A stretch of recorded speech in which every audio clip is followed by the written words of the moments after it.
Thank you. So all these tablets are plugged in except for 28, of course, that doesn't have the plug. So I have a battery in it, and those are 200% battery backups. So I think we're good to go.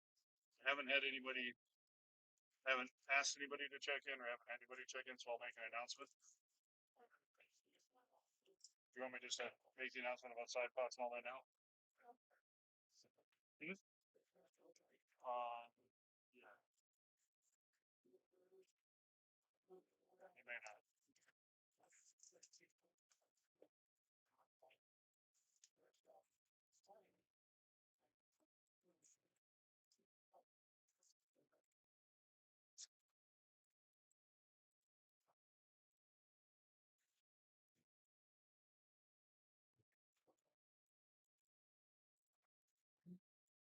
Did the pre-assignment on bracket, table assignment?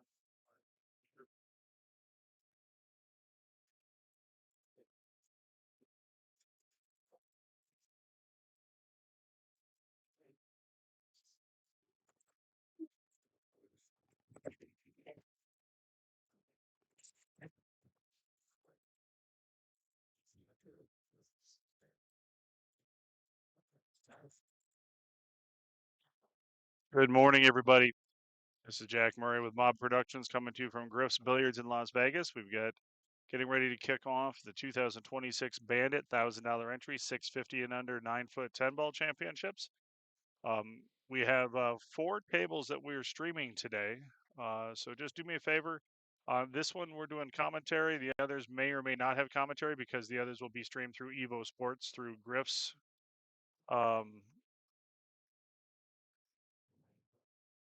Through Griff's TV. You can find it on the YouTube channel.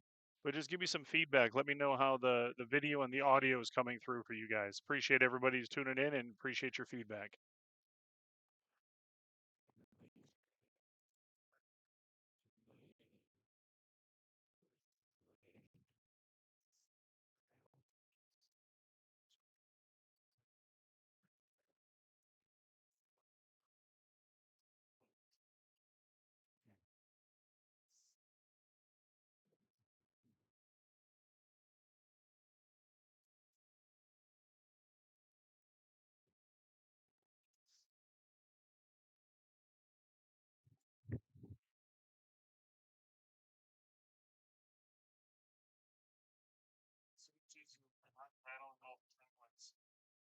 Reassign. You know, just go some settings.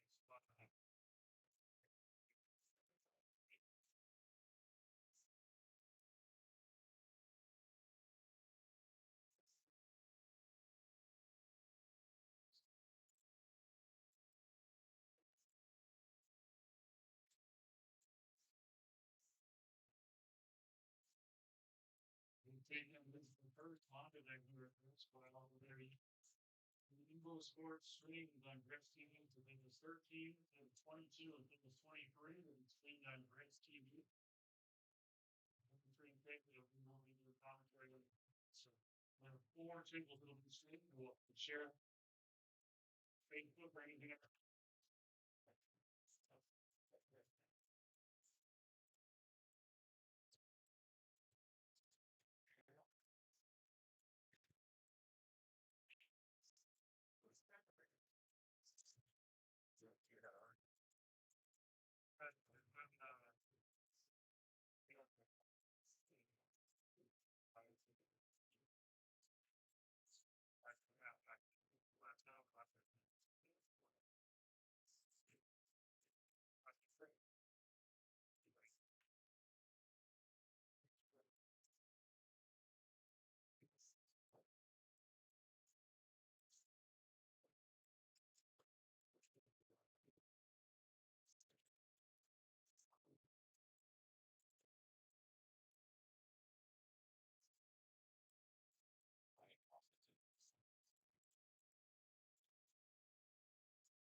It's something to do.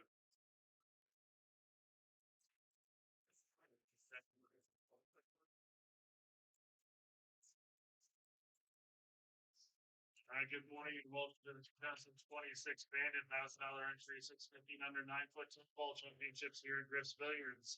We did post a rules meeting on Facebook, and I'll go over the basics really quickly for everybody. BCAPL Rules 10 ball. Importantly to know there is early 10 balls count as a win. On 10 balls, if calling a 10 ball to play a shot, you cannot play two shots. If you have the chain of the 12 and hanging in the side, you can call both. You can call either the 2 or the 10. Call the 10 and you make the 2 and not the 10. Counts as 10 balls, your opponent has the option to take the shot or give it back to you. On that note, you also cannot call safe and pocket ball at 10 ball like 8 balls. Different game, different rules. We do play the 3 foul rule. You must warn your opponent after the when the on their second foul before they address the take ball. If you have any questions on any shots, when you want us to watch this, put your phone no first thing, maybe the recorder myself. We do allow jump keys, so you be careful with the equipment, but jump keys are allowed. We do play the push out after the break as well. Any questions on the rules? All right, we're going to get started here in just a little bit. Again, table 24 is streamed through the M.O.B Productions YouTube channel and Facebook, and then tables 13, 22, and 23 are streamed through Griff's TV. That's on Griff's TV on YouTube. Good luck and play well, everybody.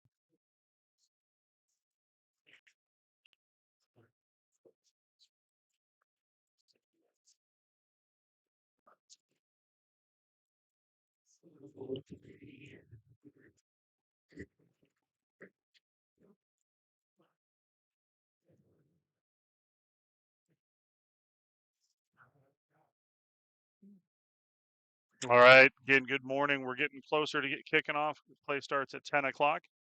First matchup on the stream table is going to be Fred Belly of Canada versus Sean Lane of California. Format of the tournament is race to 9 on the winner side, race to 7 on the loser side, and the finals is a single race to 13. We do play the 3 foul rule. It's BCAPL League Rules 10 ball, where called early 10 balls do count as a win. Please let me know that the audio and video is coming through clearly for you guys. I want to make sure you can hear and see everything.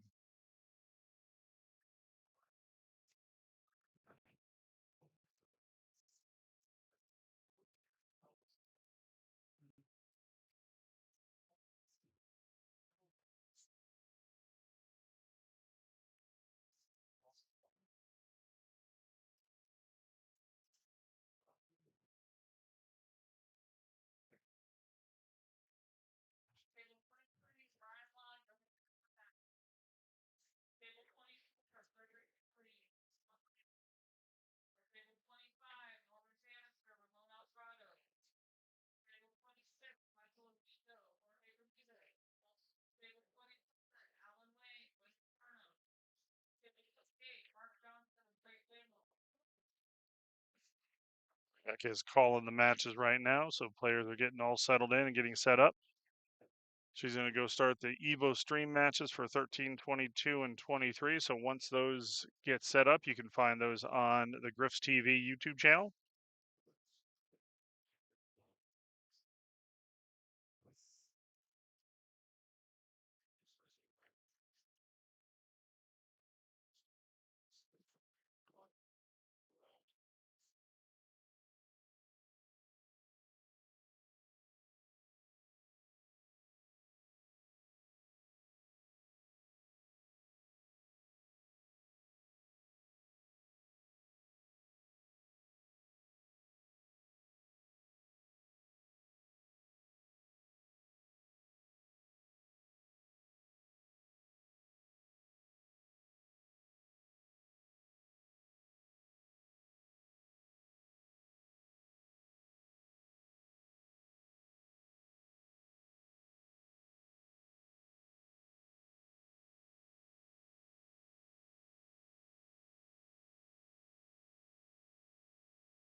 All right, we are underway. Sean Lane from California versus Fred Belly from Canada.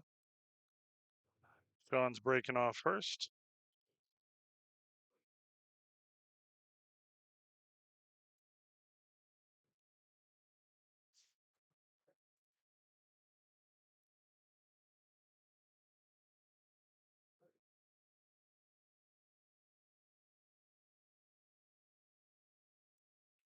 All right, this is back one, 2026 Bandit $1,000 entry, 9 10 ball championships here at Griff's Billiards in Las Vegas.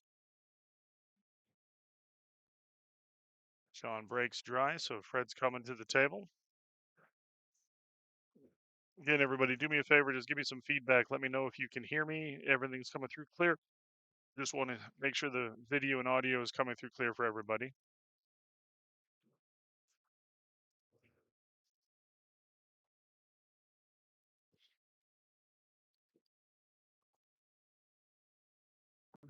Good morning, Eric. Jeff Ray, good to have you in the chat.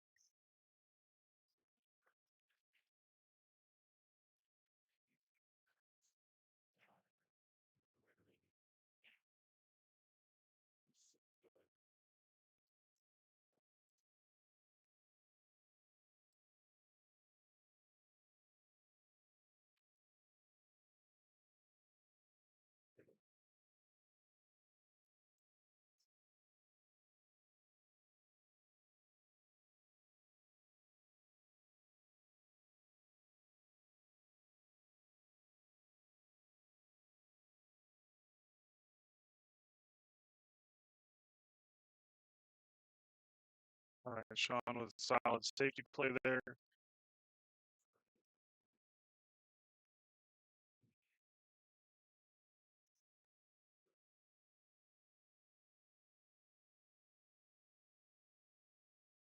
I think Fred's likely to try to kick behind this with a little bit of spin, but have the cue ball come back by the 3 ball. Oh no, he could see part of it. I'm sorry. Oh, good leave there. As a 2 as a blocker. Sean's gonna have a potential to return a kick and stick here.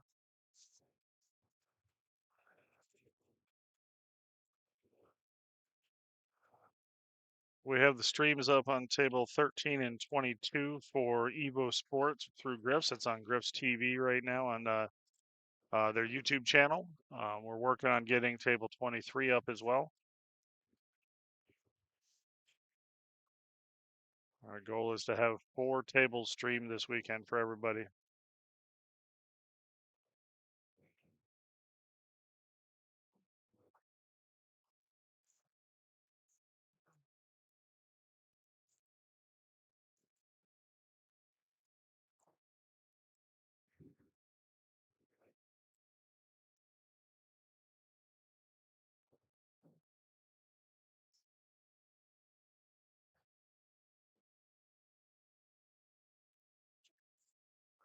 Magic rack I can use for that table.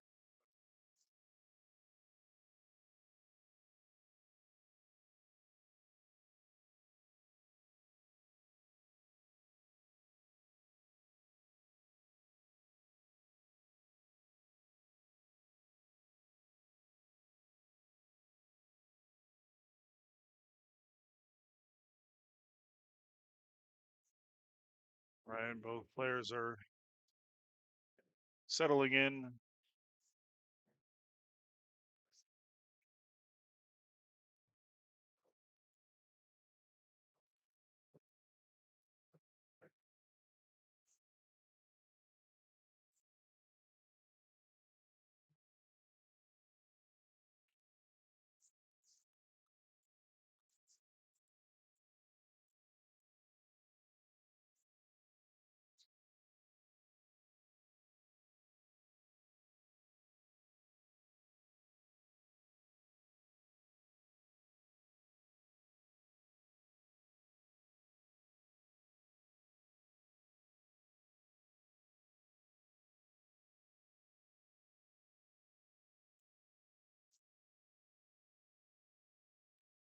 Now they're both exchanging misses a little bit to as they're getting settled in to see who's going to find their stroke first.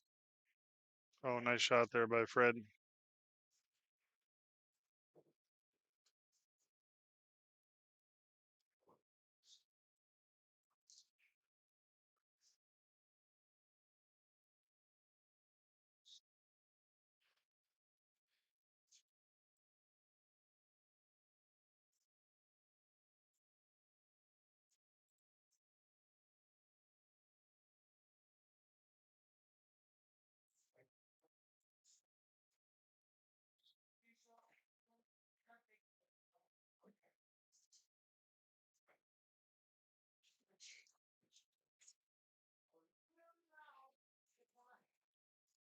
All right, Freddie's got the first advantage here with ball in hand. The first shot's really the trickiest shot. 'Cause you got to get up for that two ball. It's get the cue ball somewhere between that two and the three. After that, the table's pretty wide open. Unless is he going to play the combo here? Early tens do count as a win. So he played the two-way shot. Didn't like getting up on that two ball.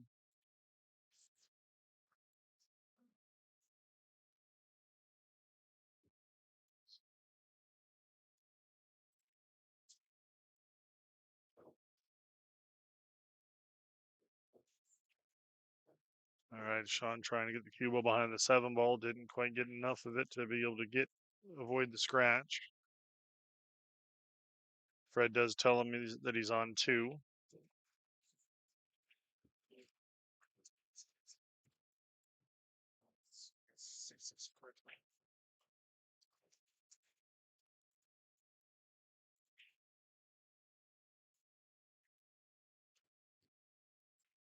Jeff Gray was hoping you were going to be playing in this tournament. It's right up your alley. Or the table's too big for you.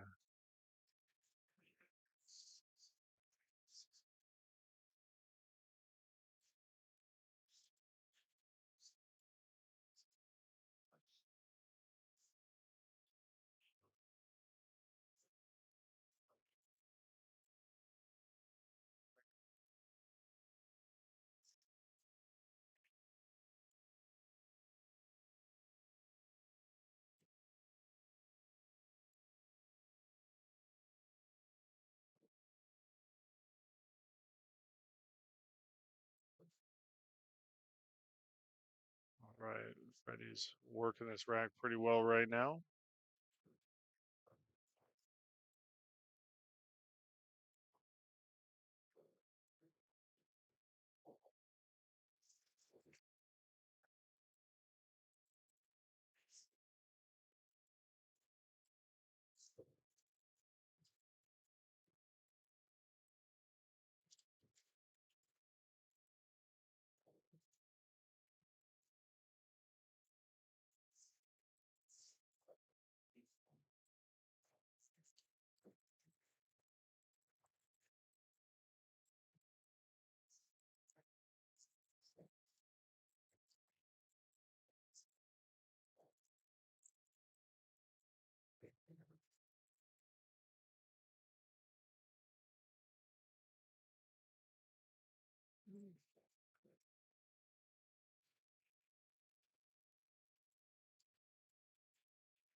All right, well, these two are battling this match out. Give some score updates on table 13. Chris Eckinger and Sean Kirtley are tied at one apiece. VK Uli got the first game on Johnny Hernandez.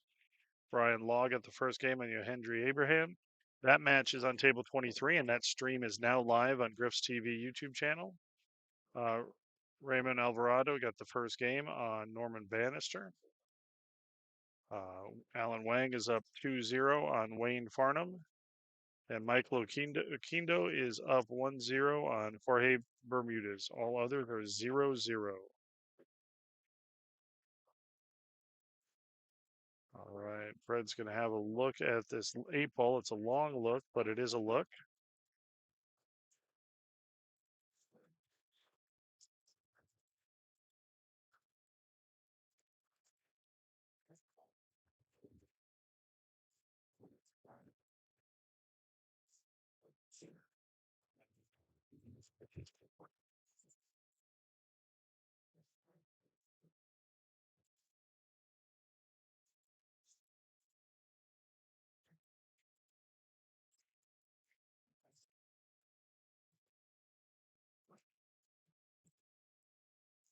Good shot by Freddie. Says this 9-10 to get on the board and have the match rolling. He's got to grab his extension.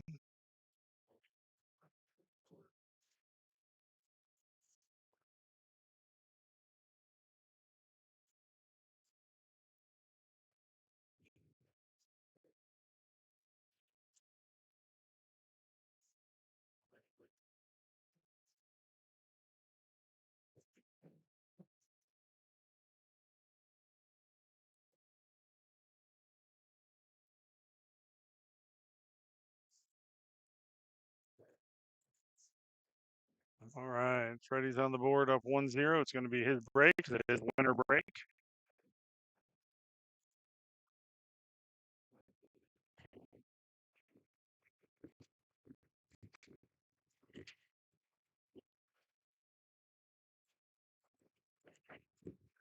Gun rack first and just put the rack on top of the lights. There's a little bit of a reach there for Freddie.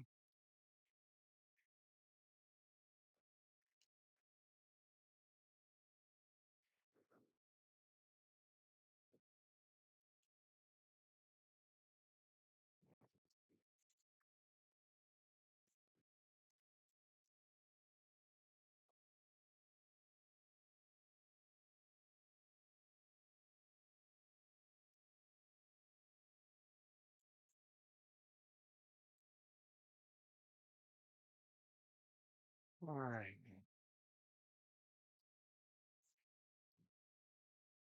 It's going to be a fun weekend with a lot of good pool, a lot of pressure on these matches. People settling in their first matches. Just saw Ramon Alvarado make a 10-ball, take a 2-0 lead on Norman Bannister.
All right, Freddie with a good break.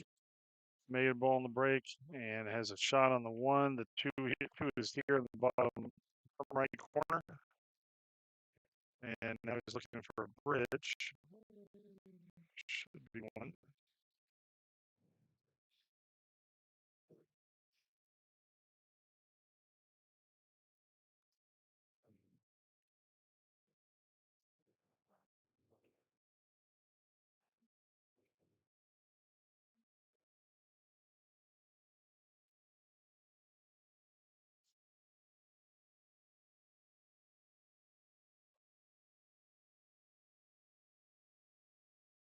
Bridge always complicates his shot a little bit, but it looks like he's just off straight, so we should be able to follow it. Watch out for the 6 ball. Yep. The 9-10 are going to have him hooked here. I'm going to step aside. I'll be back in just a moment.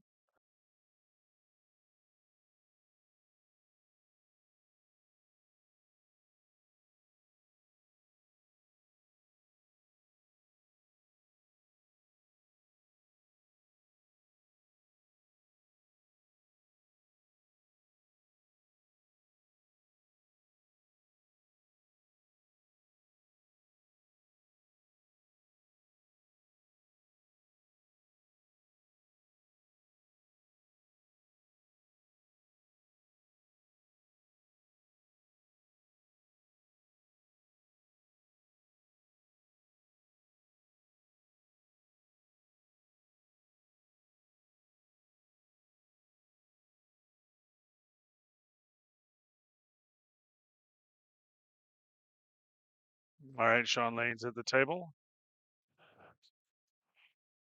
Makes a 2, sets up for this 3-8 combo. He's got a stretch on it, though. Nice shot there by Sean.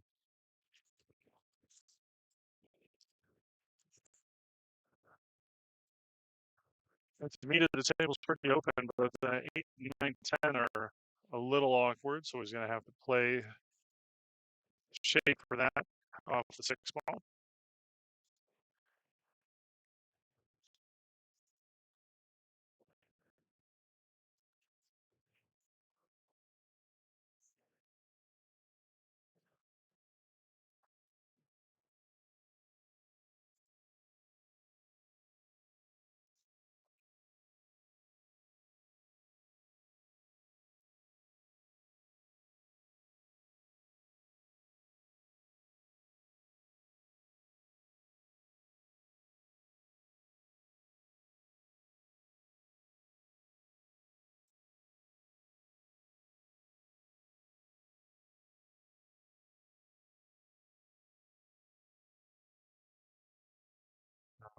Sean went for the breakout on those and got himself in trouble.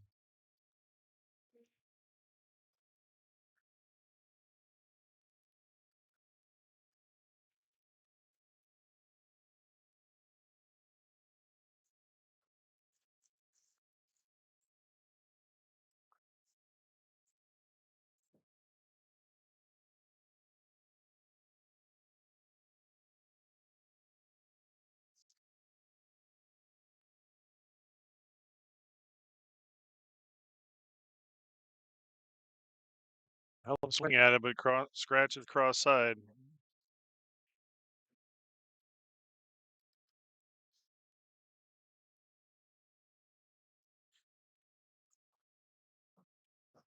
Well, Sean did the work for Fred here.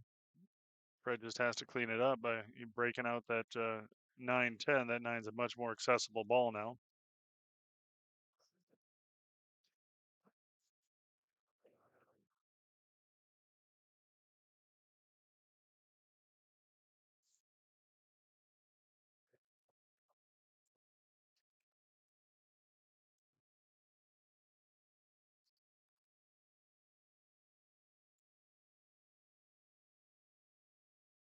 We got a little straight on this 6 ball because I don't think the 9 passes the 10.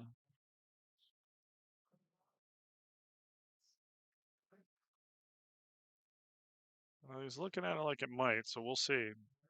Yeah, I kind of think he's going to have to bring this ball back and play the 9 on the side.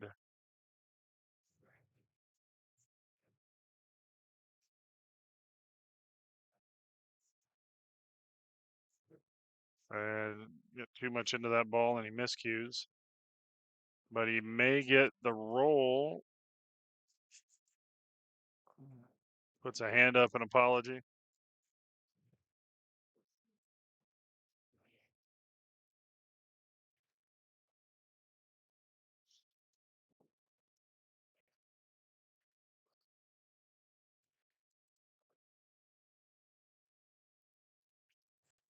And Sean tries the spin shot and spins it into the pocket after he makes the 6. So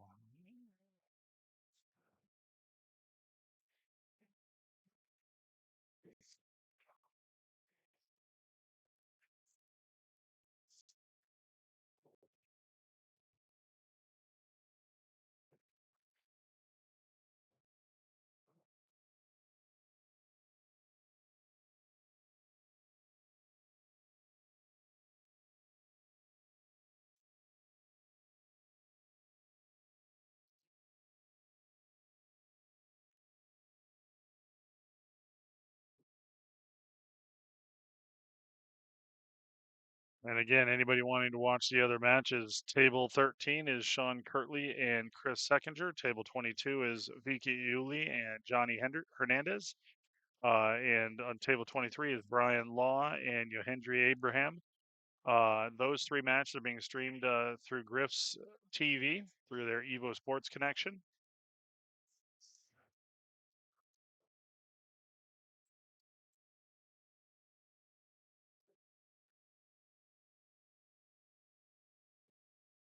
All right, it's 2-0 here. Fred breaking off in rack 3, and it's a race to 9.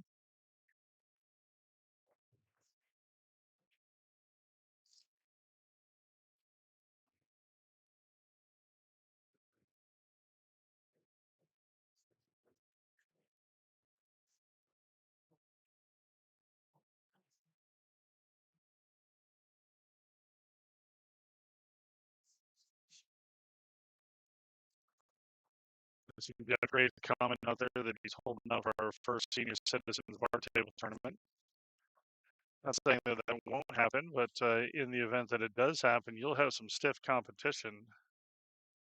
There's not too many people in a seniors tournament that want to match up with Dave DiTillo.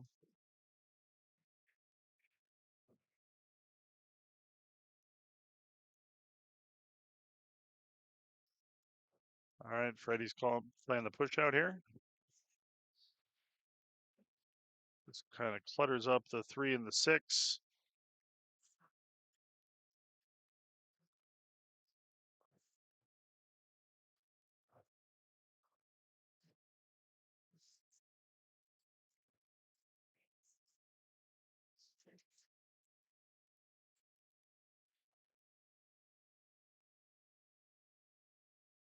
Starting at rack 3 off with a little bit of cat and mouse here.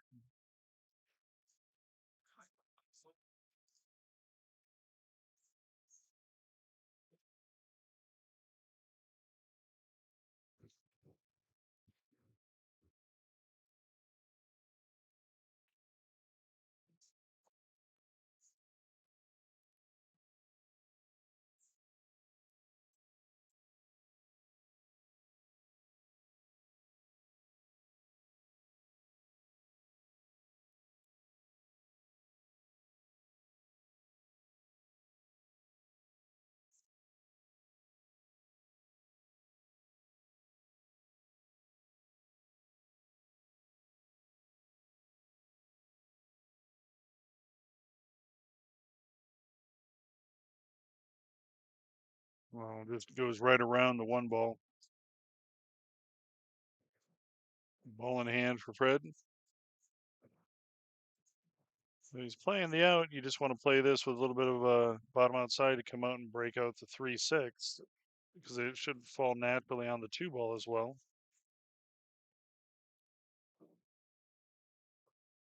There you go. Could have broken apart a little bit better, and he's also now tree topped over the 3 ball, so wasn't the ideal result. I can't tell. It looks like the 3 goes to this bottom left pocket past the 6, but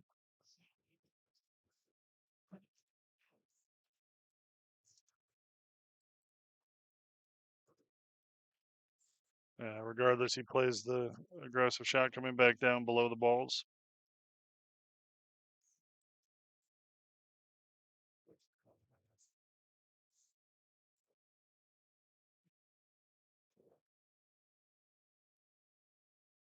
He got into that ball. Watch out, 9 ball.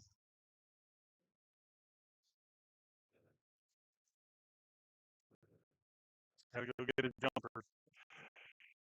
We're in for a long, fun weekend this weekend at Griff's with a band $1,000 entry, 650 and under. And next weekend we are at the Q Club for our puddle jumper, $300 entry, 460 and under.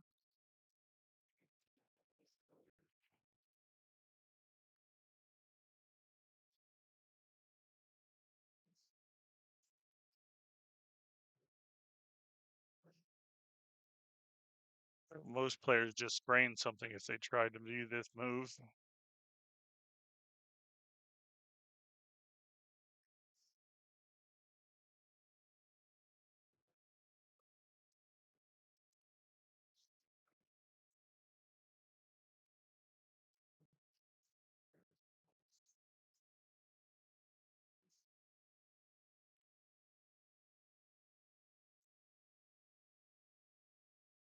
All right, Sean needs to take advantage of this opportunity to get on the board. Doesn't want to get too far behind.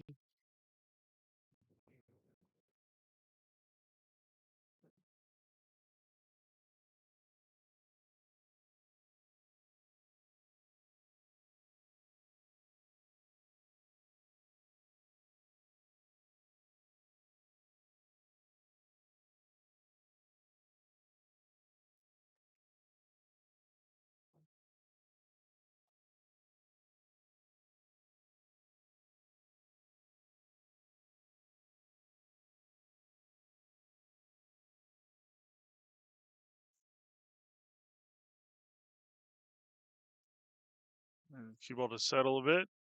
He's going to roll past his line.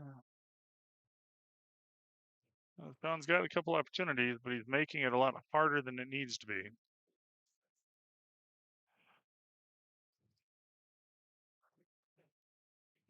A little bit of that's nerves settling in. First match of the mornings.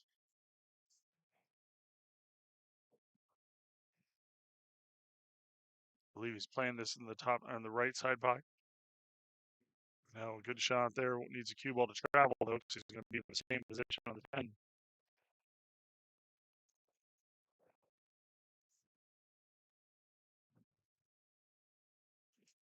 He's playing the back cut to the bottom right pocket here.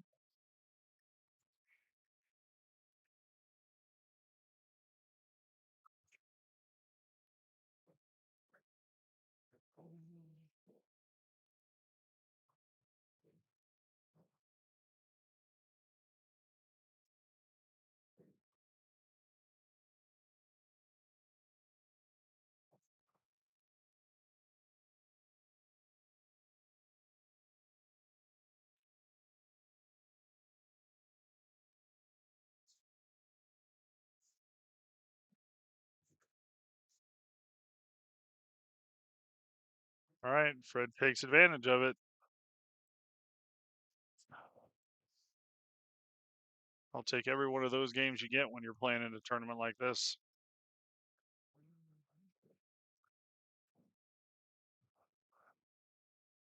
I always feel that every game you give your opponent adds twice as much pressure as losing a game does.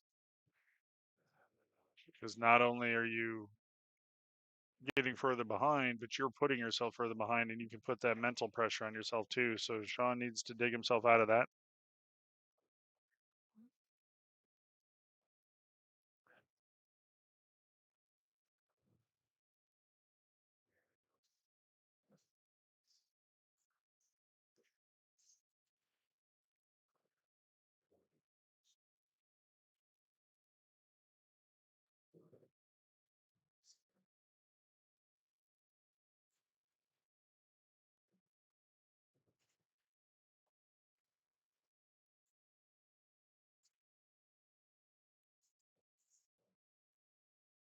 All right, the 3-ball tracking. Yes, it is. So he makes a 3-ball. There's a look to the 1-ball. Nothing beautiful on it, but in the side pocket, top or the bottom right pocket, or can take a pretty good save. The brown 7 is hiding the blue 2-ball. The blue 2-ball is between that brown 7 and the top rail of that top right corner.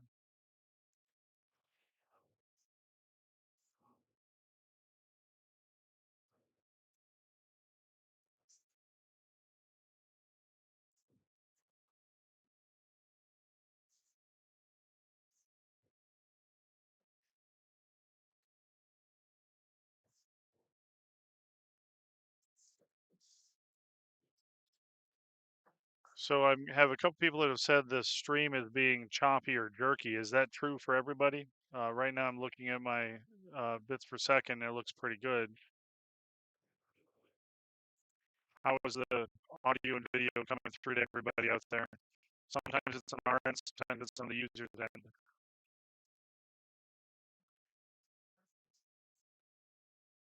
Oh, no, never mind. It did just jump. So it is a little bit. I'll see if I can do some adjusting to that. I don't know if I can or not.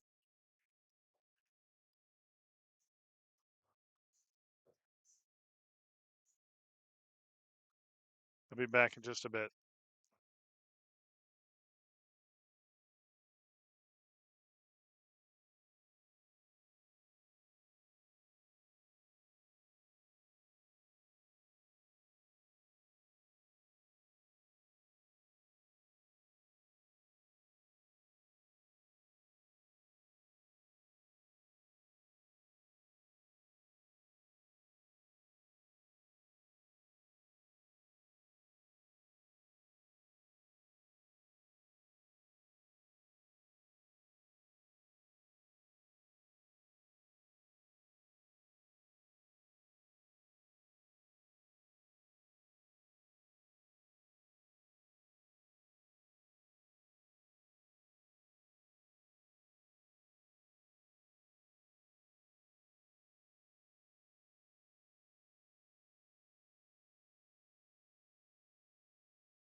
I'm not sure if I'm going to be able to make any adjustments on the stream right now without restarting it. So we'll see where we are and see if the internet and the bits per second stay fairly constant. Apologize for any of that.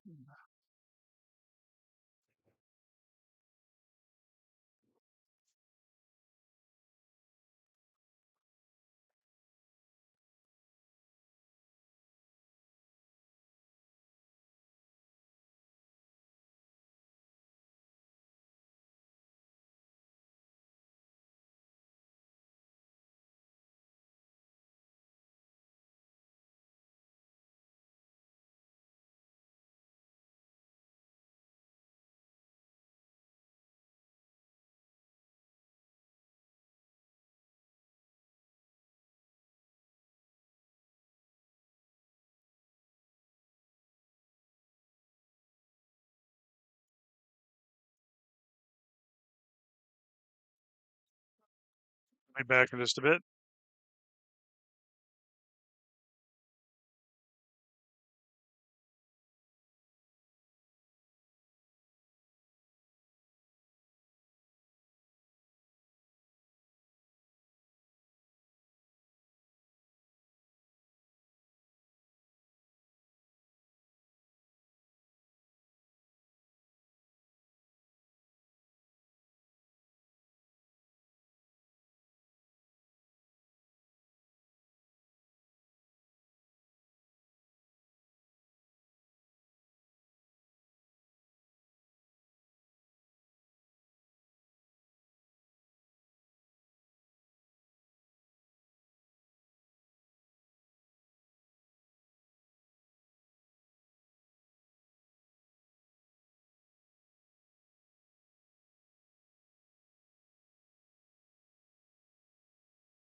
All right, Sean Lane is kicking at the 7 ball.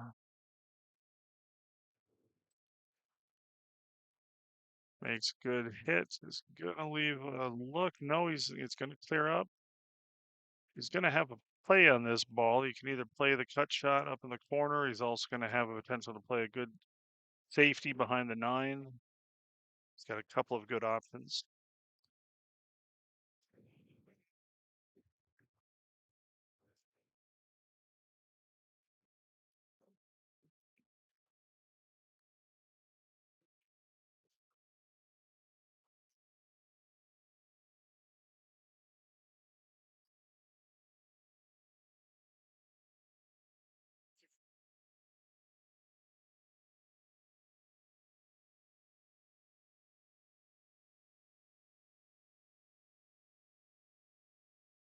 I like that play. Not trying to get too cute with the cue ball. Just leave a tough shot. Your opponent's kind of struggling. Let them try to get themselves out of trouble and possibly give you a good opportunity.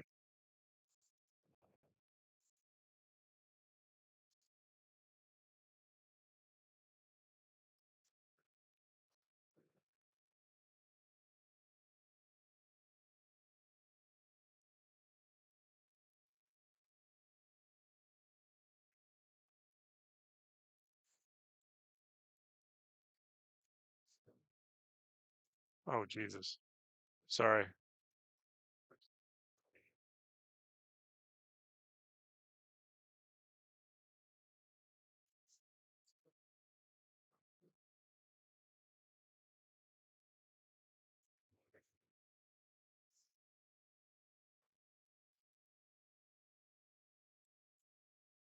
Yes, Arlene, I'm not something I can fix at the moment. I understand there's some jerkiness on that. I apologize. The setup's the best I can do at the moment. I'm trying to do it.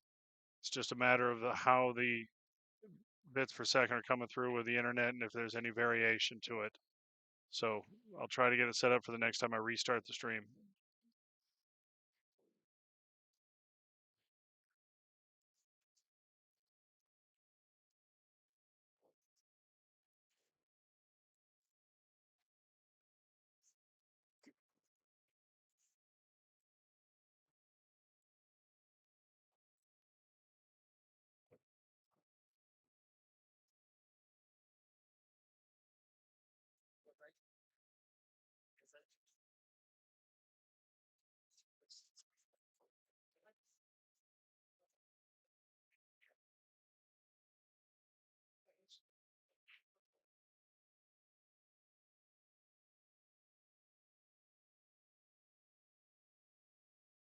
Right. Not an easy shot to make 7 here and get on the 8 ball, so still has his work cut out for him, but he needs to do something.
All right, I had to step away to go watch a hit and I come back and see Sean looking at a 9 ball, so he has his 10 ball to get on the board and cut into Fred's lead.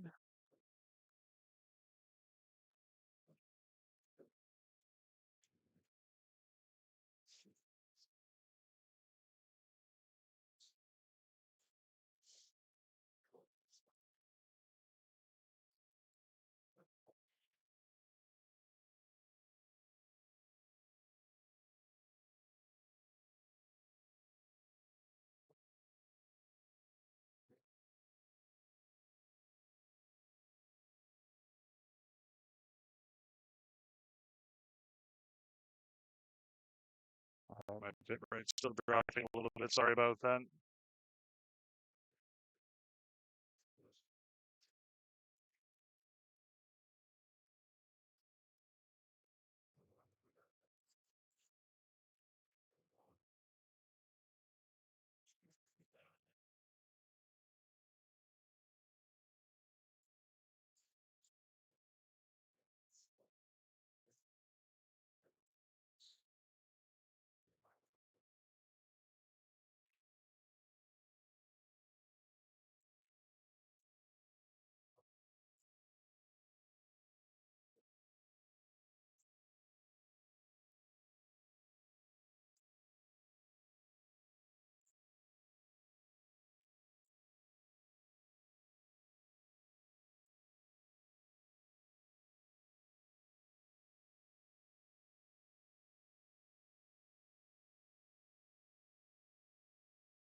All right, Fred's calling the 2 ball in the top left corner. Looks like he's playing the kick underneath it. Oh, or maybe he called the 10 ball actually.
All right, Sean's got the 4 ball here on the side. Play it out 3 rails. Come up underneath it. Have the 5 in the top right corner.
All right, Sean with the 6 ball, shooting the bottom left corner.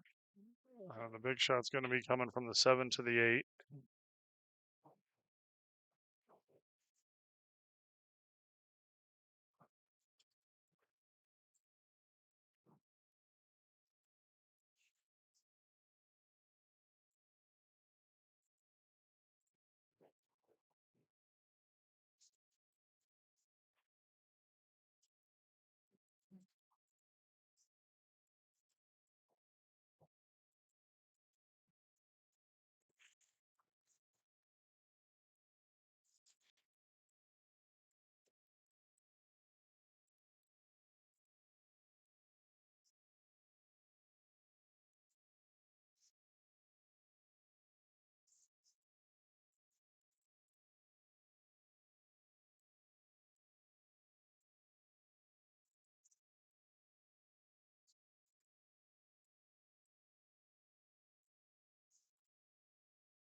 All right.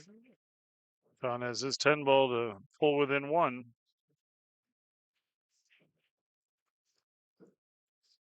It is 3-2 Fred. I'm going to step away from home. I'll be back in just a bit. Enjoy the stream.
All right, getting back here, and looks as though Freddie's got the 10 ball to navigate here. Look, getting to the 3 ball. I think you can see a piece of the 3 ball, the right edge of it.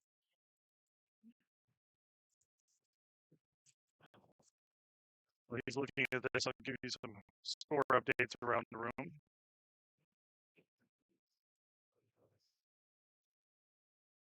On table 13, Chris Seckinger has a 4-2 lead. Vicky Yuli's up 5-4 in table 22. Table 23, Brian Law is up 4-0 on Yohendry Abraham. Um, Ramon Alvarado is up 6-2 on Norman Bannister. Mark Johnson is up 4-1 on Craig Dumo. Alan Wang and Wayne Farnum are tied at 3 apiece, and Michael Oquindo and Jorge Bermudez are tied at 3 apiece. You can follow the live scoring on the digital pool website. The link is in the details, both on Facebook and YouTube.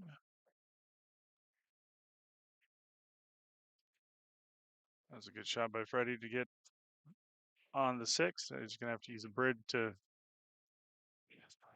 pull this ball back to the 8 ball. See, Norman Bannister just won another game to cut into Ramon's lead. He's down 6-3 now.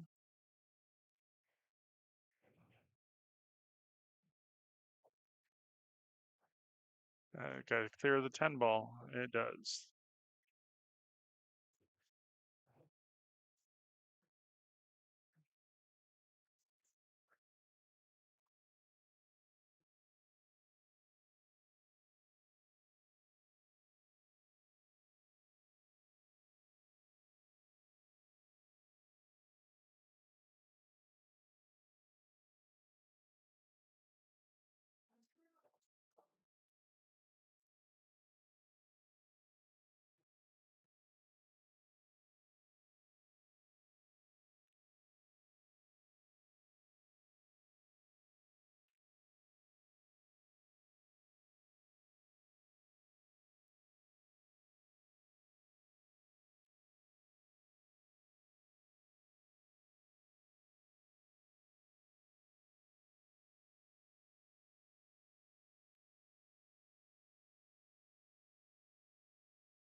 Freddie is his 10 ball back cut in the side pocket to expand his lead back to 2.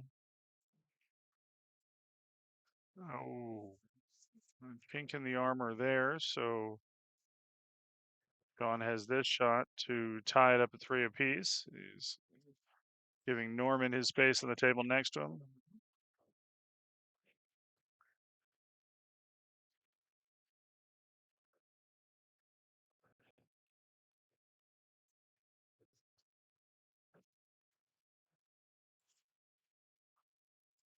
All right, we're tied at 3-3.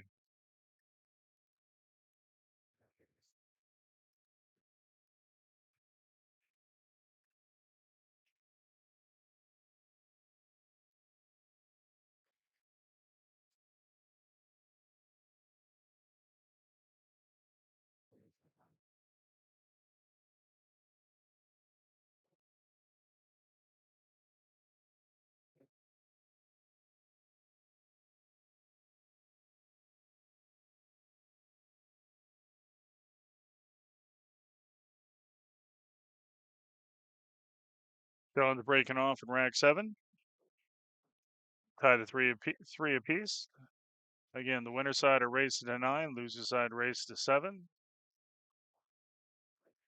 Finals is single race to 13. Bringing back, we got 44 players starting the tournament. We're bringing back 16 tomorrow. The top 12 are in the money. So the first round on the loser side will have to win to get into the money.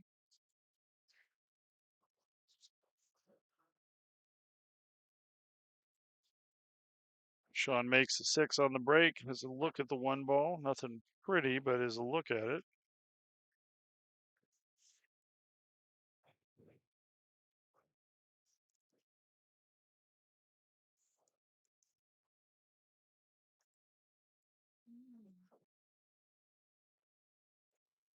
He's going to leave a look at the 1 for Freddie.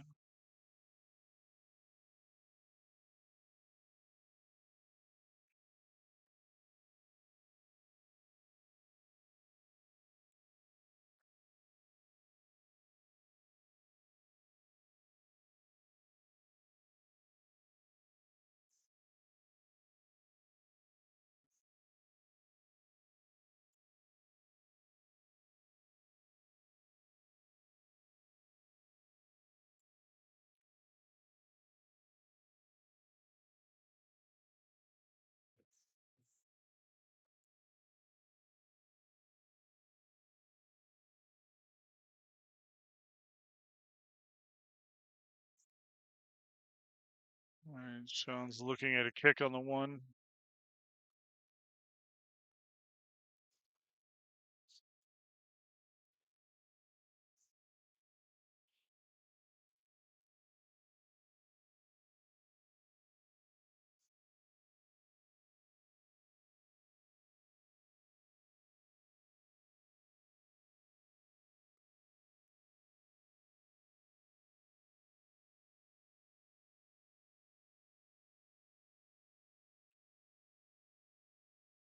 Unfortunate scratcher just catching the picky on the underside.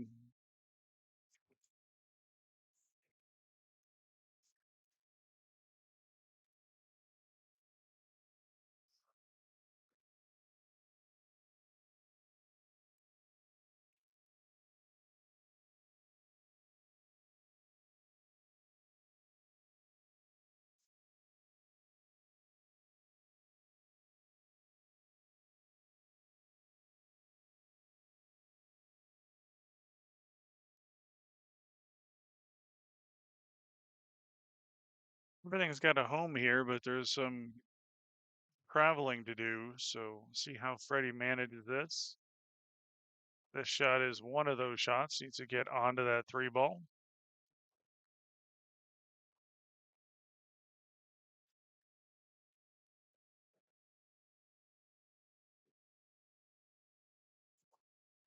Oh, watch out. Oh, looks like he may have gotten perfect and broken, moved that seven ball into a better position. So it was very close to the corner of the side pocket.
Right. It looks as though this seven ball does clear the nine.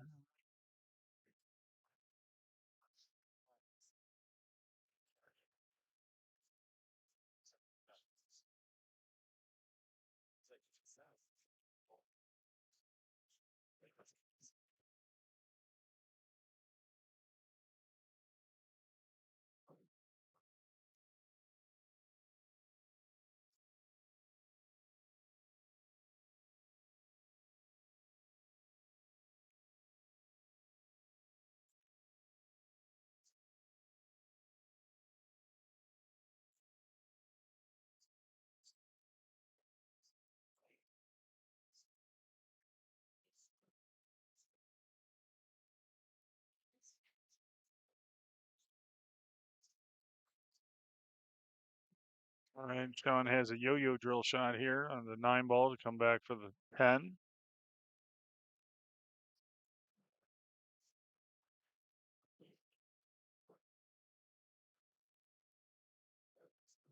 Just hits it a little fat.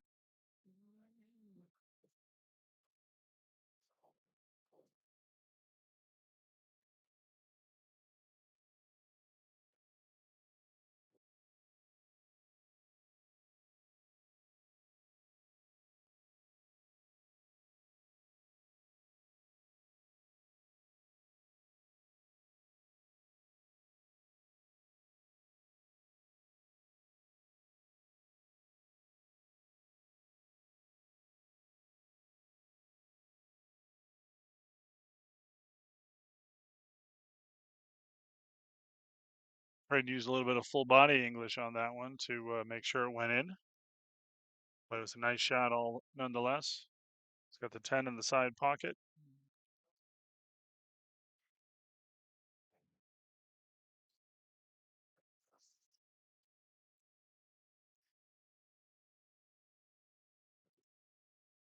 All right, it's 4-3 Fred. Fred's going to be breaking off.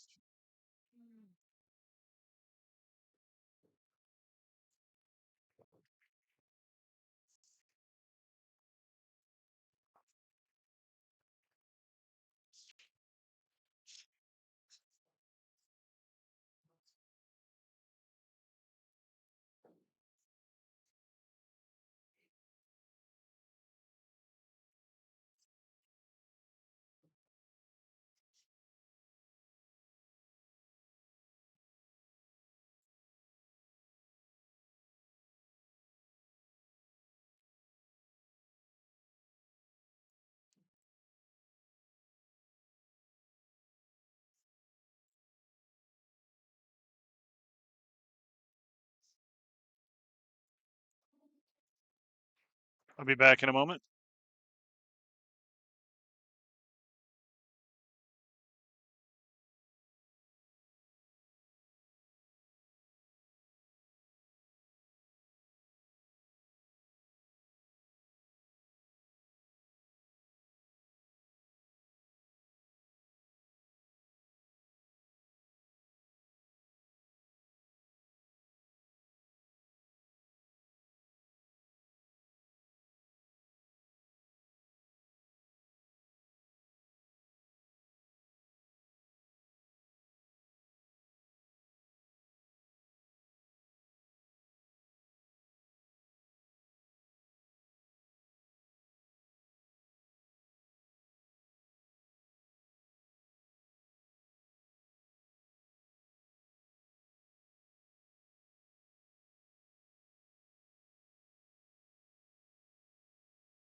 All right, Sean has a good open table here to get out. Just needs to stay in line, keep the cue ball under control.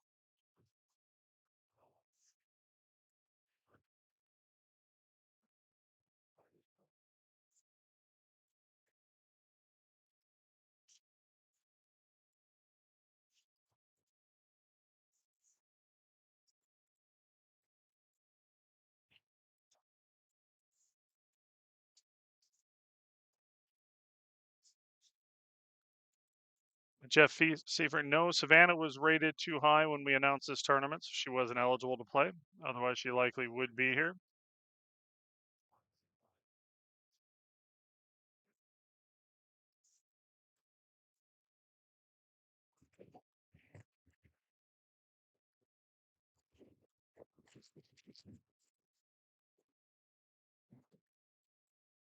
She always plays in all the events at Griff she can.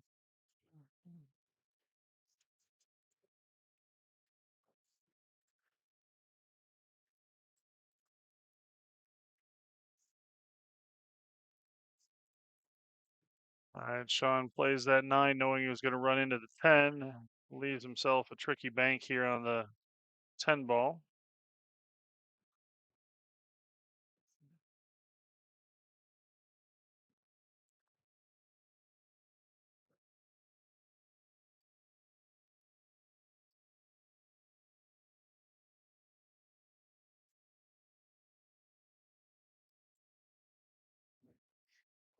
Sean calls a cross-side bank.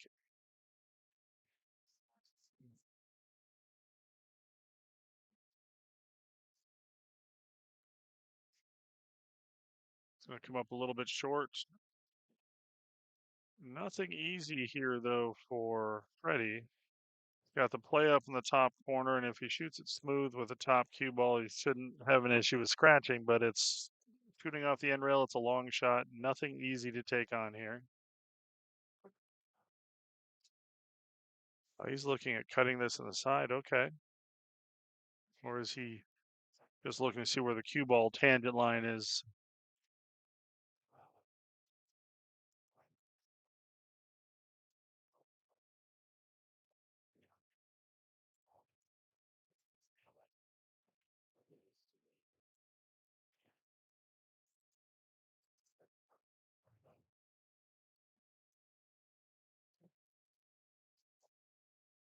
I think he's calling the cross corner bank here. Really playing a two-way shot as a save, calling it in case it goes, but you want the cue ball to come down to the end rail and the 10 ball to end up right about there. That was exactly what he was looking for. It's one of those, if it goes in, you'll take it, but you don't want to give anything to your opponent.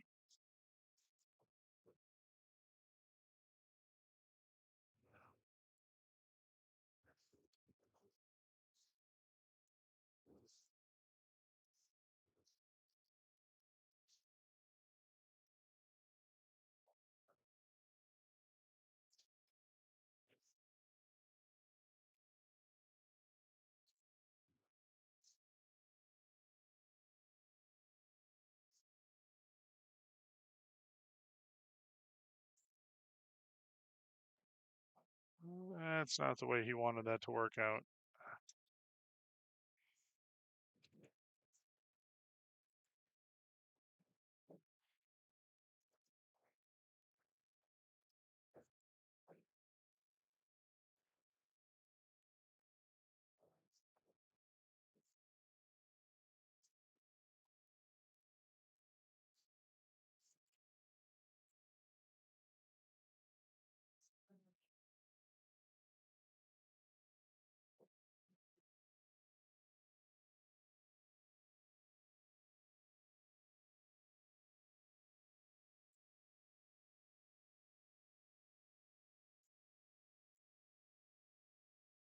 All right, Freddie taking a quick player break. I'm going to step aside as well. I'll be back in just a bit.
All right, Sean takes rack 9, pulls within 1.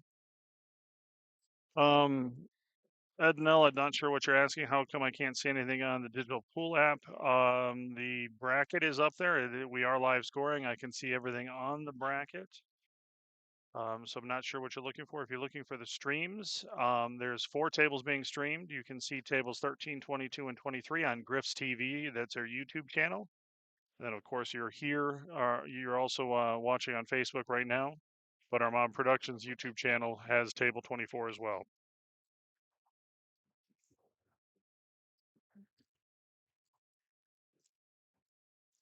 All right, Sean's breaking off in rack 10.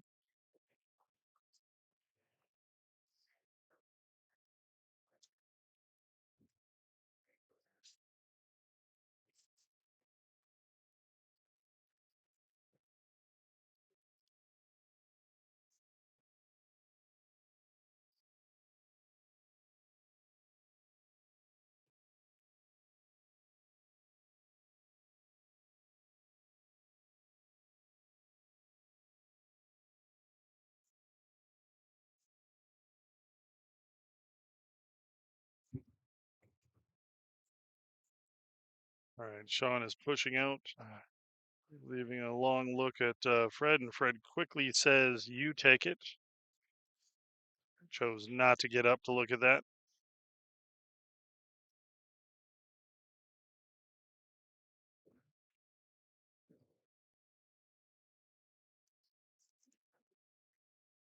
All right, well, Sean's looking at this. Table 13, Sean Kirtley's up 6-4 on Chris Eckinger. VK Uli's on the hill up 8-5 on Johnny Hernandez. Brian Law is up 5-1 on Yohendry Abraham. Ramon Alvarado's up 7-4 on Norman Bannister. Mark Johnson's up 6-1 on Craig Dumo. Wayne Farnum and Alan Wang are tied at 4 apiece, and Jorge Bermudez is up 6-3 on Michael Oquindo.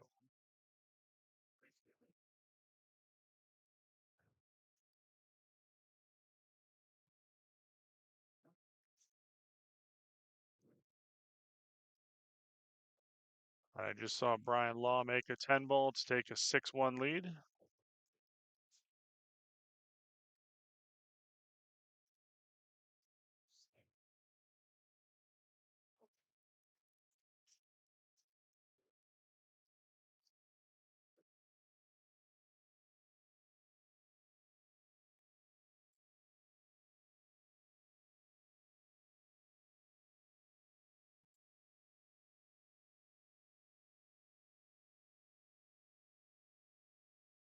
Just watch Ramon Alvarado miss a fairly easy 10 ball, which allows Norman Bannister to pull within 2. He's down 7-5. That would have made it 8-4 Ramon, and that would have put Ramon on the hill.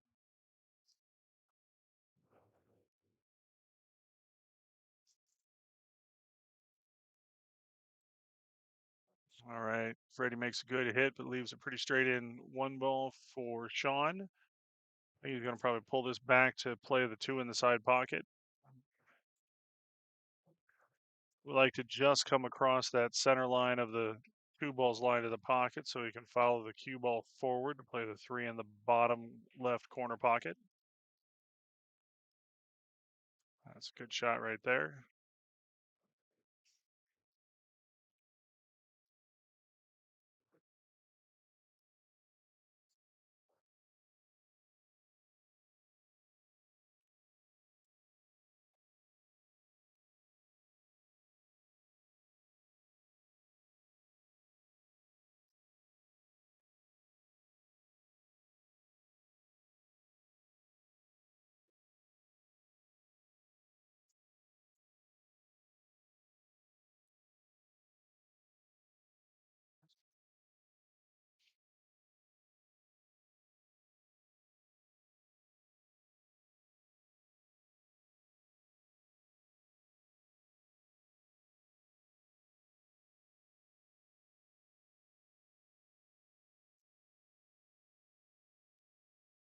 And Sean follows it forward. His 5 ball is deep in that pocket. I mean, the front edge of the ball looks to be well behind the corner of the side pocket. He's almost going to have to draw this out to be able to control the path of the cue ball.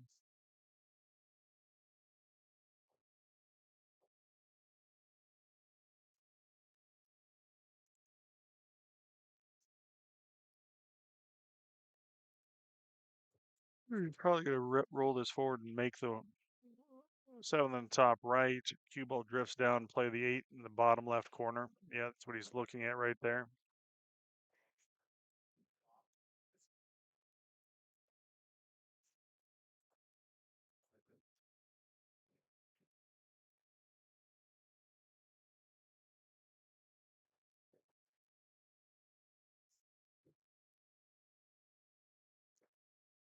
Yeah, and starting this match, Sean was having an issue with speed control, but he's pretty good form right now with it.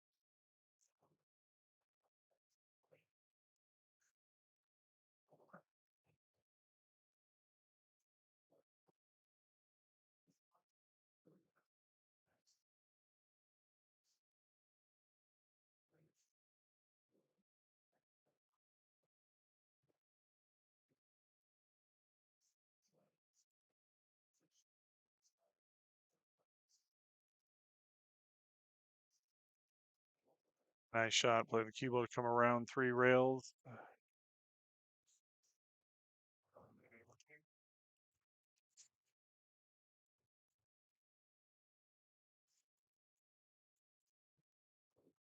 All right, Sean pulls even at 5 apiece. We've got a match on our hands. It's now a race to 4.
All right, Sean's looked at this many times over.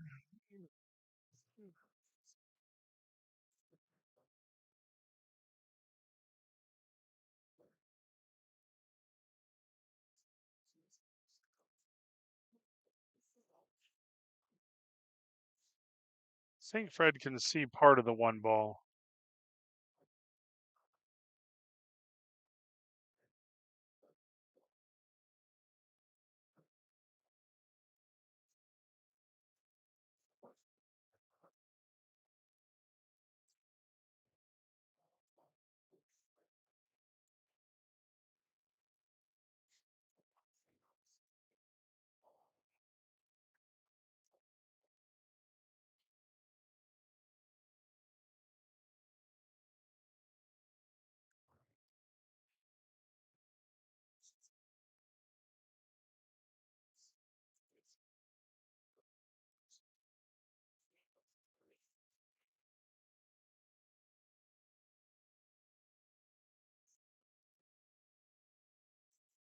All right, it's a good hit there for Freddie with a jump cue, leaving Sean with a good look at the one ball. I can't tell if the one goes cleanly in the side pocket or if four's blocking it. He's calling the side pocket. I think he's calling the one ball in the side pocket. Yep, off the four. Perfect shot.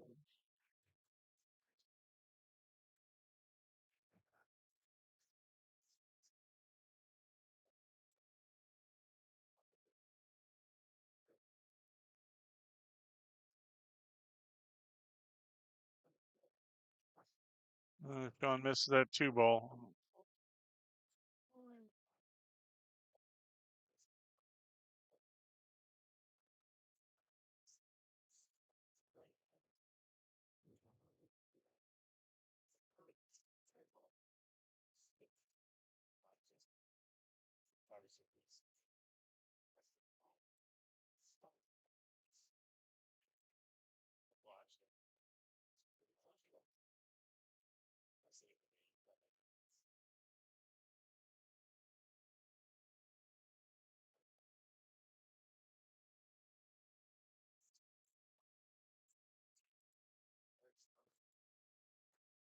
Well, Freddie ran into close quarters with a four ball here.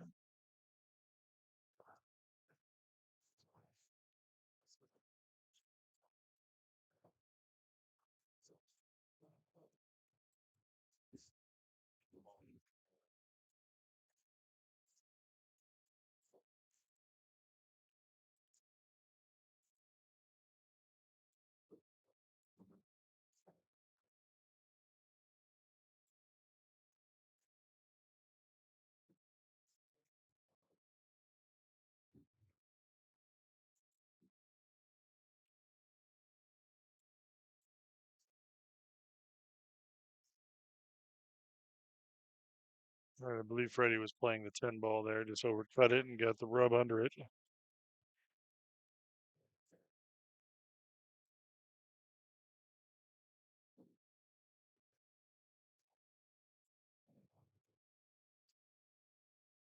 don't think Sean looking at this like he wants to play the five off the six because he's so straight on the five ball. Nope, nope. He just is looking at it, just kissing his line.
All right, I've been dozing watching a match on this table next to it, and I saw Sean got out there, so he's breaking up 6-5 with his first lead of the match.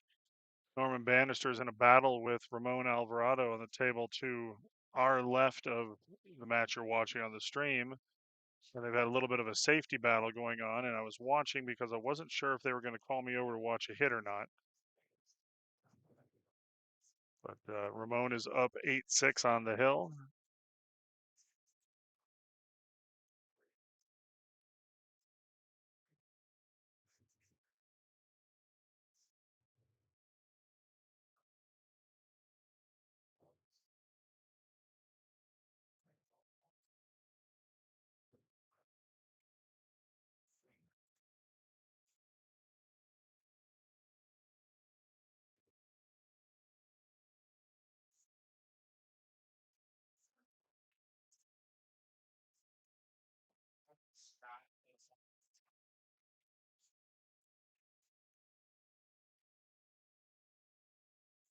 All right, Freddie pushes out, puts a 3-ball on the rail.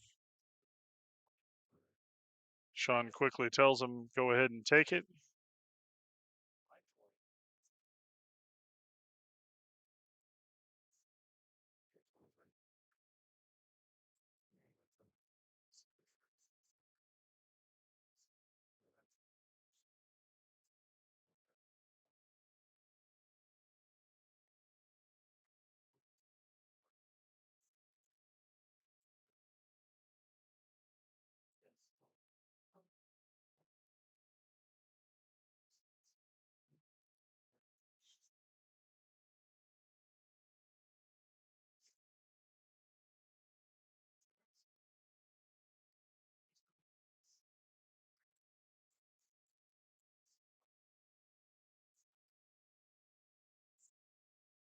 All right, Sean has ball in hand.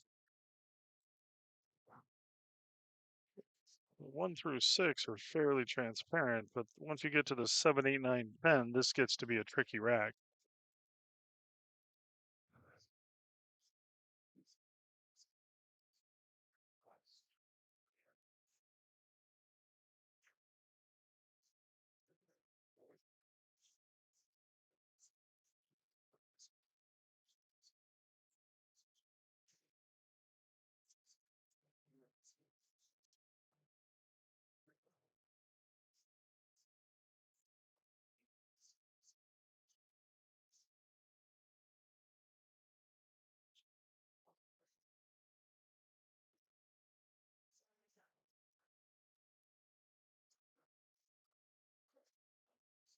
It's not the safety Sean was looking for, but I think he may have edge hooked Freddie here.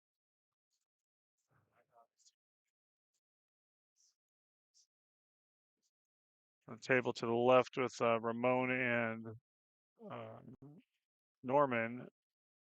Norman just missed a straight in 7-ball, just tried to draw it and rattled on him. So Ramon has 2 balls left to get out to win that match.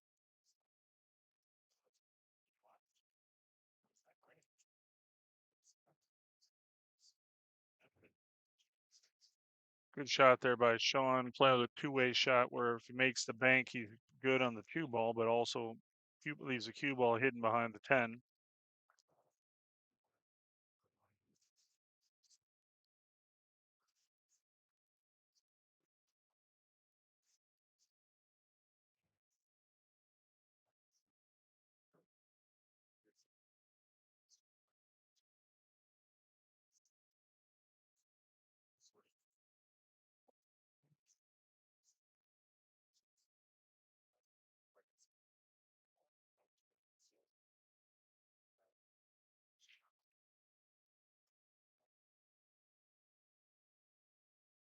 All right, well, we're working this match out here. Ramon wins that match 9-6 over Norman Bannister. Sean Kirtley's up 7-6 on Chris Seconder. Vicky Yuli's on the hill up 8-7 against Johnny Hernandez. Brian Law is up 6-2 on Yohendry Abraham. Mark Johnson's up 6-2 on Craig Dumo. Wayne Farnum is up 5-4 on Alan Wang. And Jorge Bermudez is up 7-3 on Michael Okindu.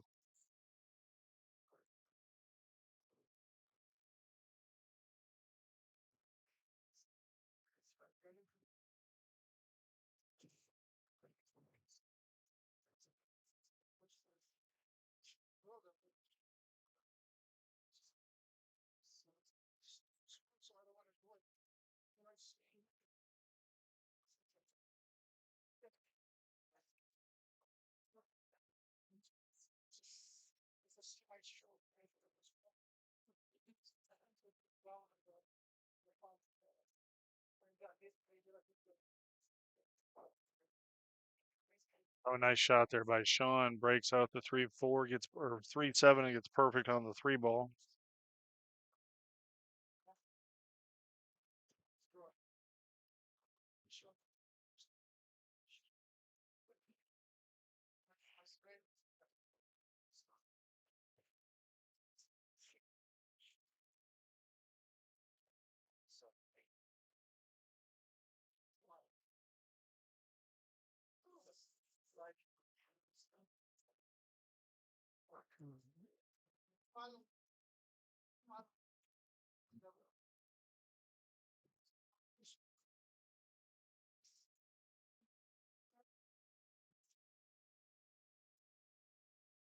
Watch out, 6 ball.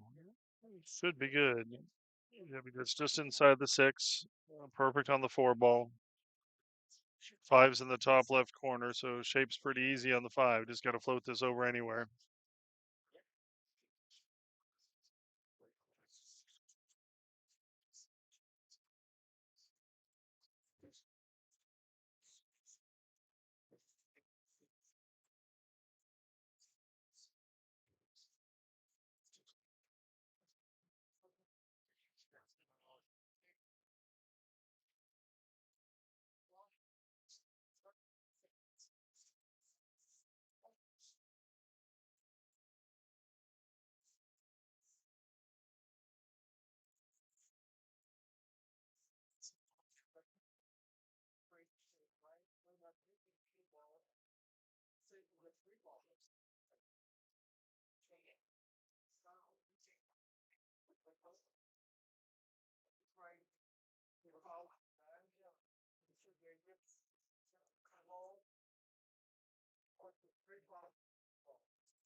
Vicky Yuli won his match.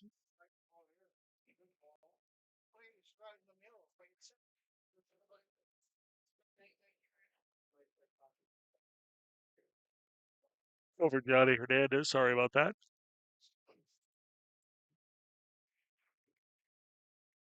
That 8-9 is tricky here. I wonder if is he playing to come straight across and run into those?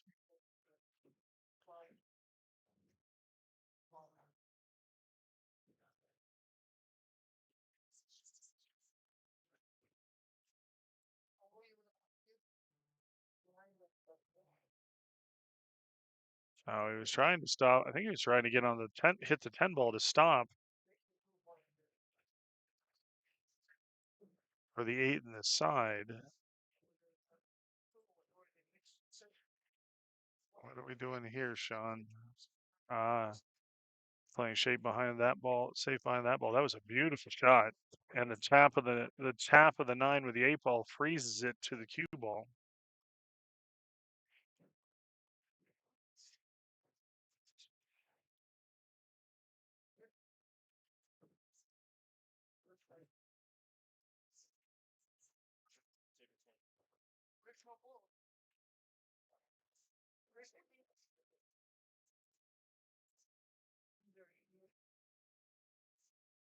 Right, falls the 8 ball in the side pocket.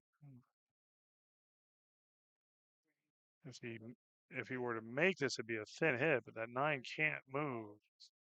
Oh no, it did. A good shot, good hit. And he's going to get, no, he's not going to get the roll on the tight behind the 9 ball.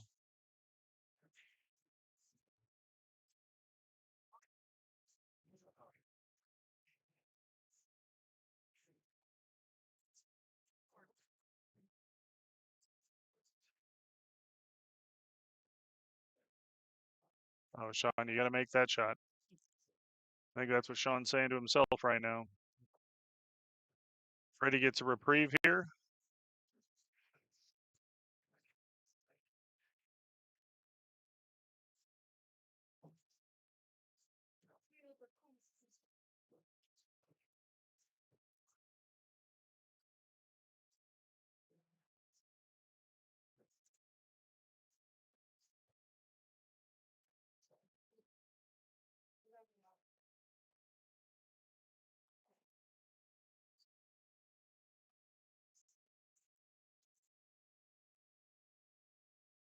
All right. So he rolls down for the 10 ball. It's tied at 6 apiece.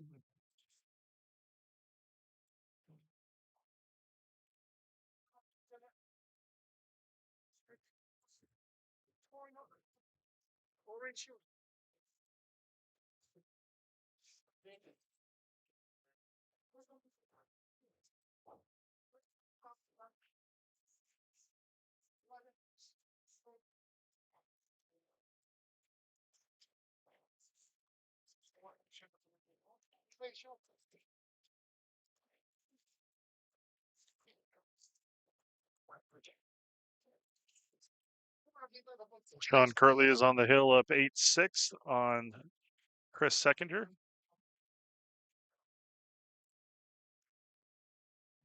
All right, Fred's going to be breaking off in rack 13.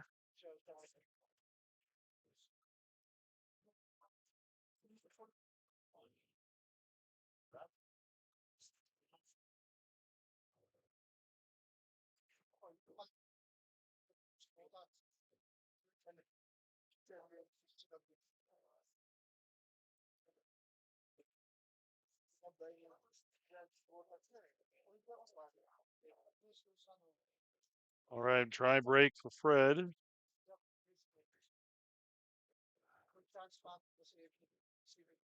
All right, while they're working this rack out, I've got to step away. I'll be back in just a bit.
All right, Sean wins rack to pull it even at 7 apiece. He takes a quick player break. He'll be back in a second.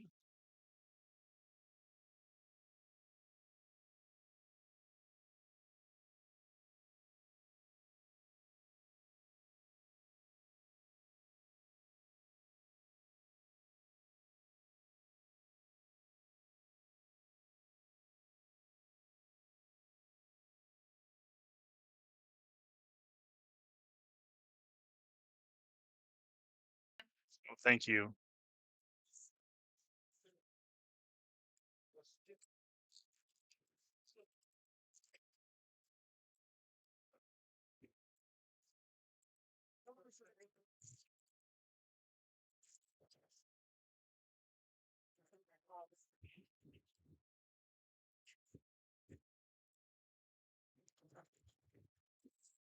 All right, while we're waiting for Sean to come back here, go over some scores. Brian Law is on the hill up 8-2 on Yohendry Abraham.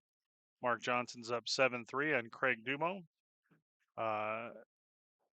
Wayne Farnum is up 7-5 on Alan Wang. Jorge Bermudez is up 7-4 on Mike Luquindo. And Rebecca has just called the noon matches of Alexis Garcia and Miziel Carranza Diaz. That's on table 25. And the two matches just called on the stream table on table 13, Junior Carrizosa and Dwayne Guillory. That's table 22, Michael Deachman and Edgar Jackson. Both those last two tables you can find on Griff's TV YouTube channel.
All right, Sean.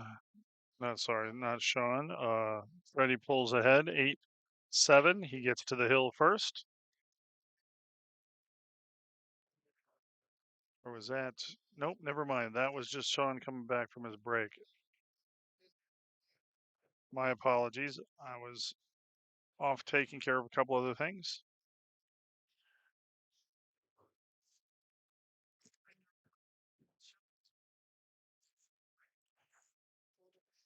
Nope, I was right the first time. It is 8-7.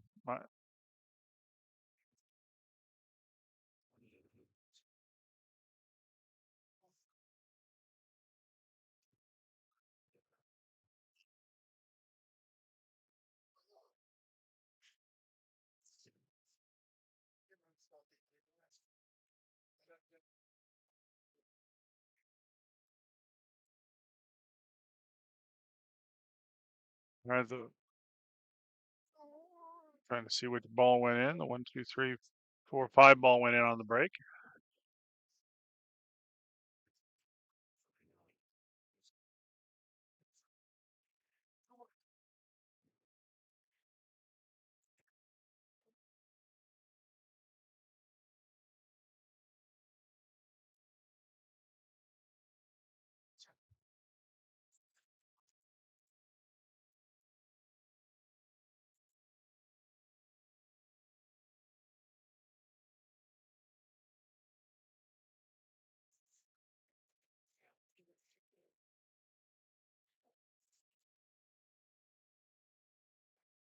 All right. Ready gets a little bit of a back cut on the 2 ball here. Should be safe to kind of come around 2 rails, but what's he going to do with the 3 ball? Does he have to come around all the way to play the 3 in that right side pocket? Does he want to try and play for a tough cut in the top left? I don't think he wants to play anything for the 3-9 combo.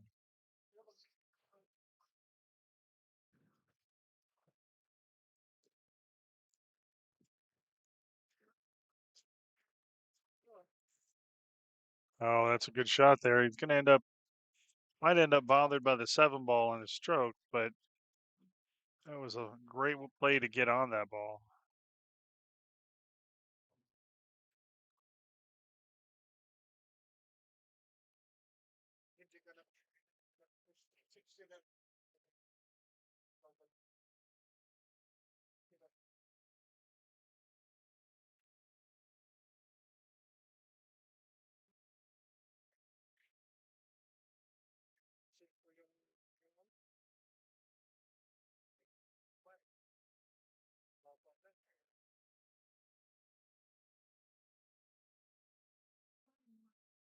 All right, he's going to leave a good play here on the 3 ball for Sean. Sean's got a good opportunity with this rack to get out and make it hill.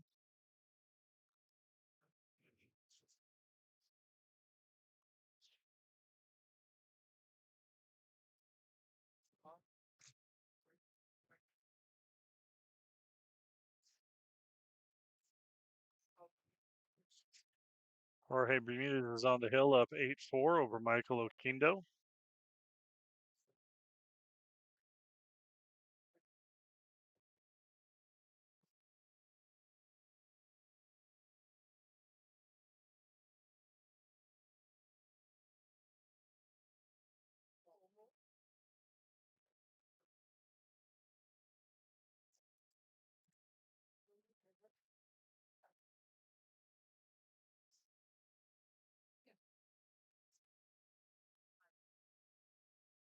Overcut there by Sean.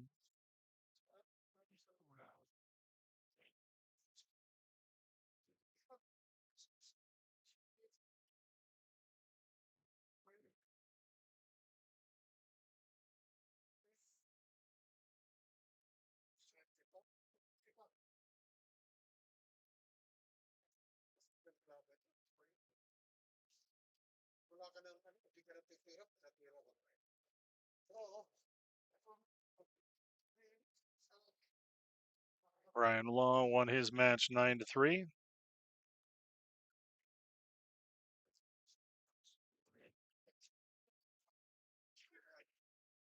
Rebecca just called the match between Scott McKay and Justin Turner on table 23. That's going to be streamed on Griff's TV.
of water. I got some nice electrolytes.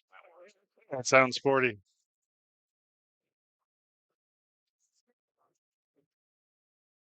Justin Turner just stopped by, checking in before his match is getting started on table 23.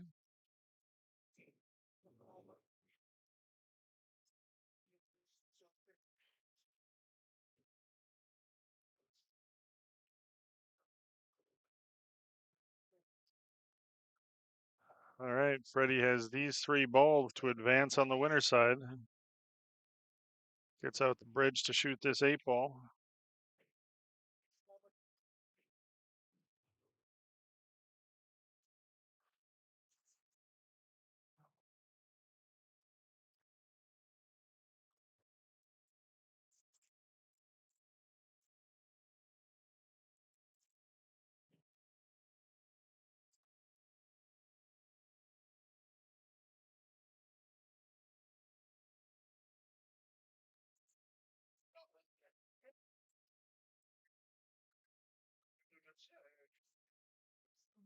Well, it's about to travel a little bit more, but it's definitely a manageable shot.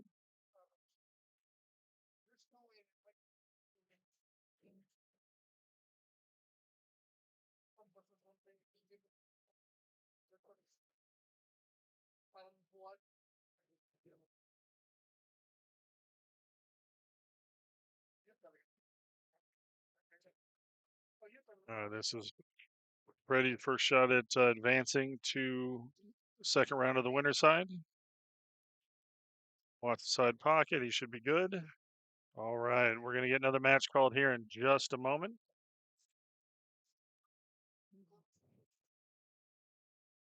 I'm going to step away, get the scoreboard right, and be back in just a bit.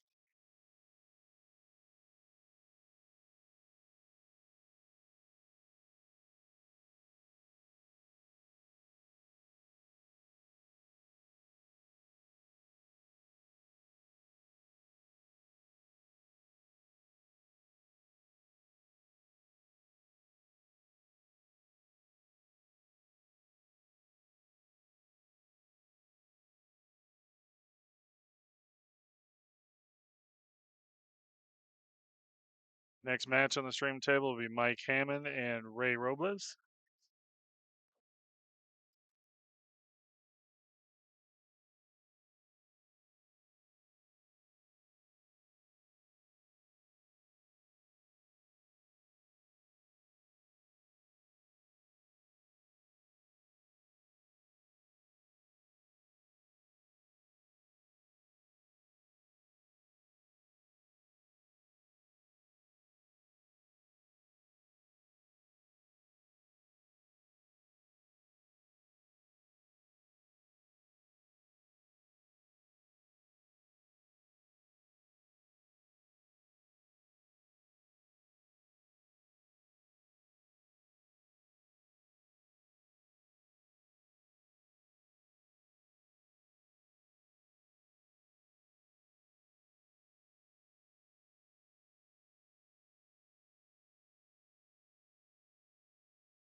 All right, the next matchup again is Mike Hammond versus Ray Robles. This is a Battle of Arizona. Both Mike and Ray drove up for this event.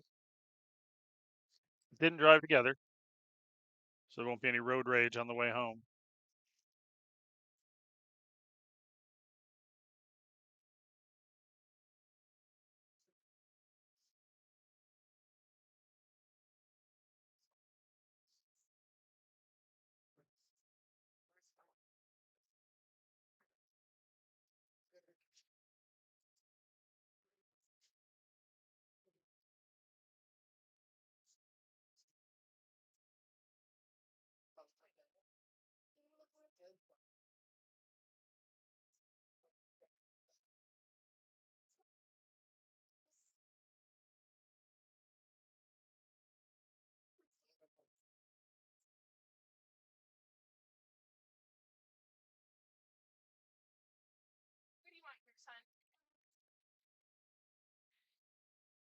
Right there. Thank you. Sorry, I just had to make room for my lunch. I'm gonna put my headset down and keep the scores up for you once I get started.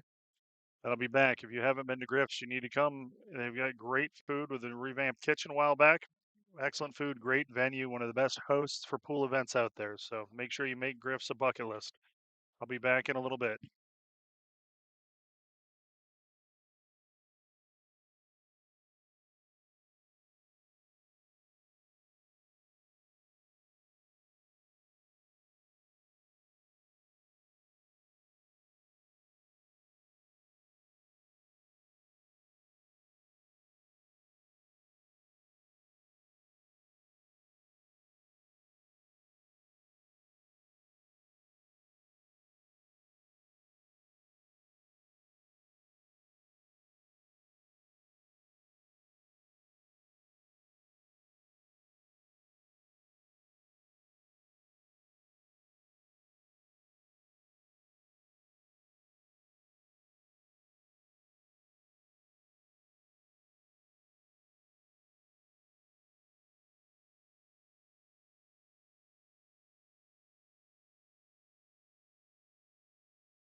All right, rack one, Mike Hammond's in good form here. As this 10 ball to take the first rack. And he rolls it in. I want to thank everybody for tuning in and supporting the players. It's another one of our fun annual events. Players always look forward to this event.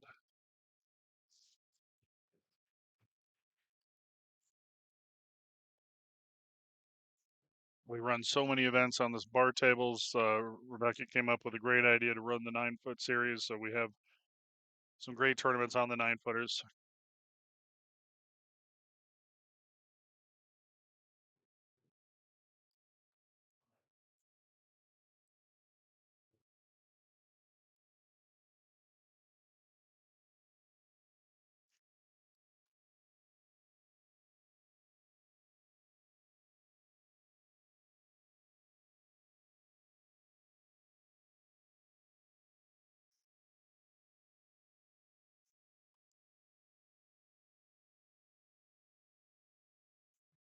Well, Mike's getting set to break off, update some scores. Craig Dumo's rallied back in his match against Mark Johnson. He's down 7-6. Mark is at 7. Wayne Farnum's on the hill up 8-5 on Alan Wang.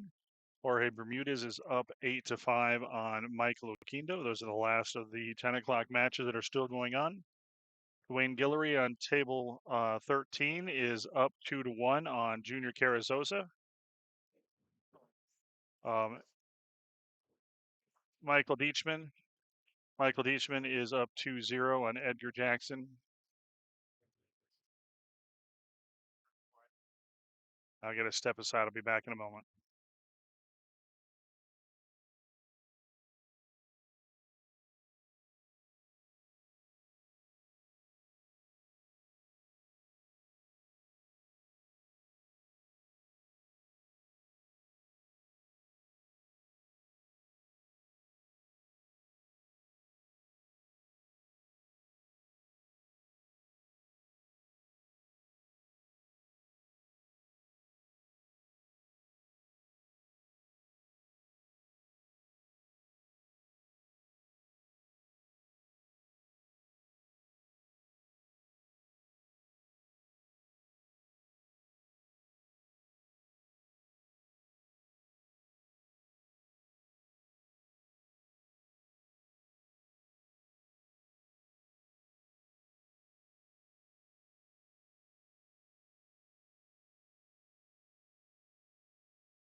All right, Mike Hammond's off to a 2-0 lead in this match.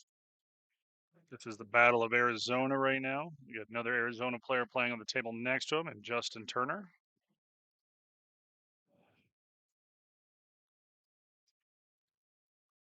Table to the left, I'm watching Alexis Garcia playing Misael. Sorry, I keep mispronouncing his first name. Alex is up 3-1 in that match.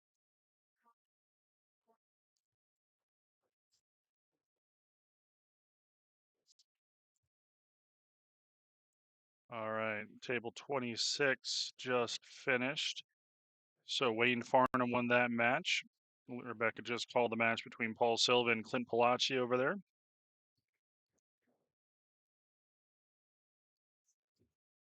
Again, if you want to watch other matches that are being streamed, we have 4 stream tables. 3 of them are through Griff's TV with Griff's partnership and deal with Evo Sports.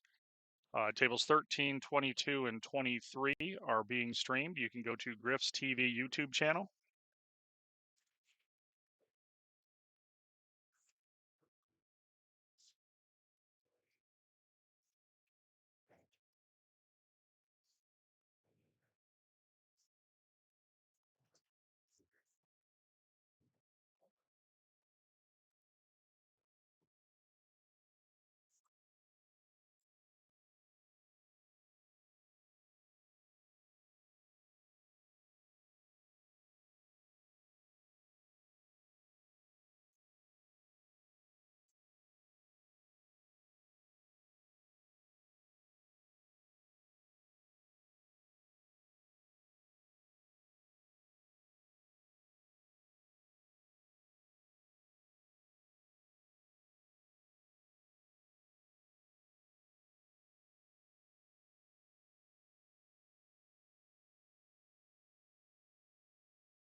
Mike is hooked on the 3-ball here, so kicking off the end rail for it. He's going to leave a play on the 3 for Ray. Does play in the side pocket from there. I think it goes by the 6 as well if he wants to be aggressive. He also has some defensive options. Also, big shout out to Oscar and Desiree Dominguez up in Hard Times running their Amar Kane Memorial this weekend. They had 148 players in the 10 ball, which I think they're down to about 16 in that. And then the 1 pocket started last night. Collins Newey up there running the stream on post up. Always does a jam up job. I just thought of that because I was thinking of jump shots and thinking about my Roberto Franco jumper, and I saw that Roberto Franco had an amazing cue that they're raffling off up there.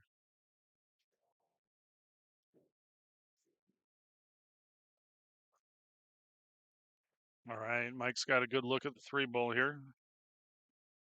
Just have to put a good stroke on this to get it back for the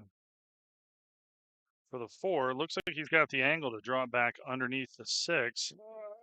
Yeah, right in that area is where he wants to be shooting at.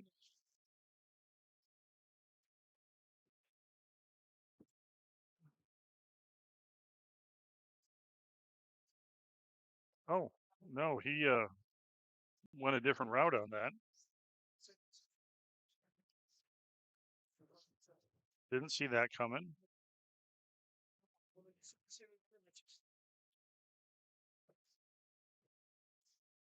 All right, and table 25 to our left, Alexis Garcia is shooting a 10 ball to take a 4-1 lead. And you can follow all the scores to the matches on the digital pool bracket. We're using the tablet scoring here at Griff's.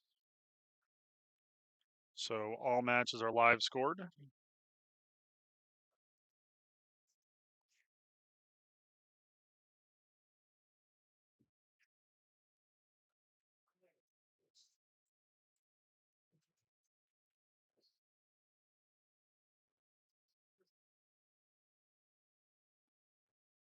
Oh, what a bank shot.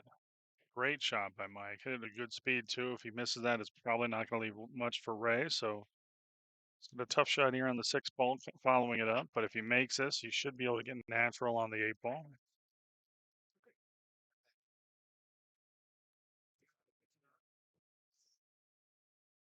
Well, maybe not as natural as I thought on the 8 ball because this is no daisy. In the words of Doug Renus, at least he gave himself a place to put his hand.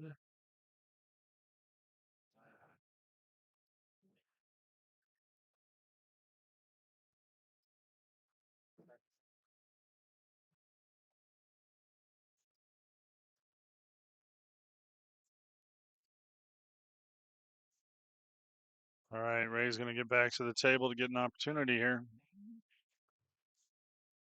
In the format is race to 9 on the winner side, 7 on the loser side. Finals is a race to 13, a single race to 13.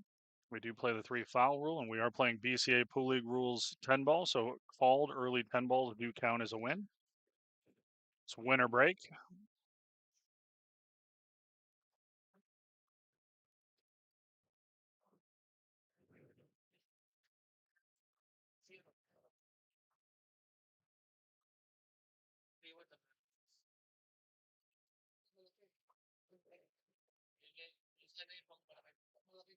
Ray's just a little bit off right now, and Mike's going to be able to potentially take advantage of it. He has a play on this 8 ball.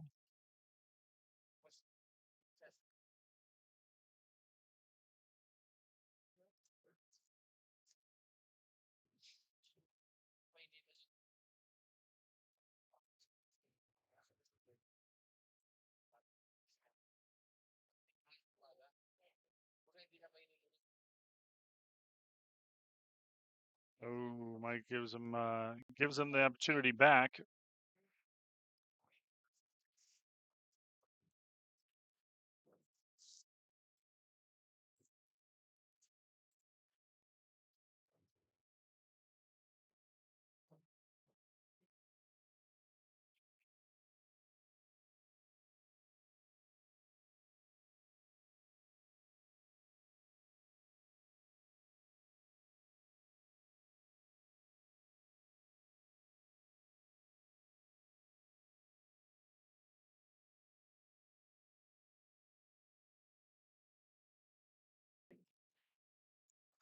All right.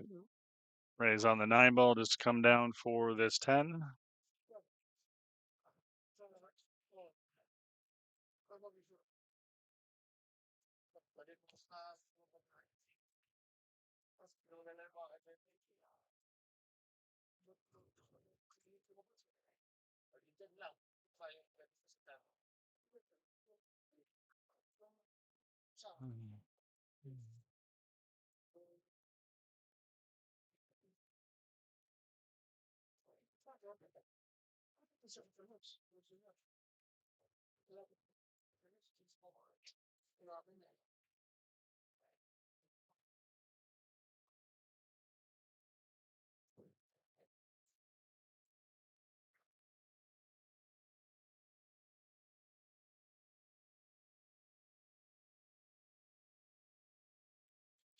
The boss is giving Ray a hard time so far in his start, so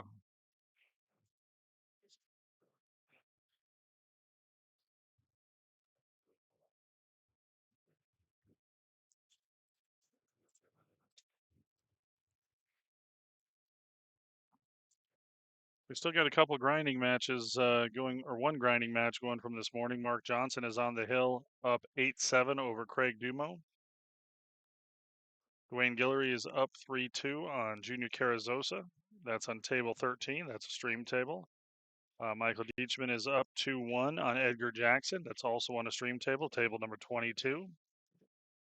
Alexis Garcia is up 5-1 on Miziel Carranza Diaz. Justin Turner's up 2-1 on Scott McKay.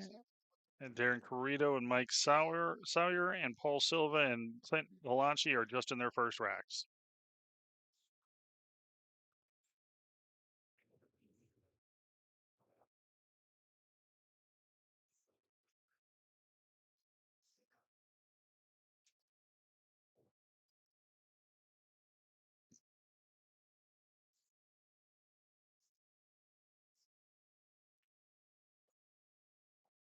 Do me a favor, guys. If you've got a horse in the race, you got someone you're cheering for in the tournament, let me know who you're rooting for. Also, let me know where you're watching from.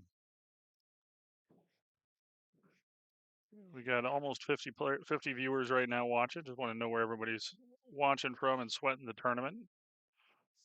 One of the things we've been blessed with at M.O.B Productions is we've got players coming from over 30 states and provinces in Canada, as well as other countries. We've had players from England and Australia.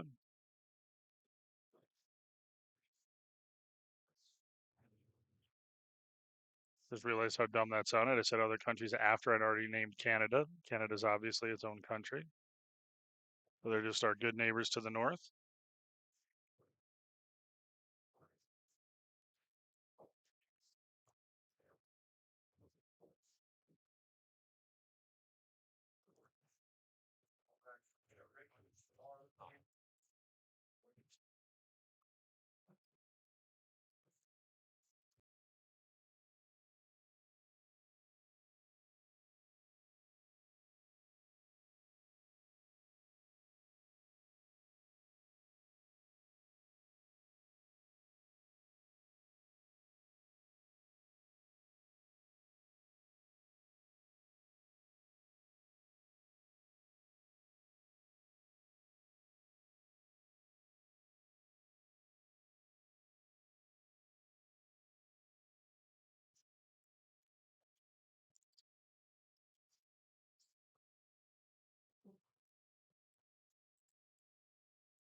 Gets shot by Ray, gets down there below the 7, so we've got a good clean shot on the 3 ball.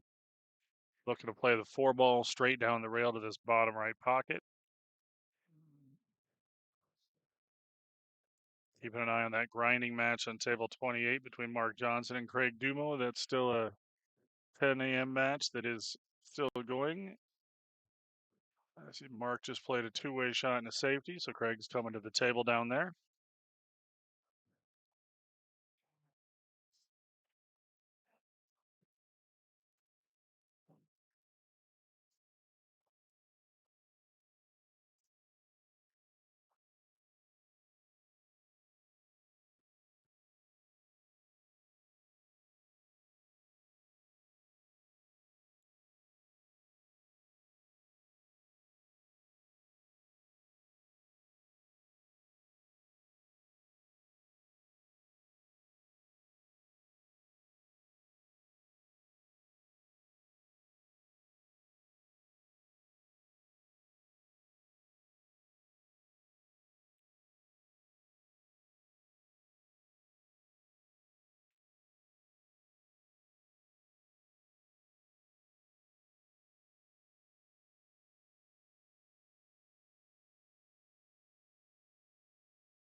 Cue ball.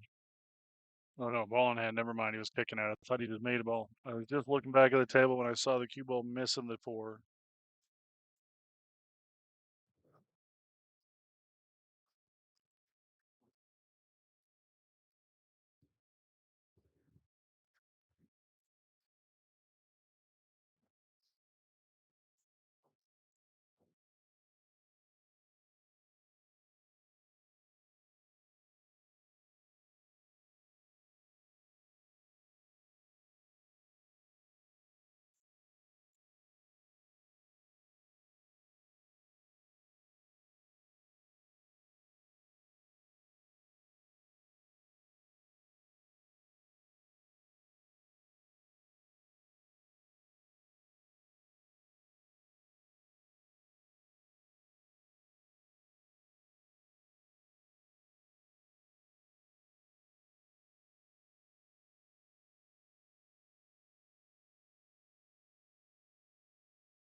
All right, Ray's looking to see if that seven ball goes up to that top right corner past the nine ball. It looks like it just does.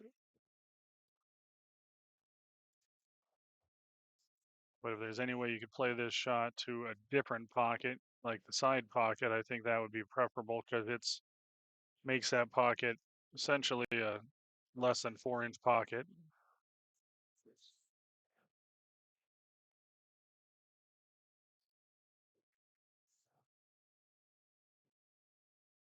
I wonder if he's going to play safe here because he didn't. That angle isn't the angle he was looking for.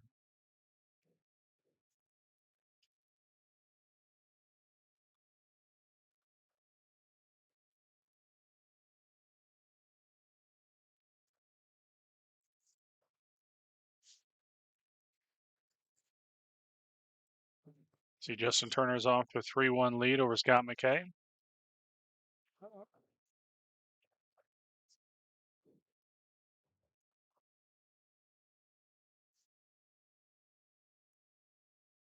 Well, he didn't leave anything easy here for Mike.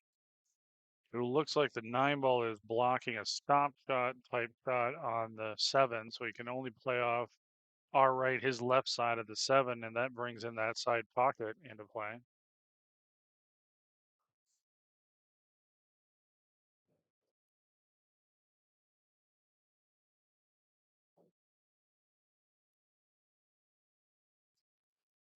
Well, he's looking at the kick shot, trying to play the offensive shot, kicking it in.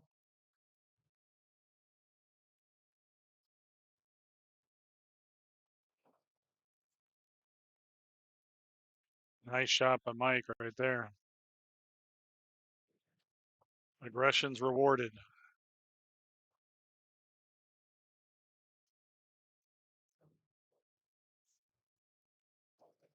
Watch outside pocket. He's good.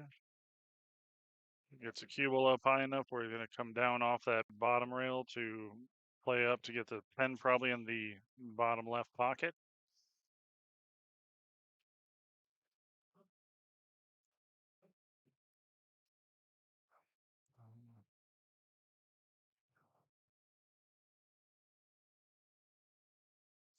A little bit of a back cut that he was hoping to be a little straighter in on this ball.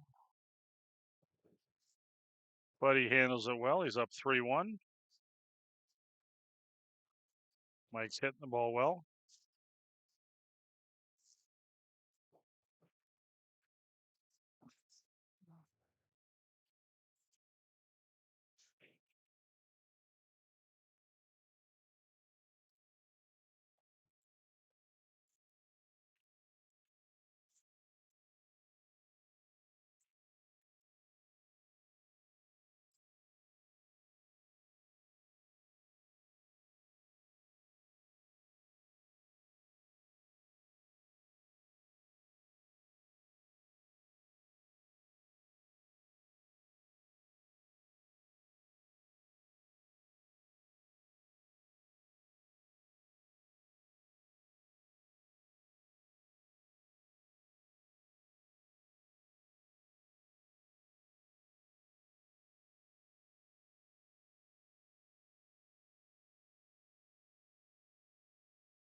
All right, I'm looking down at table 28. I see Mark Johnson looking at a 10 ball in the side pocket to win the match against Craig Dumo. That's a 10 a.m. match. It's been a little bit of a marathon.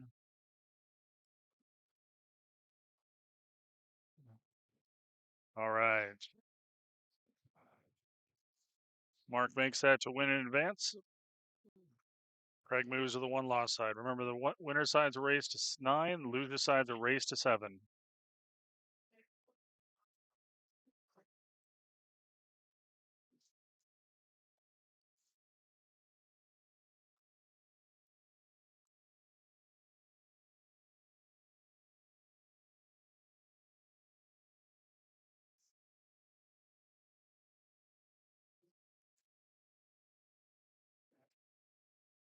All right, Mike looks like he's playing a 2-rail kick shot here.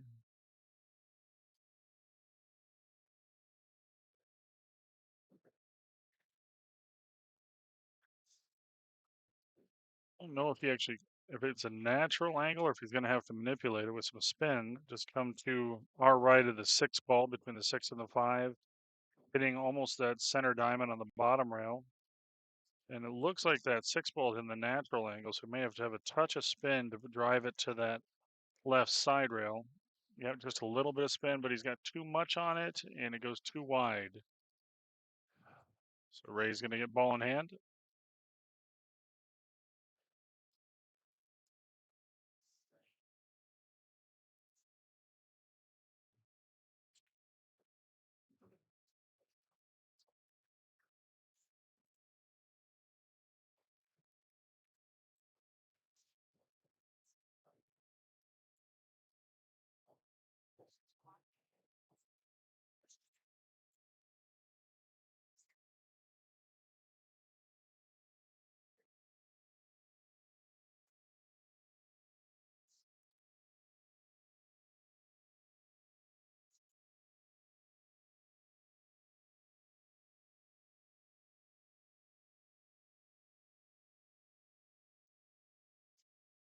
All right, Ray's off and running here. This is a fairly open table. It's got a little bit of work to do, but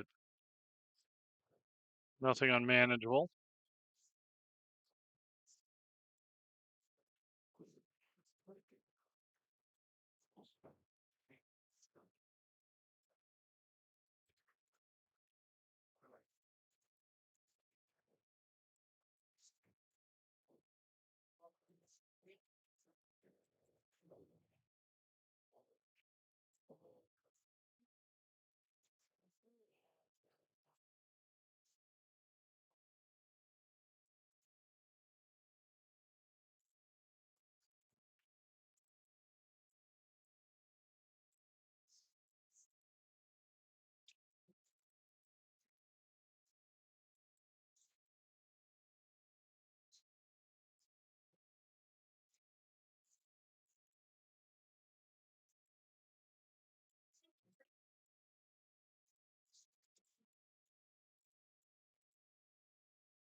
All right, Ray's on the 5 ball here. A little bit of an angle. You can probably follow this forward and play the 6 in that left side pocket.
Good shot there by Ray. Put a nice stroke on that ball.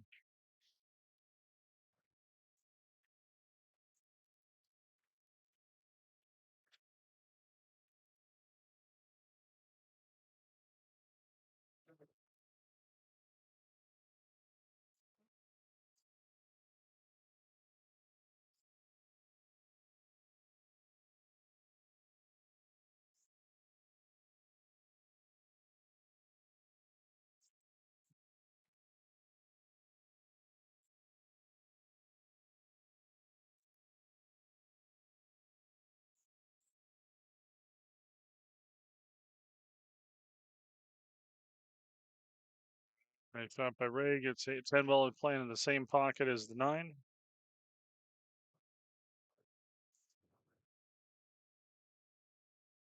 Let's pull back within 1.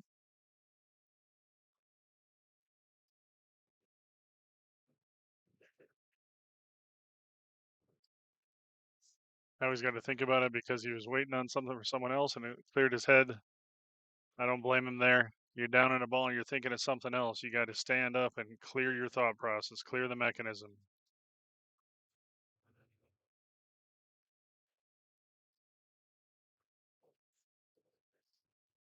And appreciate everybody tuning in today. Gonna have a lot of pool this weekend. You got a couple of streams out there to choose from. Appreciate you supporting these players. We're at Griff's Billiards in Las Vegas. If you haven't been to Griff's, you need to make it on your bucket list. It's a wonderful room here, one of the nicest rooms in the country. Named after the founder, Mark Griffin. Oh, we thought too much on that one. It was in his head. It was in his head.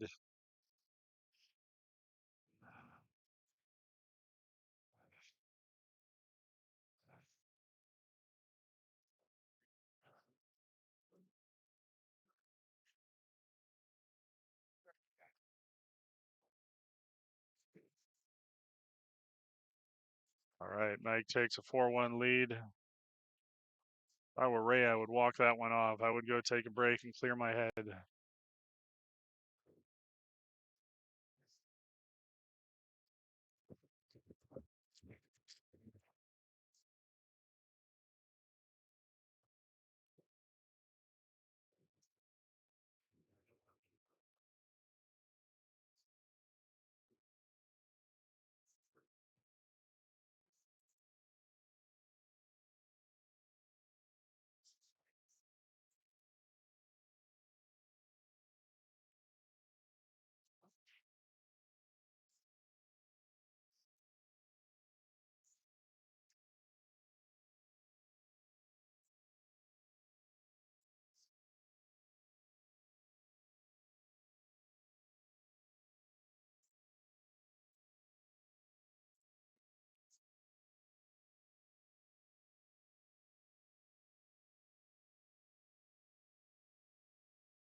All right, Mike with a dry break, but doesn't leave much here for Ray. I believe that 8 is blocking the 1 ball.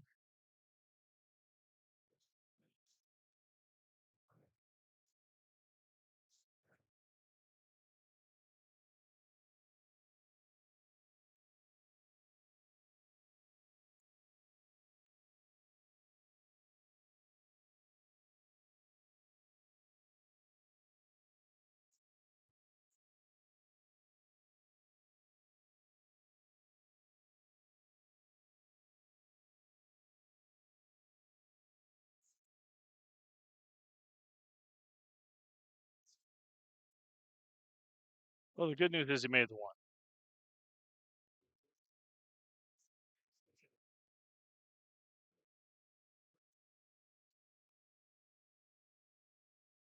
He's going to have to spin this if he's going to that right side rail. I actually like this play better, going off the top rail, a little bit of left spin to play at 2 rails.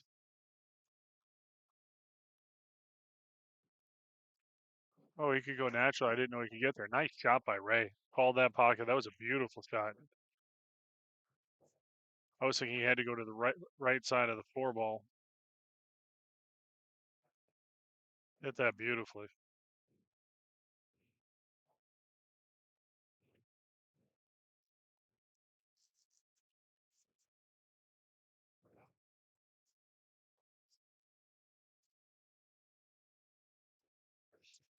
All right, I see Alexis Garcia just won a game to get to the hill. He's up 8-4 on Miziel.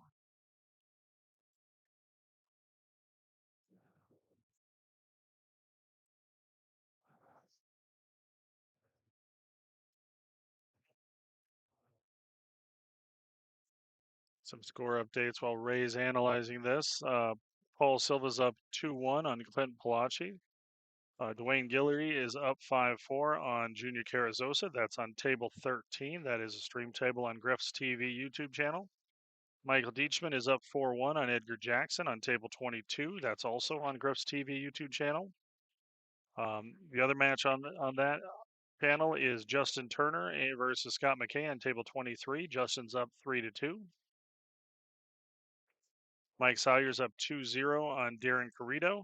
And Rocky Ma and Jimmy D'Souza just got started on table 28 after the marathon match that finished up there just a little bit ago.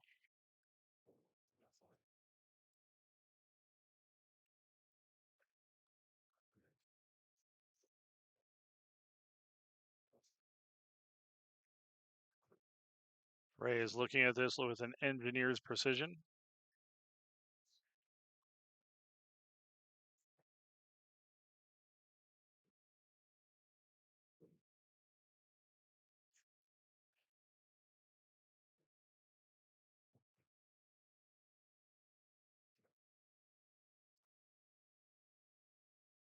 Watch out, don't show him the three ball. If you show him the three ball, you're leaving a potential 3-10 combo.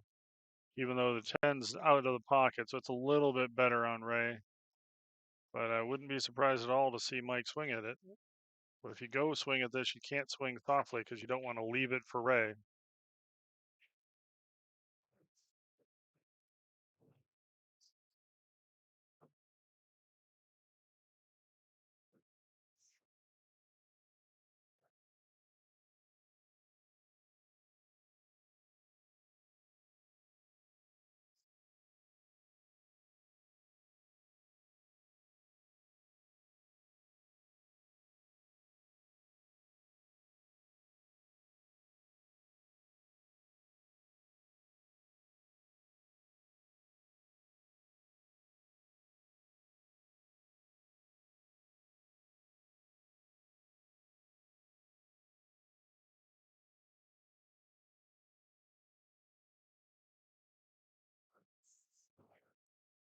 Yeah, I don't blame Mike at all for not swinging at that.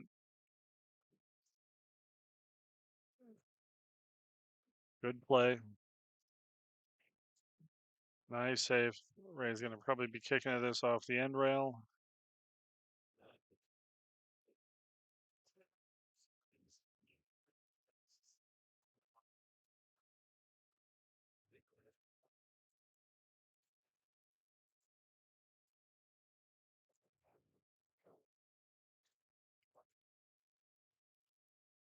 Scott McKay just won a game to tie that match up with Justin Turner at 3 apiece.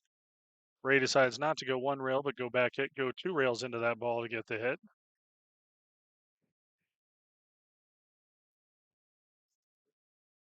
It's pretty crafty, that Ray Robles.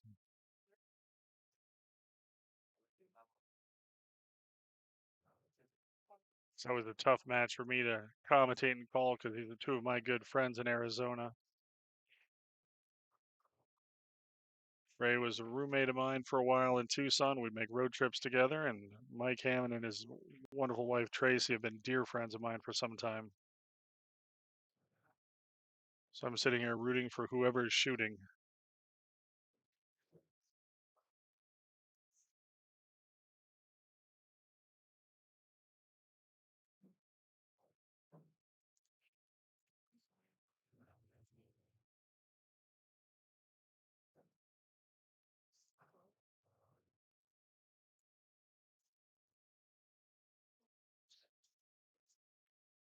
Looking over, I see Alexis Garcia at the table with 5 balls left on the table. Now 4 balls left on the table, and he's on the hill up 8-4 over at Mizio.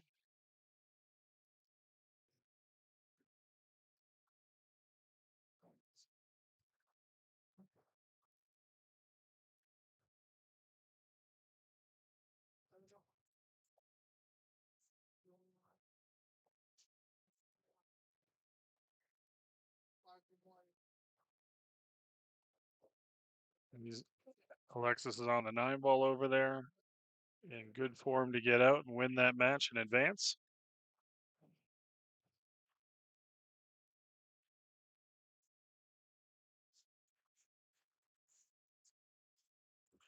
All right, Alexis Garcia wins 9-4.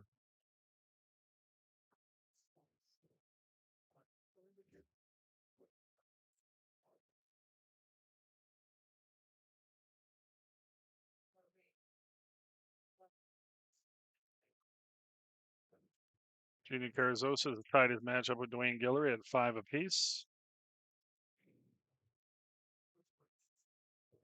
Rocky Ma's first on the board against Jimmy D'Souza.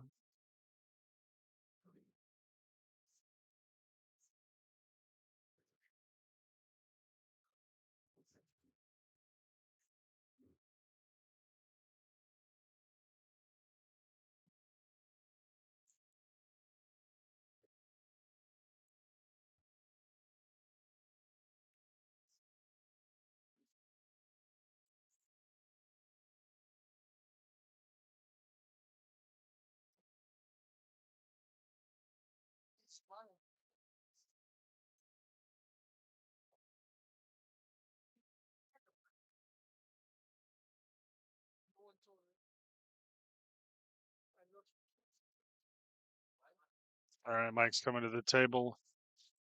Nothing good really here on the 3 ball. Curious to see how he goes at the safety here.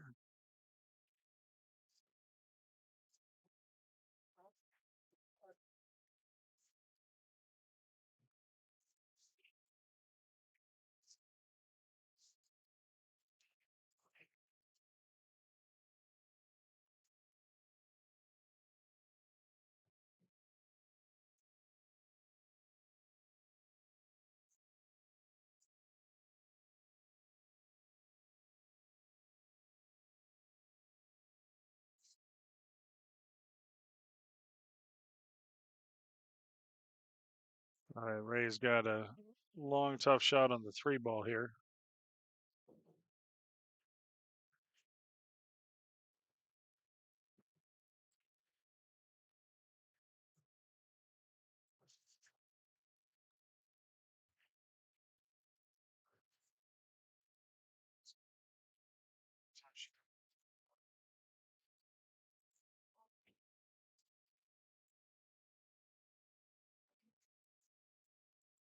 Makes that good on the 4 ball. See how he plays the 5-6 if he's playing the 6-10 combo.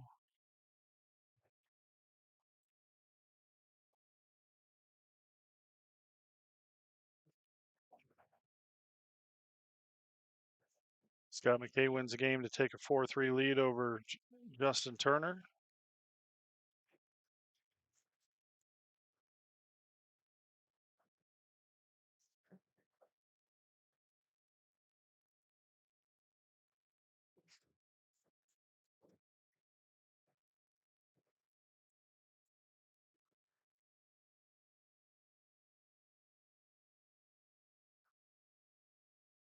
Well, they underhit this a bit, but it gives them some options. You can go with this as a carom, or you can play the combo, or you can play a bank, or you can play defense. But he just called the 10 balls, so I think he's probably going as a carom. Going into it with the cue ball. And I would have bet money you couldn't have scratched past that.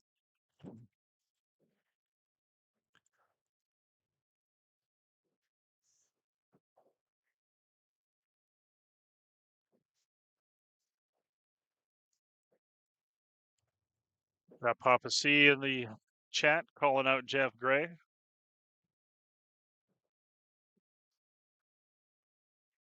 I always gotta love the guy that calls out a guy for not playing in the tournament when the caller also is not playing in the tournament.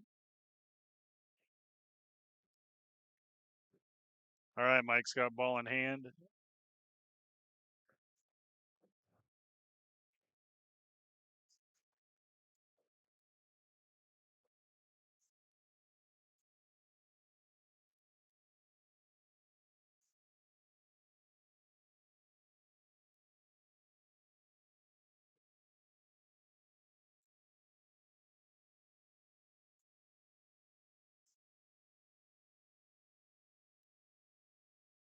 All right, Mike's got on the right side of this, so he can play up and over to play the 8 ball down to the bottom right corner.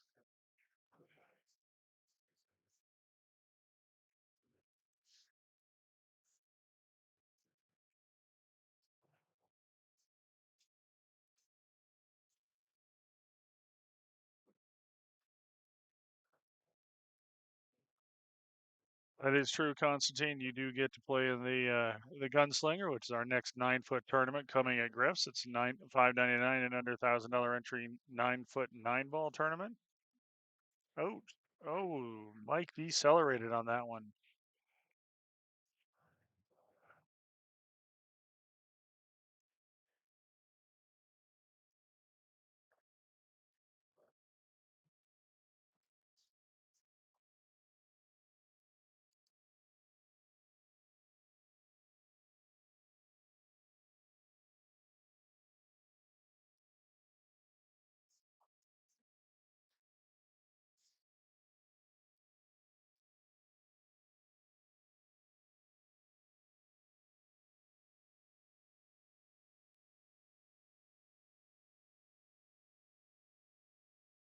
Oh, Constantine, I think the old excuses still work pretty good.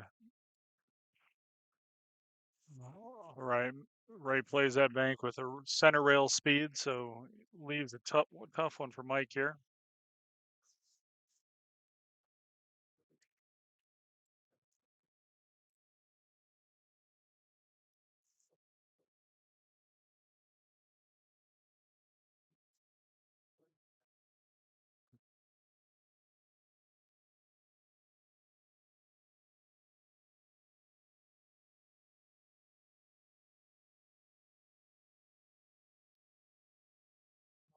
It's cue ball to die. Ray wants it to go.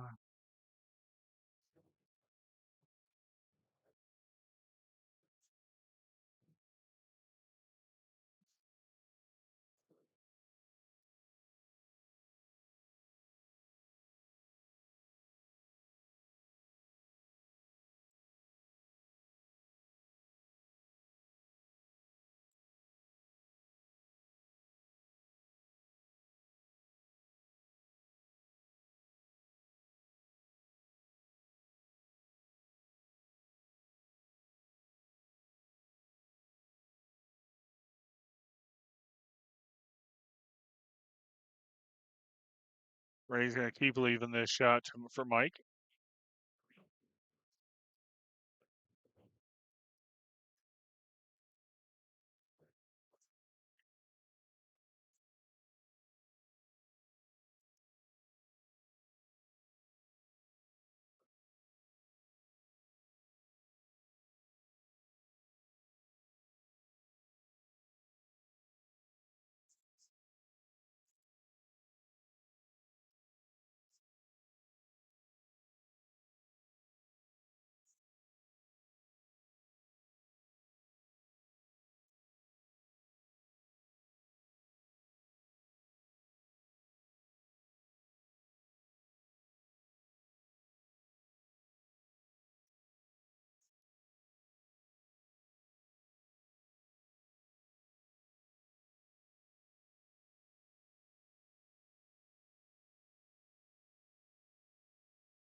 Right.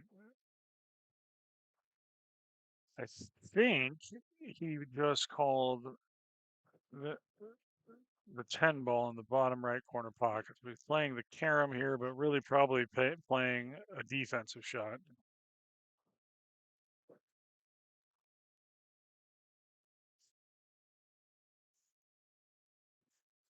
I don't think that came out the way he wanted it to.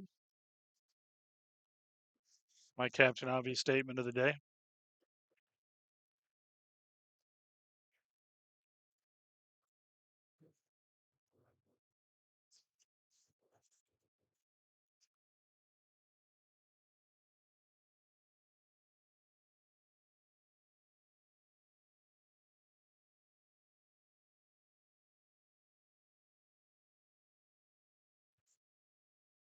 All right, Mike takes a 5-1 lead.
All right, Mike's got the 2 in the corner, the 3.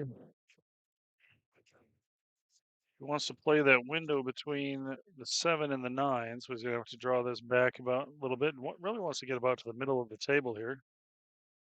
And he overdrew the ball.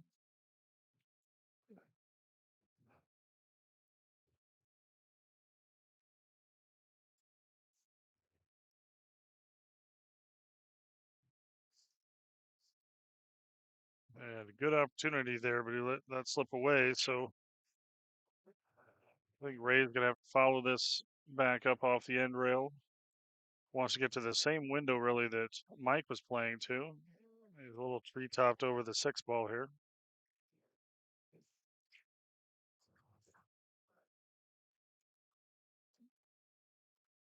Wants us to come down. I think he got this angle. I think he has it. But he's going to run into the 4 ball if he draws this ball back. I believe he is. Unless he can put a really good stroke on the ball.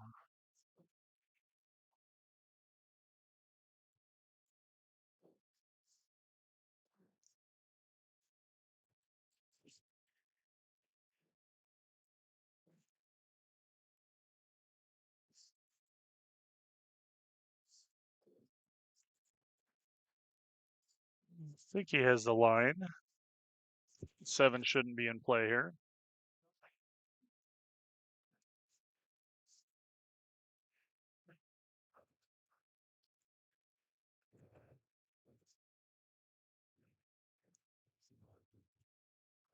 Thank you. Appreciate it.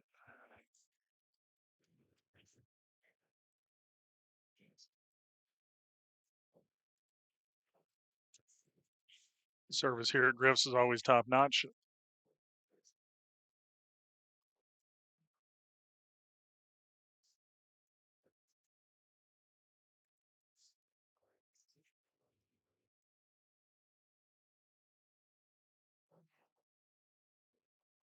Oh, Mike with an overcut.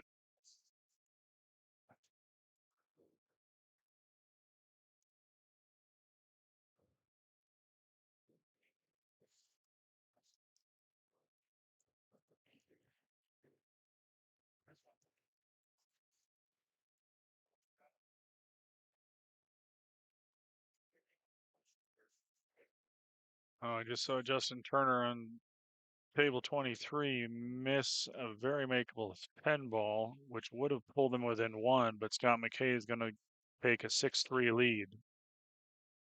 That is a huge swing. And winner side race to 9, loser side race to 7.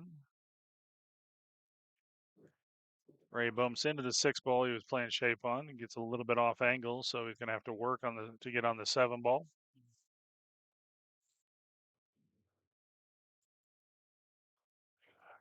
Junior Carrizosa's tied his match with Dwayne Guillory at 6 apiece.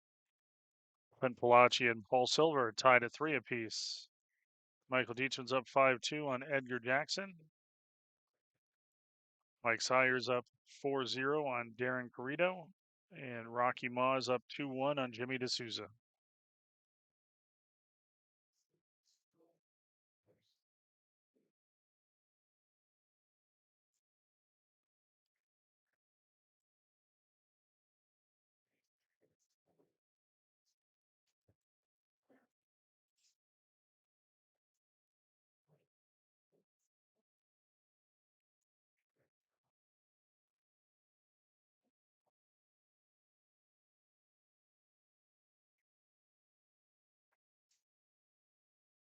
Ray has just not seemed confident and comfortable right now. He's gotta settle in. Been too many shots. He's second guessing and decelerating on his stroke. Didn't leave a ton for Mike here. Mike goes and grabs his jumper.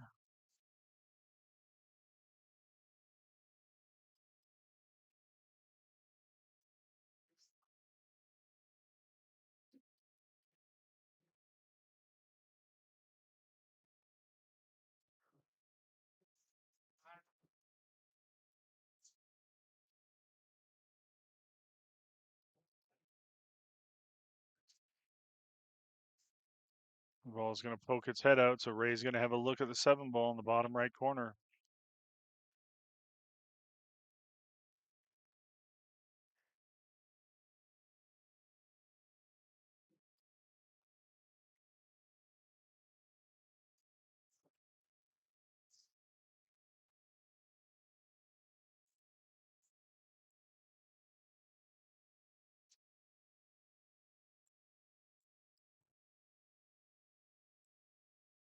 See, Jimmy D'Souza just tied his match up with Rocky Ma at 2 apiece.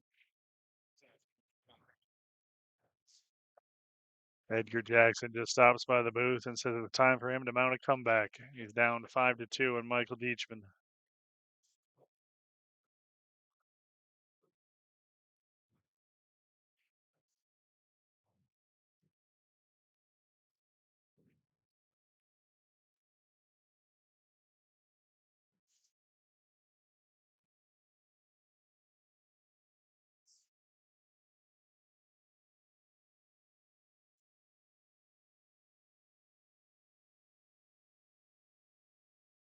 Ray is just not comfortable yet. It wasn't an easy shot, especially with the stretching on it.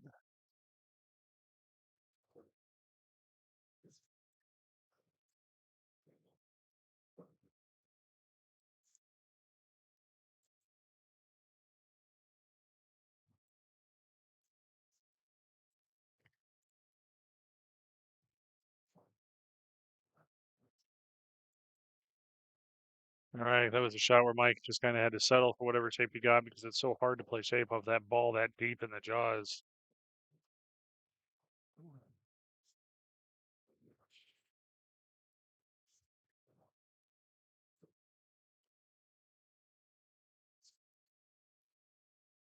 Nice shot. Gonna have the exact same shot in the opposite pocket on the 10 ball.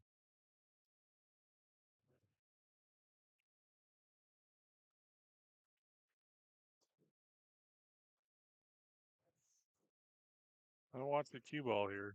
Should be good, but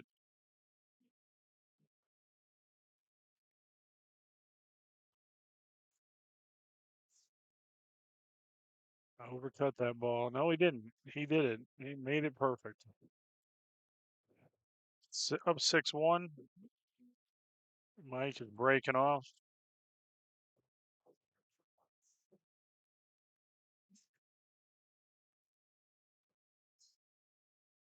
Scott McKay has taken a 7-3 lead on Justin Turner. Junior Carrizosa is his first lead of that match that I've seen at 7-6 over Dwayne Guillory. That's again the race of the 9. Paul Silva's up 4-3 on Clint Palachi. Mike Sawyer's up 5-0 on Darren Carrito.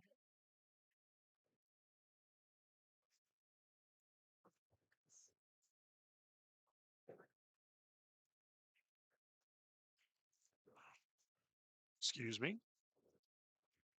Mike's taking a quick restroom break. I'm going to step away as well.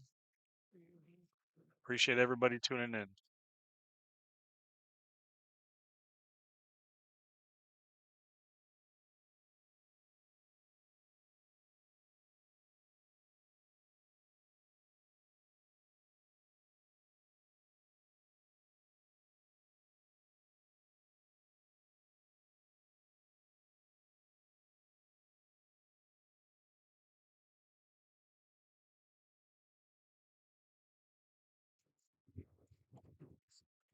JJ Marks, I see you asking Fernando about Justin's match. Justin's down 7-3. You can also follow all the scores of the matches in the digital pool bracket. That link is in the details, both on the Facebook and YouTube channels.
Mr. Paul Vita, hello from Las Vegas. He's tuning in from the San Francisco Bay Area. Appreciate you tuning in.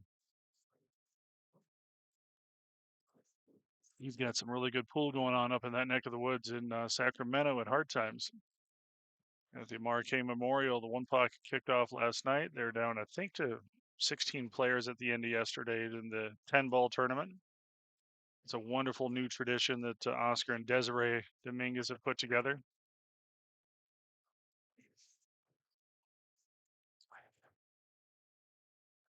Ray wants his ball to jump. I don't think it did. It looks as though Mike is going to have a look to make this ball.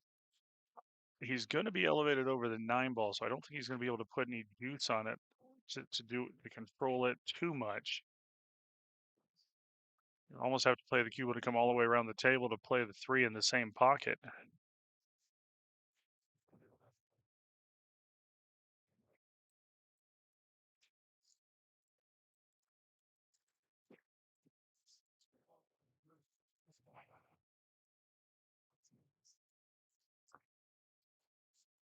We had that idea, but caught the corner of the side pockets. We play in the 3 cross side.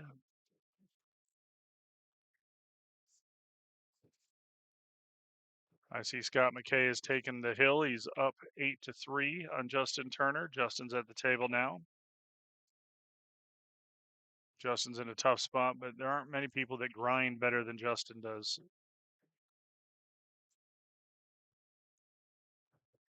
Dwayne Guillory and Junior Carrizosa are tied at 7 apiece. Paul Silva and Clint Palachi are tied at 4 apiece.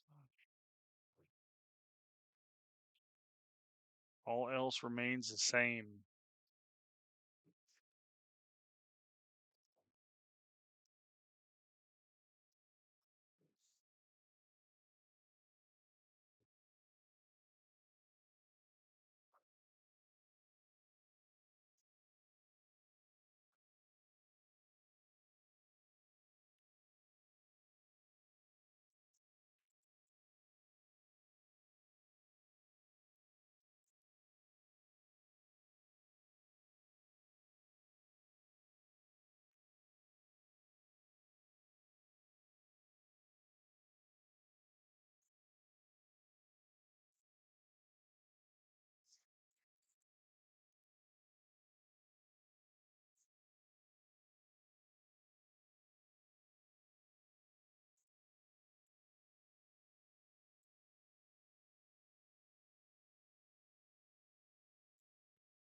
All right, Ray is either a back cut to the top right or a cut to the top left. I like playing this as top left, a little bit of bottom outside to draw it off that side rail. I think it's past far enough past the 7 or the side pocket to be able to avoid the scratch.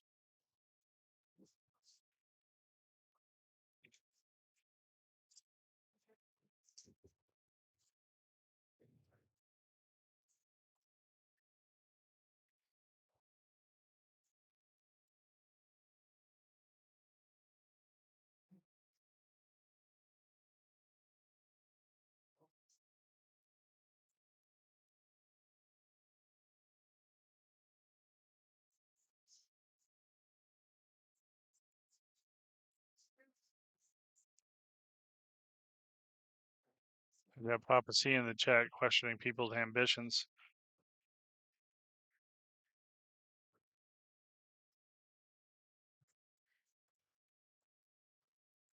By the way, good job on the 5-10 under tournament you ran the other weekend. Constantine Alexander has made his return to tournament directing, so he's got some tournaments he's running at Griff's.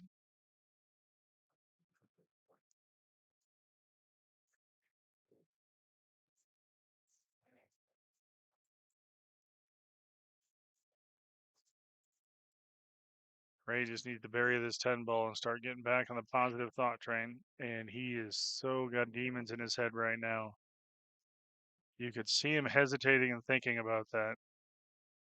I hate to see a friend go through that. We've all been there. And sometimes the balls just look square.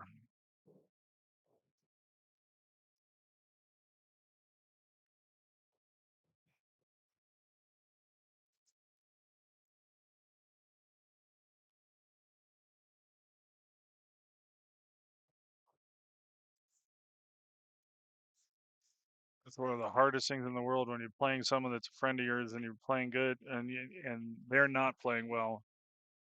Sometimes it takes the steam out of your sails too.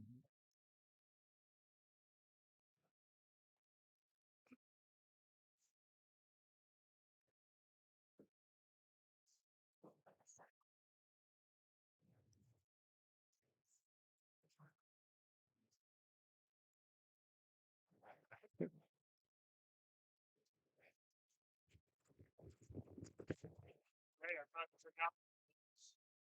I thought you forgot where the rack was. Oh, Yeah. I had to tell Ray that I thought he forgot where the rack was. He hadn't been reaching up there very often.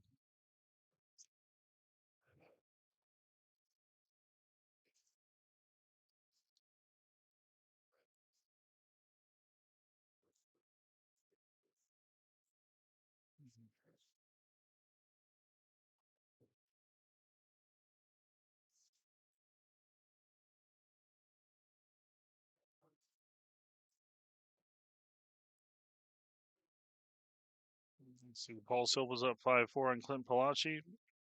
Junior Carrizosa and Dwayne Guillory are still tied at 7 apiece. Mike Deachman and Edgar Jackson are still grinding at 5-2. Mike Deachman's up.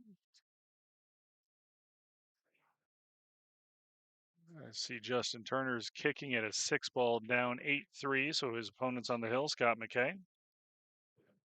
Mike Sawyer just won another game to take a 6-0 lead. Oh, and Justin Turner hits a beautiful shot on the 6-ball, and it just hangs on him. Mike Sawyer's up 6-0 on Darren Carrito, and Jimmy DeSousa's taking a 3-2 lead on Rocky Ma.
All right, I get distracted by something. Didn't see what happened there. I don't know why I just put Mike to 2. He's at 6. Ray is at 2.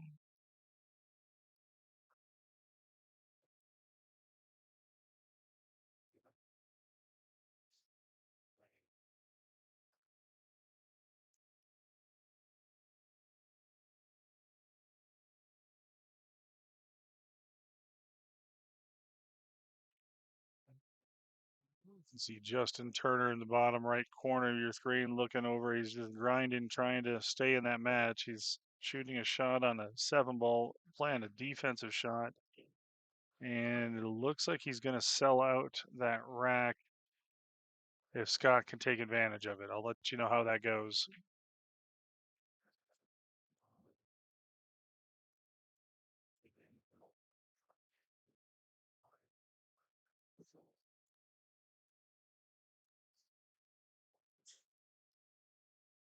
Good shot by Ray. Glues him back to the back of the 6-ball. Almost glues him.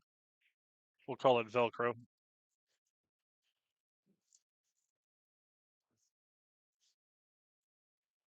Scott McKay in his match against Justin Turner has gotten perfect on the 9-ball.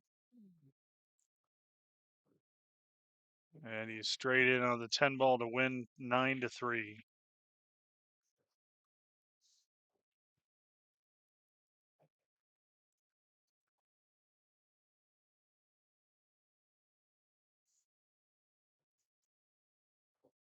All right, good hit there by Mike. Put some distance between them, makes Ray work for it.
All right, Ray's coming to the table with a good look at the 5-ball here.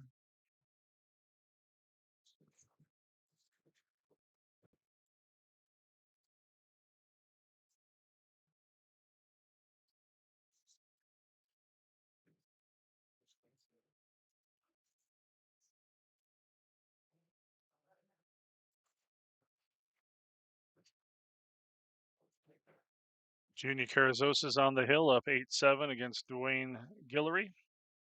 Edgar Jackson's taking a game to cut into Mike Beechman's lead. He's down 5-3.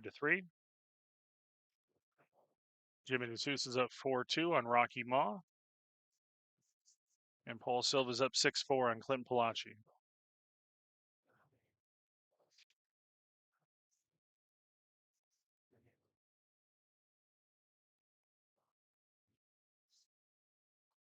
All right, Ray's looking to see if that 8 plays in the side pocket. If it does, he's going to want to play this backup table.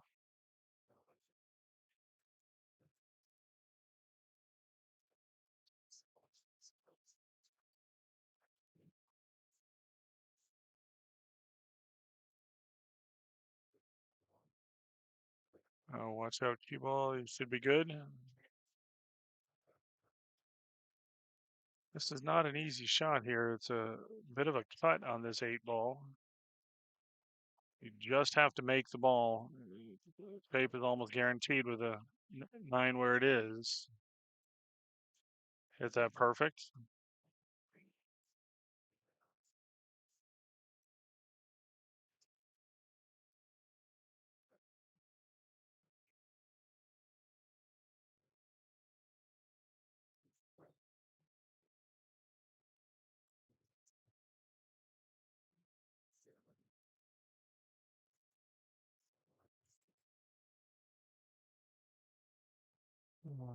Ray just has some demons going on in his head right now.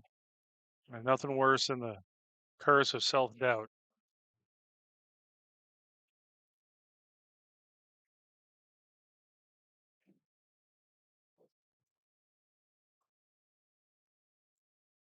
And Mike's not putting him out of his misery.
All right, scratching the break for Ray, so Mike's going to come with ball in hand.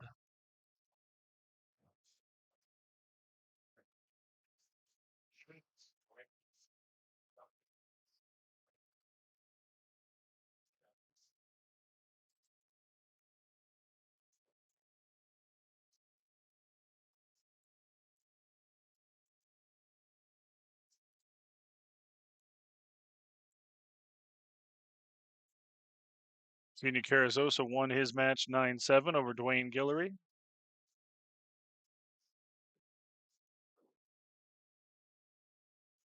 Mike Sawyer's up 7-0 on Darren Carrito.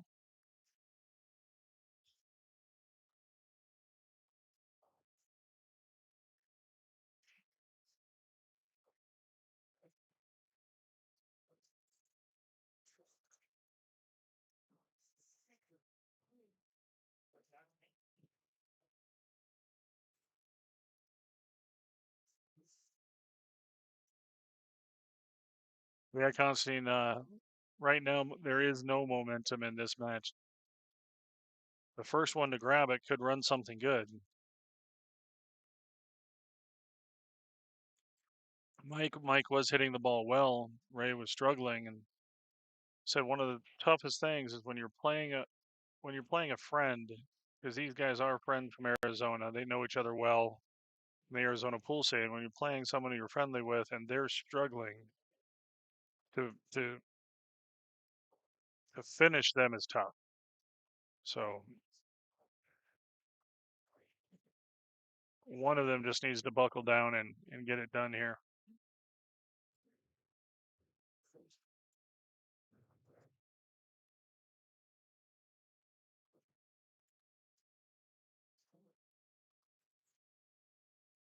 I think Mike just called this 3-ball in the bottom right corner where he's playing a 2-rail kick shot on it. It's actually a 1-pocket shot here, a 2-rail kick bank. Of course, he's really playing it more for the safety to get the defense off these. You want to get distance on them, and he's going to get the scratch out. He just hit a little thin, hits that a little thicker. He's going to have the cue ball on the end rail and the 3-ball probably on the end rail of the bottom rail.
All right, Mike's got ball in hand, 5 balls left on the table.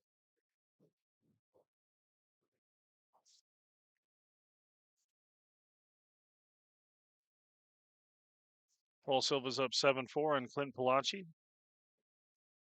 Rocky Ma has tied his match up with Jimmy D'Souza at 4 apiece.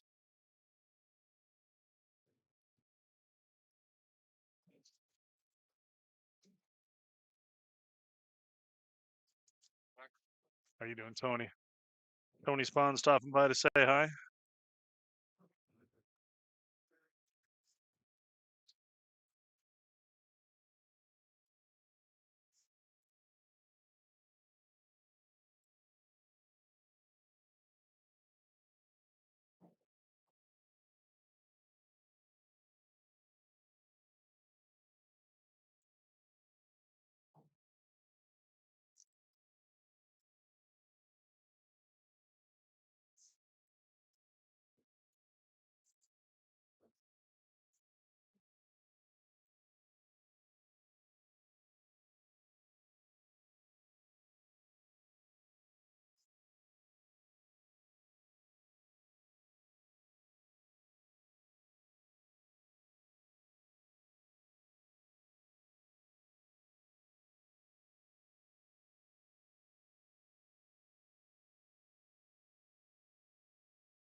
All right, Mike Hakes expands his lead to 7-3.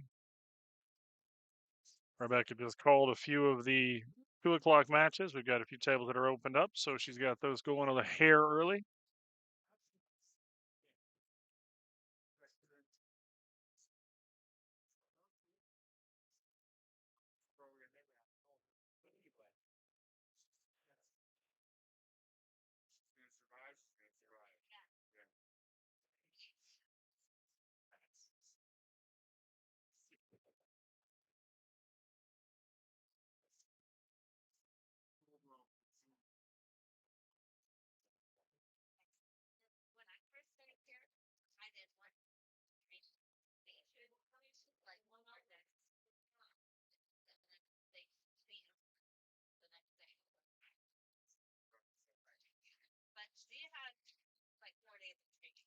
Mike Sawyer's on the hill up 8-0. Clint Palachi's gotten one back on Paul Silva. He's down 7-5.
Okay, what's up?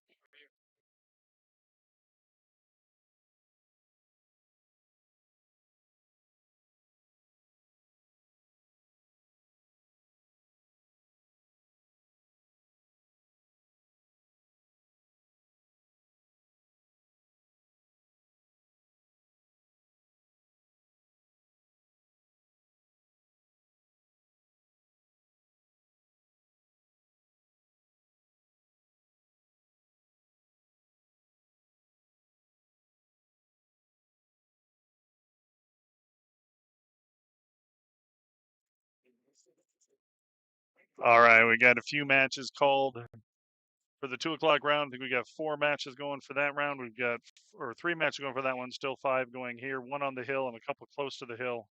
So we're gonna have some quick turnovers coming over the next 10-15 minutes. Mike Beecham's taking a 6-3 lead on Edgar.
Ray needs to make the most of everything here to try and get back into it. Kenny, the link to the bracket is in the details both on Facebook and YouTube. You just need to get out of the video to go down to the details, the video description.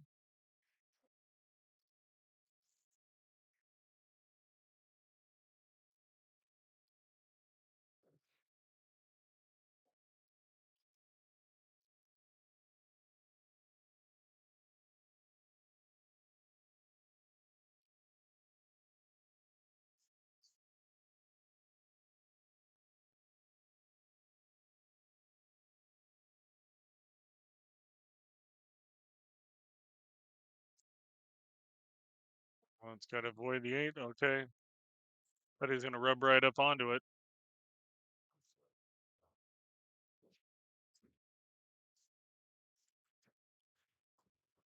Guys, we need to leave Rebecca enough space over here.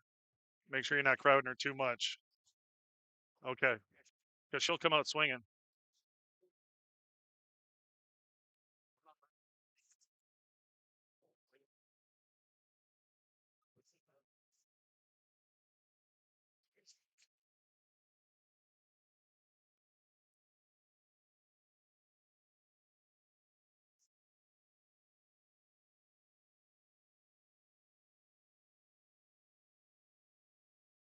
All right, ready to put a good stroke on that 9 ball. He had struggled with a couple of those earlier.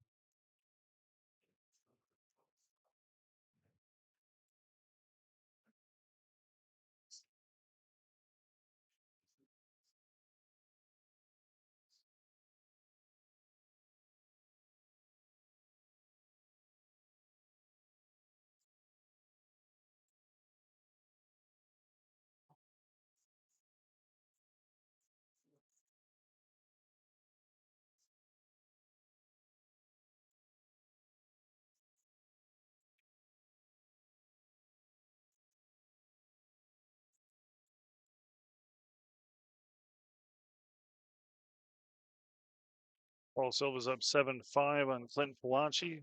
Mike Deachman's up 6-3 on Edgar Jackson. Obviously, right here, Mike Hammond's up 7-4 on Ray Robles.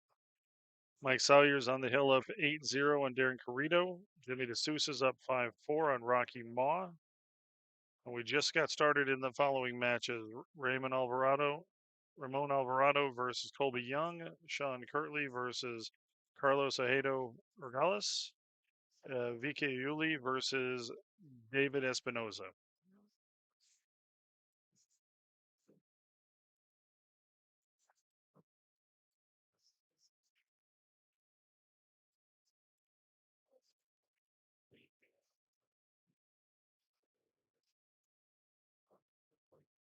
All right, all the balls like the right side of the table on that break.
All right.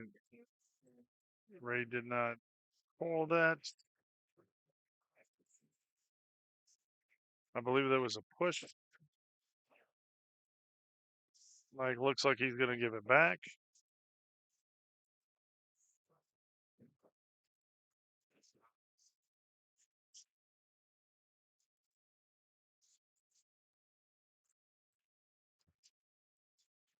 On table 27, it looks like Mike Sawyer won his match 9-0 over Darren Carrito.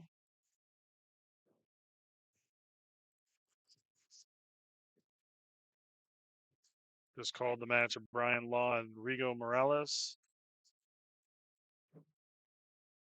Clinton Palaci's taking a game back off of Paul Silva, so he's down 7-6. Jimmy DeSousa's up 6-4 on Rocky Maw.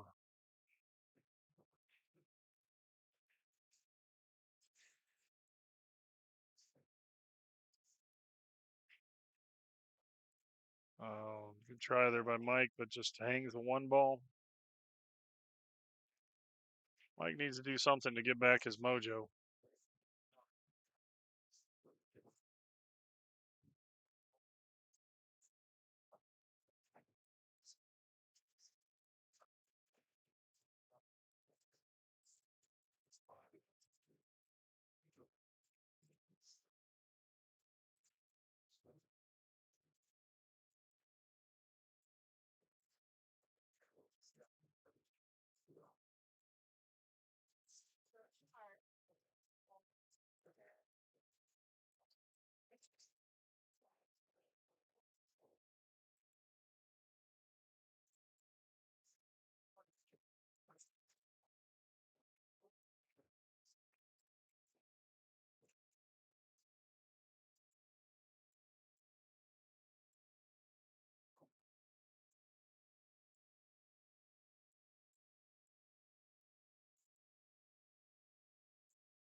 Leaves Ray a long, tough shot here, tough kick shot on the 3 ball.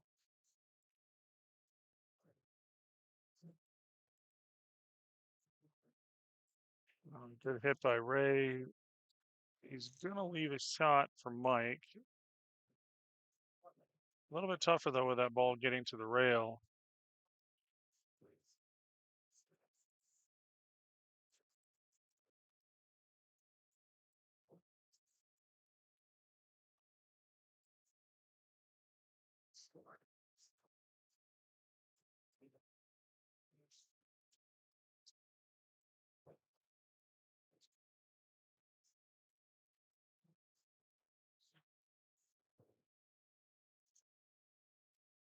All right.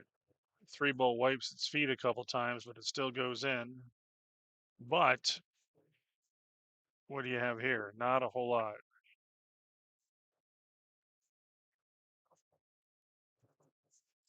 That's the one he's going to have to kick with speed if he's playing the make, because there's no way to get around for the 5 ball. Ball in hand on the 4 ball to Ray. 7 balls on the table. Still some clusters here, so it's nothing pretty.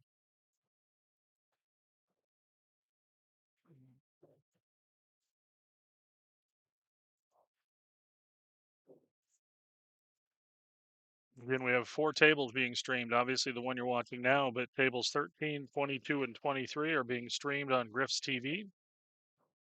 That's Griff's TV's YouTube channel. You can go to griffstv.com, or you can go to, or sorry, griffs.tv, or just go to the YouTube and search Griff's TV. Matches there at Mike Deachman and Edgar Jackson on table 22. We've got Ramon Alvarado and Colby Young on 23, and Vicky Yuli and David Espinosa on table 13. Ray with a great shot on the bank. Cue ball sets up nicely for a little back cut on the 6 ball. 7 handles well into the bottom corner. Oh, he might be his comfort zone, shooting this to the top left corner.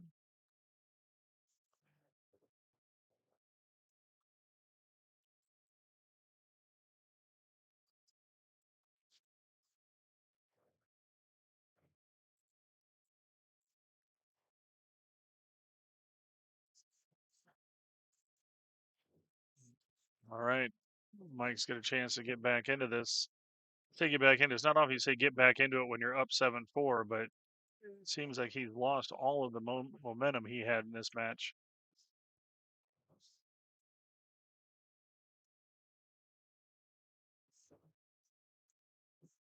Just need to hit a few balls really well and find your stroke confidence again.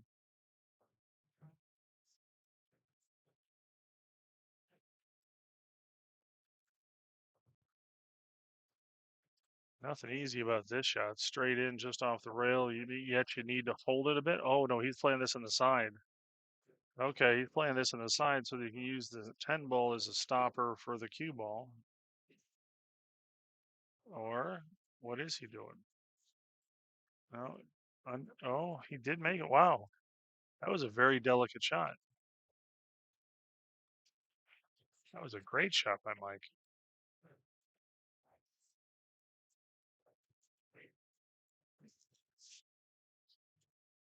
Calls a 10 in the side pocket.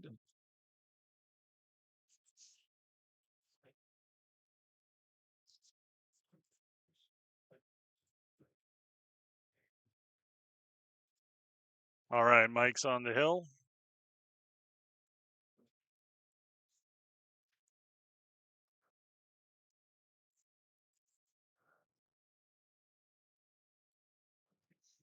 Mike's on the hill. Paul Silva's on the hill against Clint Palacci up 8-6.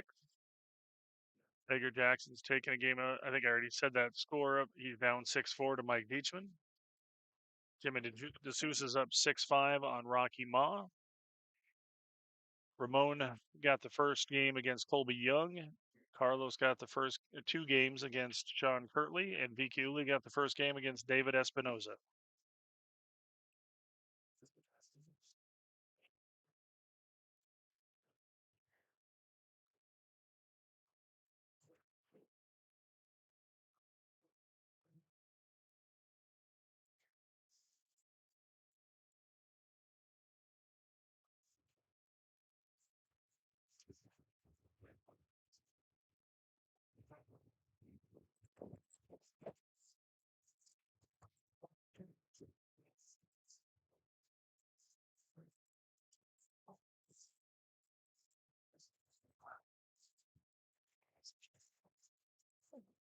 What are you doing?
All right, every ball's got a pocket here. Dre just needs to stay in line and keep his stroke going. Last few games, he seemed to be hitting the ball with more confidence.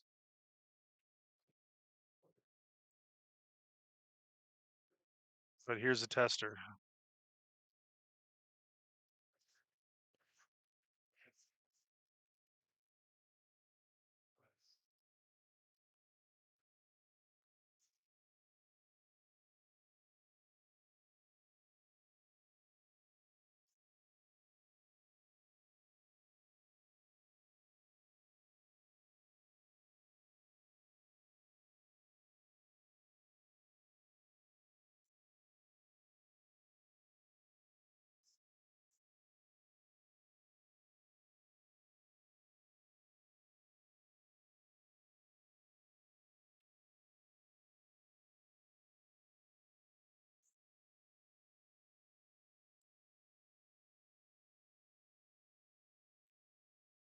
All right, Mike's got. Good look at the table. He's gonna have to do something with this 5 ball because it doesn't have a pocket. Neither of the bottom two. I don't think it goes by. Oh, it might go by the 6. It's. I keep looking at the table instead of my screen. It looks like the 5 might have about half a pocket by the 6 ball.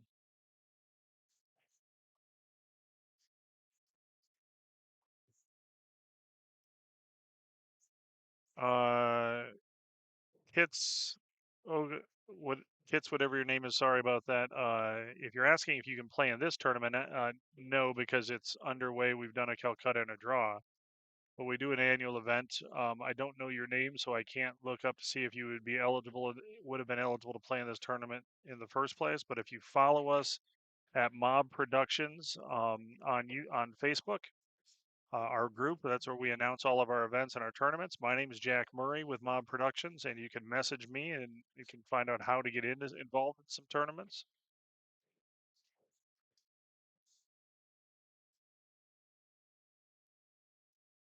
Thank you, Jeff Seaver. Yes, the bracket link is in the description, both on YouTube and Facebook.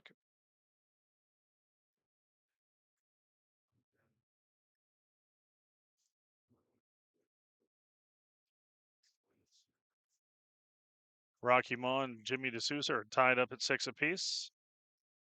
Mike Beachman and Edgar Jackson. Mike's got a 6-5 lead there. Edgar's battling back in that match.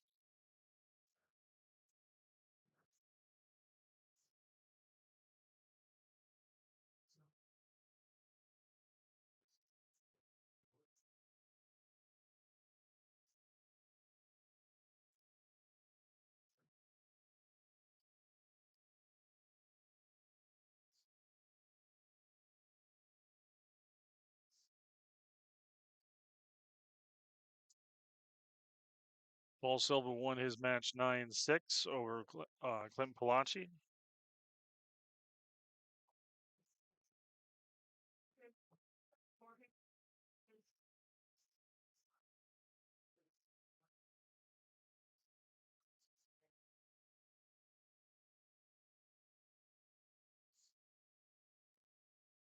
Rebecca just called the match of Jorge Bermudez and Jason Bryan.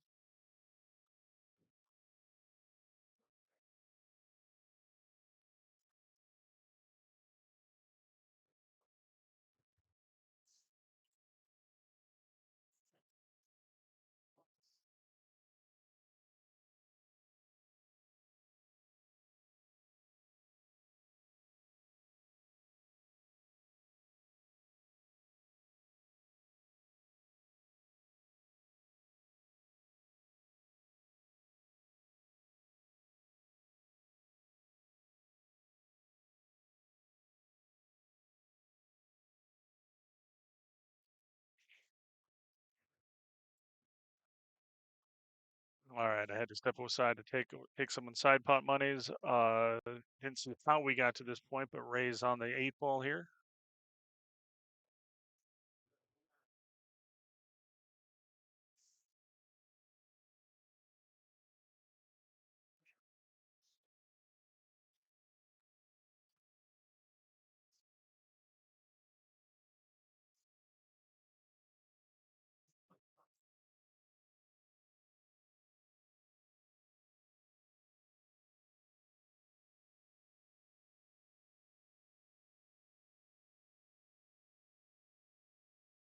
He's going to load this up with some inside and try and kill it. He's going to try and draw it past the 10.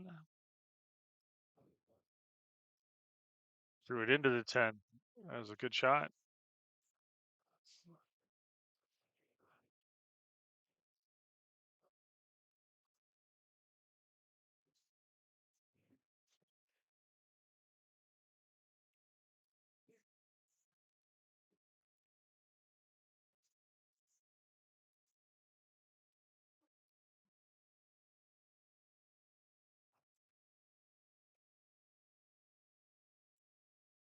All right, Ray's clawing into this match. Down 8-5. Mike needs 1. Ray needs 4.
All right, Ray's breaking off. Rack 14.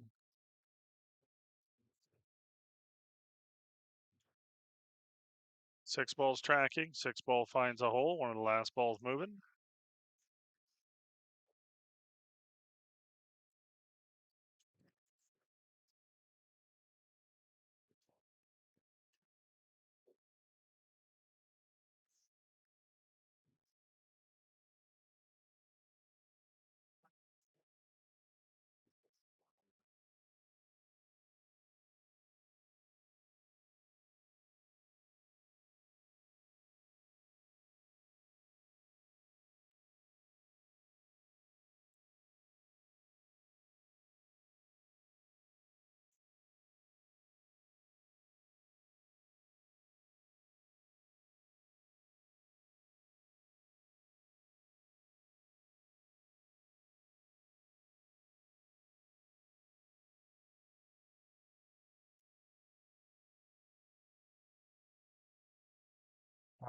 Hits for looking for a schedule of tournaments that we've already announced. You can see find them on our website mobbilliards.com. I just put that link in the comments. You can see that there.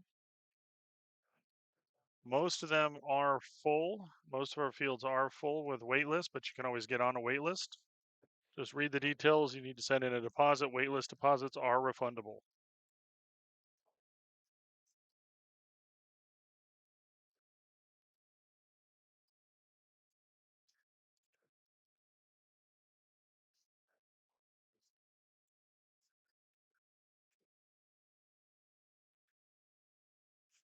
Edgar Jackson's tied up his match with Mike Deachman, 6-6.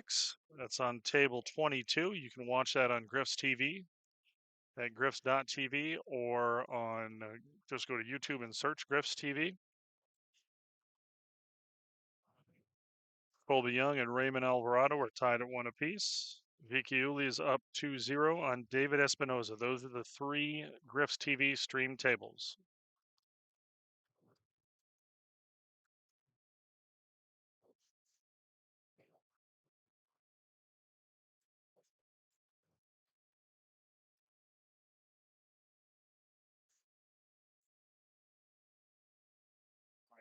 gonna have the chance to have diamond table in Quebec soon. It's so different for.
All right, Mike has this out to win the match. He hit that 9 well, and he's on the 10 ball. He's got to wait for Sean Kirtley on the table next to him, who's down on a 3 ball.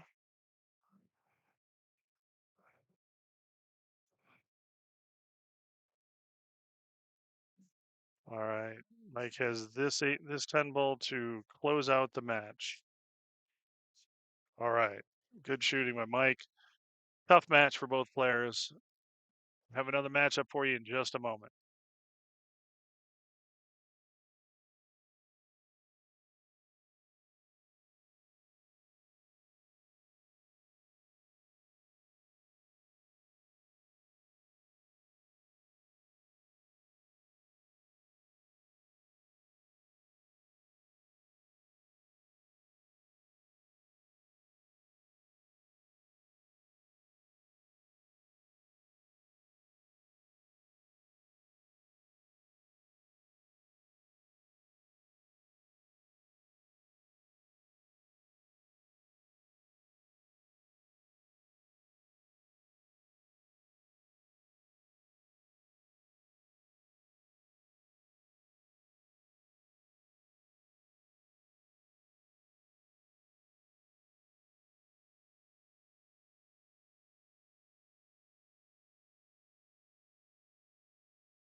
All right, the next matchup is Wayne Farnum and Oliver Tabarz. This will be a very good match. Both these players are strong players. I'll be back in just a little bit. They're getting settled in.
I've got Ray Robles over here licking his wounds after that match, asking if he had 3 viewers, and I told him no, we had to be closer to 60 because it was pure comedy for a while. All right, Edgar Jackson's taking a 7-6 lead on Michael Deachman. Rocky Ma's up on the hill, 8-6 over Jimmy D'Souza. And the 2 o'clock round matches with Brian Law and Rigo Morales are tied at 1 apiece. Ramon Alvarado is up 3-1 on Colby Young. Carlos Ueda Urelis, I'm sorry, Carlos, I'm butchering your name, is up 5-0 on Sean Kirtley. Jorge Bermudez is up 1-0 on Jason Bryan, and VK Uli is up 4-0 on David Espinoza. We still have 2 of the noon matches going. Edgar Jackson and Mike Deachman on table 22. That's streamed on the Griff's TV YouTube channel. And then Rocky Ma and Jimmy D'Souza.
All right, Wayne Farnum's at the table here.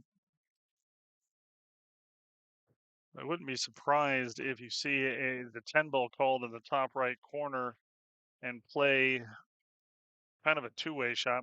Try to put the 4 ball down table. Oh, he's calling the 7 ball. Interesting.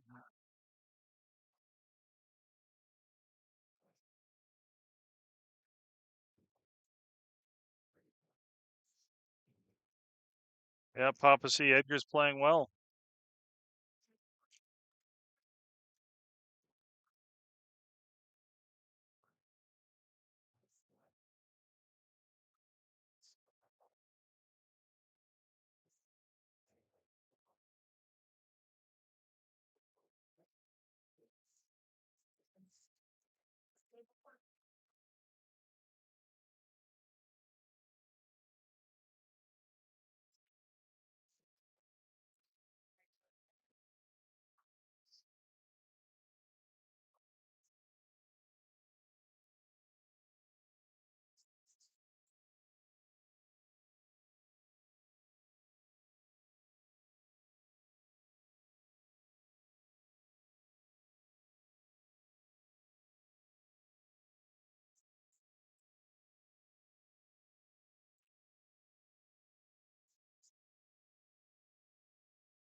Oh, thank you.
All right, sorry, I need to get the score updated there. Wayne won the first rack.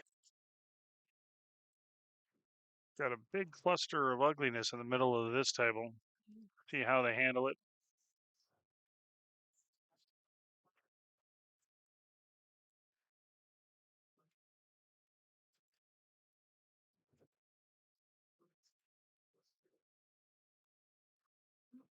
All right, Brian Law and Rigo Morales tied at 1 apiece. Ramon Alvarado is up 4-1 on Colby Young. Carlos is up 5-1 on Sean Kirtley. Jorge Bermudez is up 3-0 on Jason Bryan. Just got the match going between Fred Belly and Art St. Germain. And Vicky Uli's up 5-0 on David Espinoza.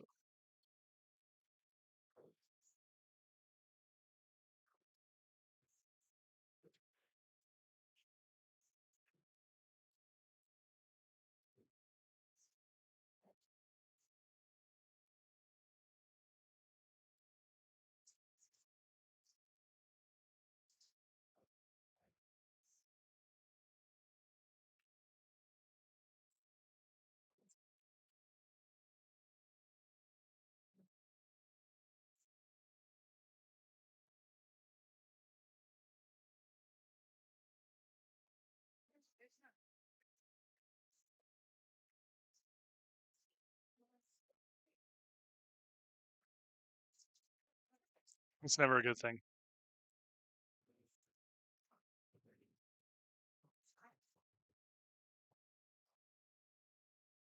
All right, Colby Young just made a good carom on the 10 ball to cut into Raymond's lead. He's down 4-2.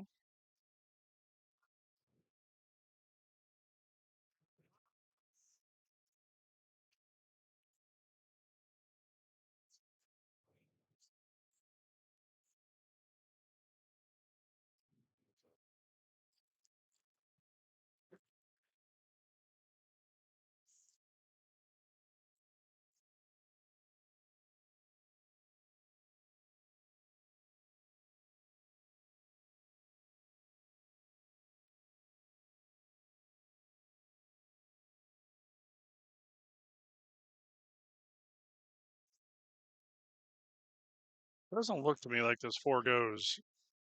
I'm curious to see how he's going to play this.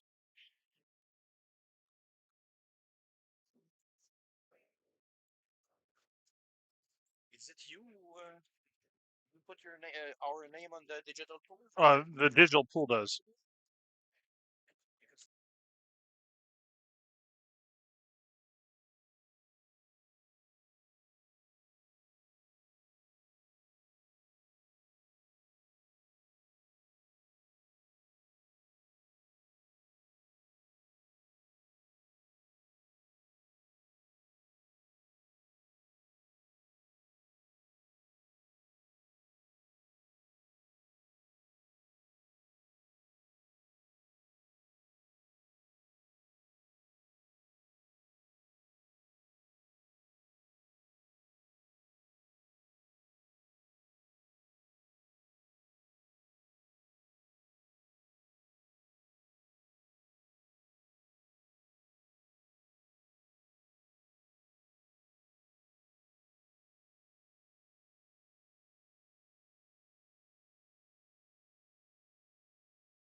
All right, Wayne's got a good look at this 5 ball. It's a long straight shot, just pulling the straight draw shot back.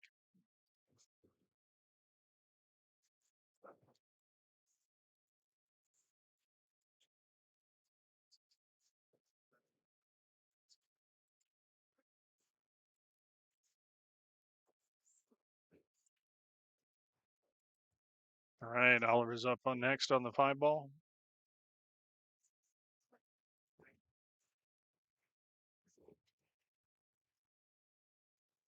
He's stepping aside for something. I'll be back in just a bit.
All right, Wayne's up 2-0 going into rack 3. Breaking off. Format is race to 9 in the winners, 7 on the losers. Single race to 13 in the finals. We're playing down to the final 16 today. The top 12 are in the money. So the first round of play tomorrow on the one loss side will uh, need to win to get into the cash. Once we have all the side pots paid and collected from today, that we will then post the payouts in our M.O.B Productions Facebook group.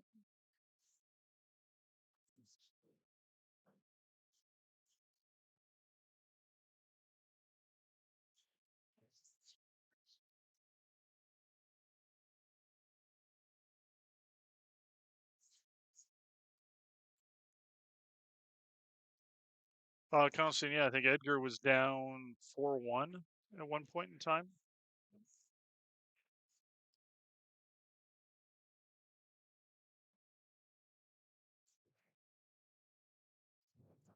He's ground his way back.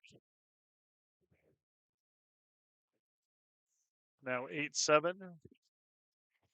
Mike Beechman's breaking over there on table 22. You can sweat that match on the Griff's TV, that's channel or table 22. Go to Griff's TV on YouTube.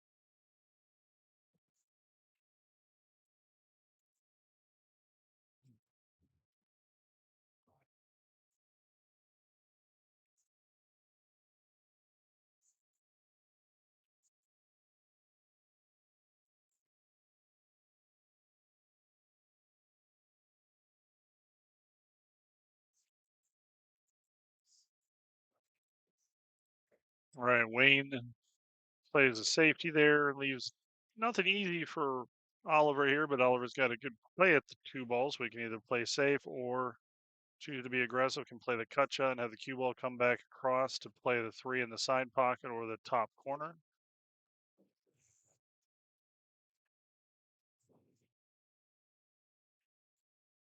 Well, nice shot there. Nice shot there by Oliver. Good confident stroke.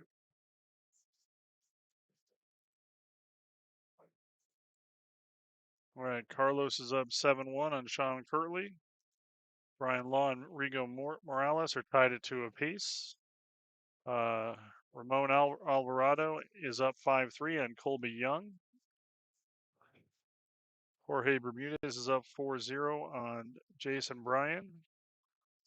Vicky Uli's up 6-1 on David Espinoza.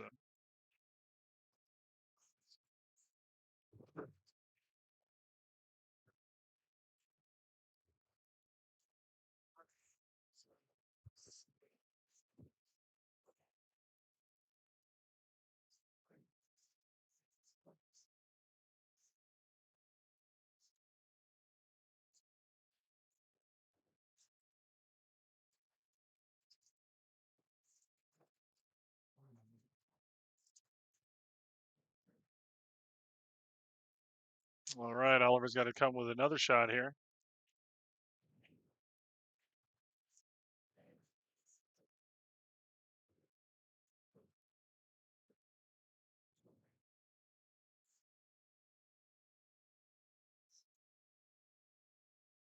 Overcut this ball, but it might still fall. Yep, goes in.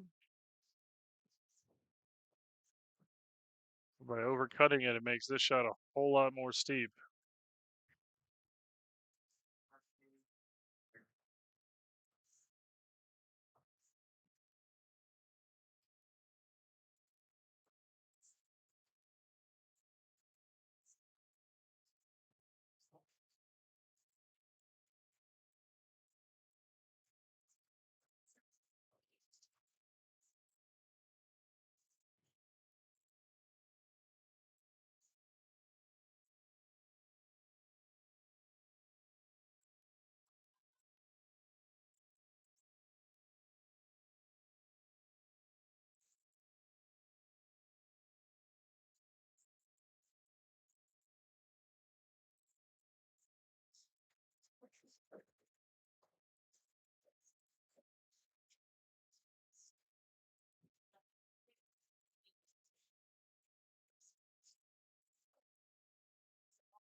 All right, Carlos with his 10 ball to get on the board.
All right, nothing pretty here.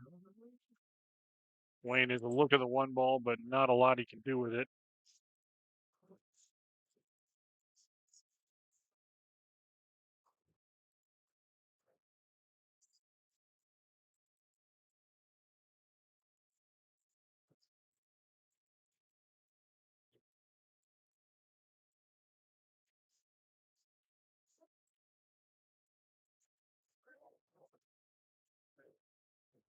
That's a great play right there by Wayne.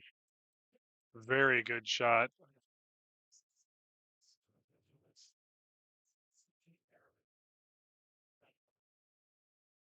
The 10 ball's blocking the natural kick line from the left side. He might be able to get to it with some spin off the right side rail. He can jump the 2 ball.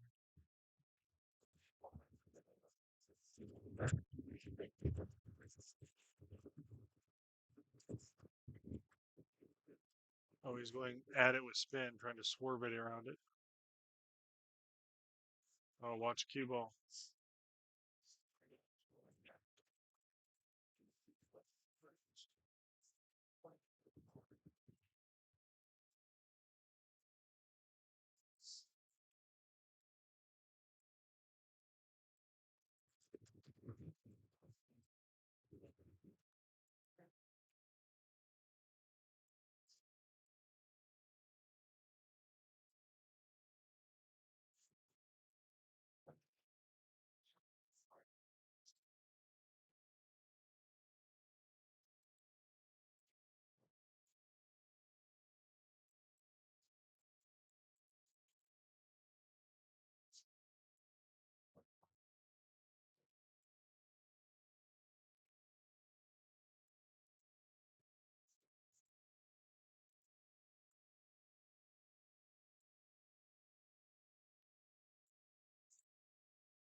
All right, Wayne makes the three. He's got the 4 ball in the top, playing the top right corner. The trick I was getting on the 5. I don't know if he's going to play this to follow it around 3 rails to play the 5 in the same pocket. If he wants to play bank shape on the 5, obviously the 8's blocking the 5 down to this lower pocket.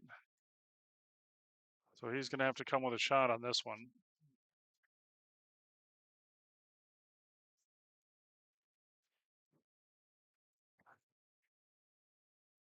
Oh, hit it with a little outside rail first, spin it back off. Gives himself a good play. That was a good shot. That was a very good shot. Meanwhile, I'm looking to the right on table 23 and see Colby Young made a great shot on the 7 ball, got on the 8. Balls are pretty open against Raymond Alvarado to cut within 1. Raymond's up 5-3 now. This would make it 5-4 with Colby breaking. Colby's hitting the ball well. Oh, Wayne hits that a little thick.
All right, I'll advertise it up at 2 apiece.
Wants to let it get down at the end rail. Looks good. He perfect shape for the safety here. I think probably going to see Oliver go airborne.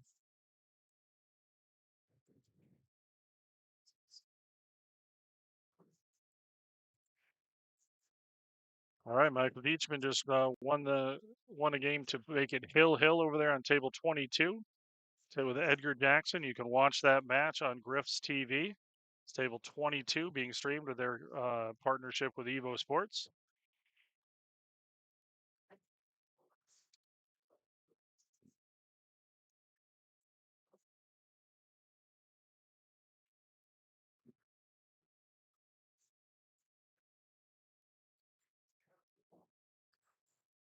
All right, I got some score updates. Brian Law and Rigo Morales are tied at 2 apiece. Raymond Alvarado and Colby Young. Raymond's up 5-4.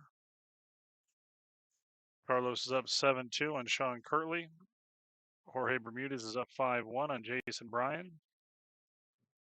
Fred Belly is up 2-0 on Art St. Germain. And Vicky Yuli is up 7-2 on David Espinoza.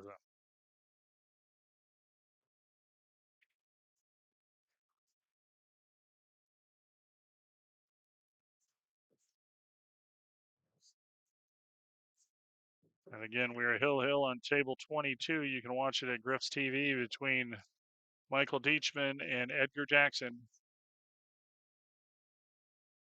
Oh, looks like we have a conclusion to that match. Let's see what happened. Oh no, they're just taking a break. What? I'll be back. All right, Edgar just had a bathroom break.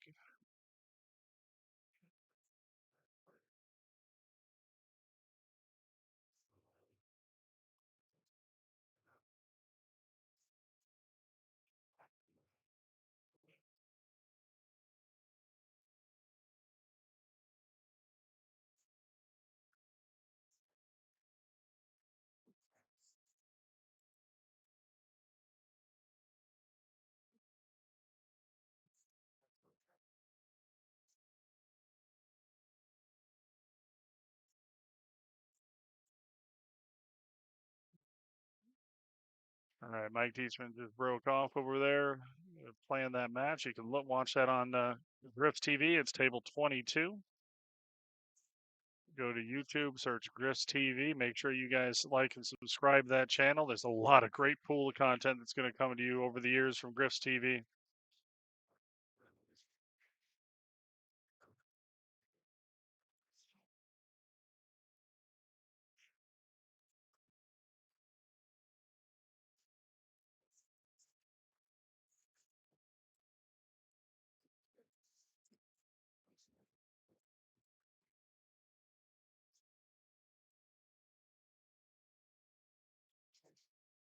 Oh, did Wayne hook himself on the 4? Or did he get good?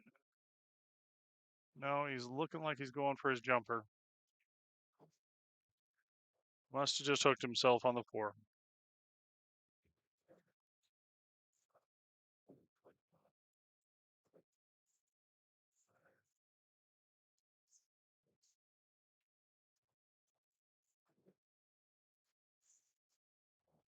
Colby Young just missed a 10 ball. That would have tied it with Raymond Alvarado at 5 apiece. Raymond's down on a long 10 ball to take a 6-4 lead.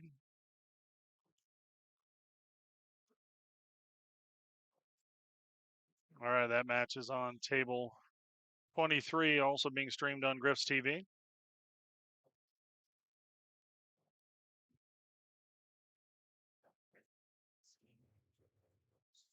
Vicky Uli's on the hill up 8-2 on David Espinoza. Carlos is up on the hill up 8-2 on Sean Kirtley.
Oh, nice shot there on the bank shot, but he ends up getting fairly straight in on this 8 ball. Fortunately, the 7 ball, but fortunately, the 8 ball is close to that bottom left pocket. I've got to go watch a shot. I'll be right back.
All right, come back to see Wayne lining up a 10 ball to regain a 1 game lead.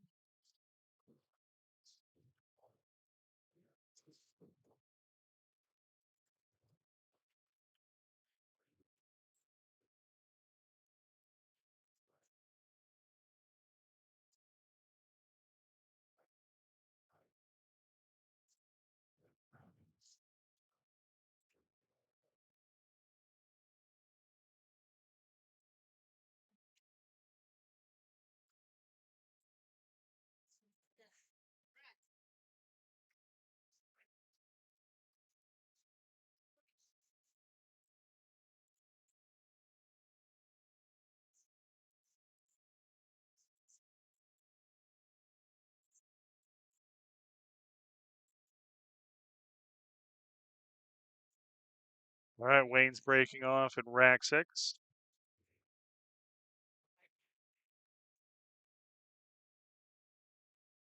Meanwhile, on table 22, I see Edgar Jackson down on an 8 ball. Actually, now he's down on a 9 ball. And that puts him on the 10 ball. Overrolled shape on this 10 ball, so he's got probably worse than the 50-yard line if there is such a thing. Oh, Wayne scratches on the break. Yeah, Edgar's got a very tough shot on this 10 ball, shooting off the rail, back cutting it to the corner pocket. That's hill between Edgar Jackson and Michael Deachman. You can see that match, that game on table 22 on Griff's TV. Edgar misses that. Mike is going to be coming to the table with a look at the 10. It's hard for me to see from this angle how much of a shot he has. Oh, he's got a makeable shot. It's a tough shot. It's a back cut, but he does have a makeable shot.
Mike misses that 10 ball, so Edgar's coming back to the table with an opportunity, but nothing pretty to look at.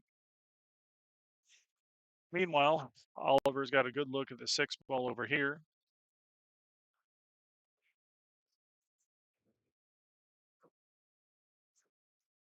Sets it nicely, comes out for the 7.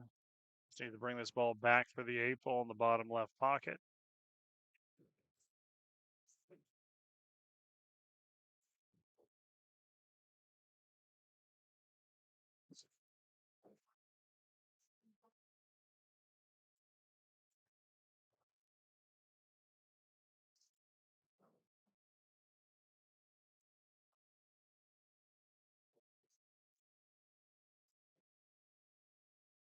All right, Edgar plays a shot and misses and leaves Mike a very a difficult but makeable shot. He's on the rail, shooting off on the rail, shooting straight into the long pocket, but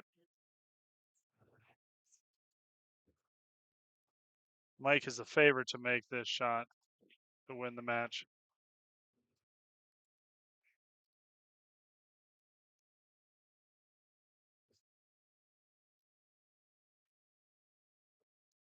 Meanwhile, Oliver's definitely the favorite to make this 10 ball and tie it up at 3 apiece.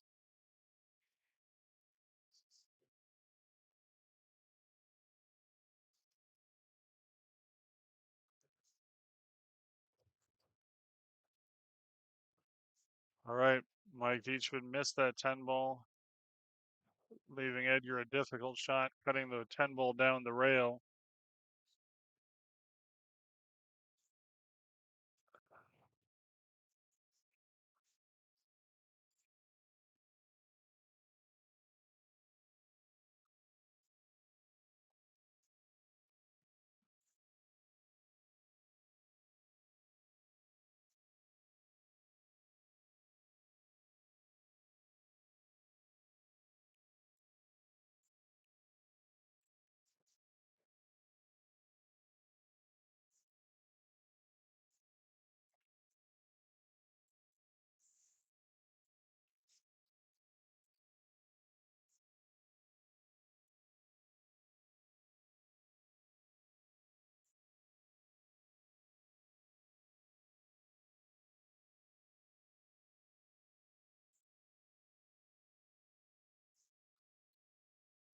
Meanwhile, the 2 o'clock match finished, so we got the last of our 2 o'clock matches going.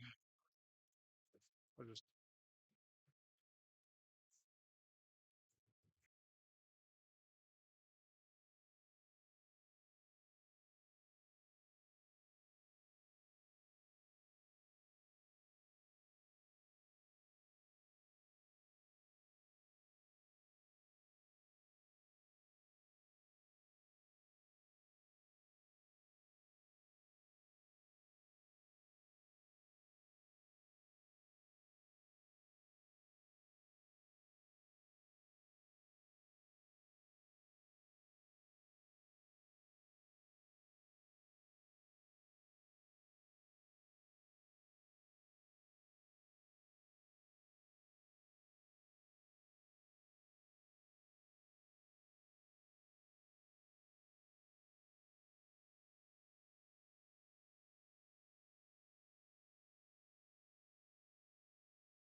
Mike Teachman did win that match 9-8.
All right, just get some score updates while they're working this rack out. Brian Law is tied 3-3 with Rigo Morales. Ramon Alvarado is on the hill up 8-4 against Colby Young. Wayne Farnum and Oliver here obviously tied at 4 apiece. Jorge Bermudez is up 7-3 on Jason Bryan. Fred Belly is up 3-1 on Art St. Germain. And Mark Johnson got the first game on Jonathan Cardenas.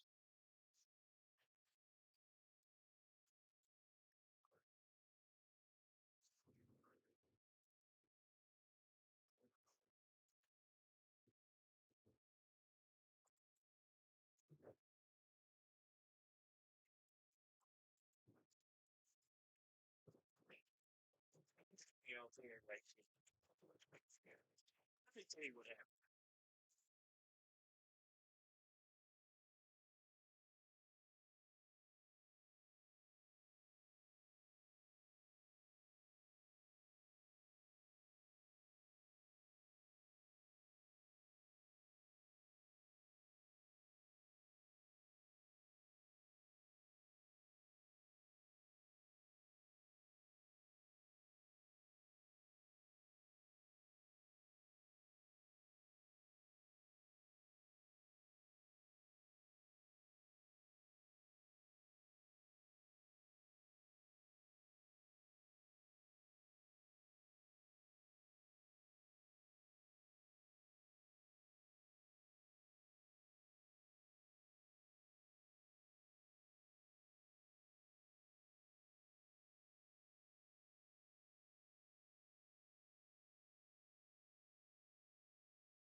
They just asked me to watch that to make sure that he didn't disturb the balls that he was reaching over. When you're shooting over a ball that is an interfering ball, it's a different rule than the disturb balls rule. So if you disturb a ball that is an interfering ball in the process of the shot or the recoil of the shot, that is a foul.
All right, Jorge Bermudez is on the hill up 8-3 over Jason Bryan.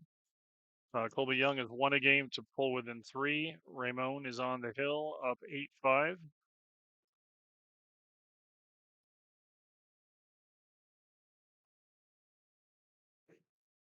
Got 6 matches going right now. We're going to call a few more here in just about 10 minutes for the 4 o'clock round.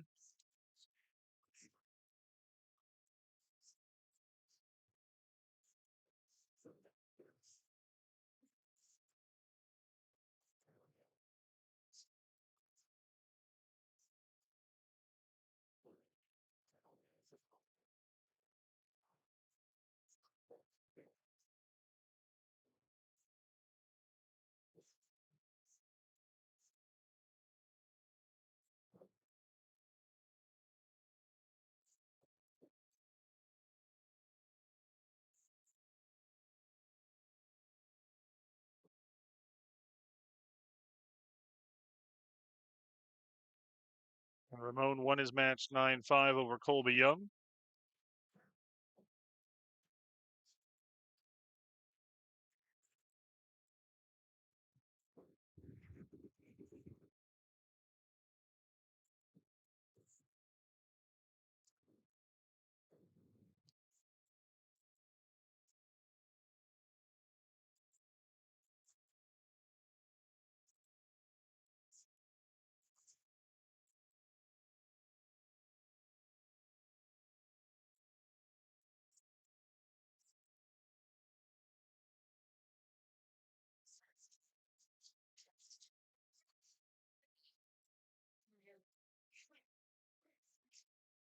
Oh my goodness, he tried to scratch on that one.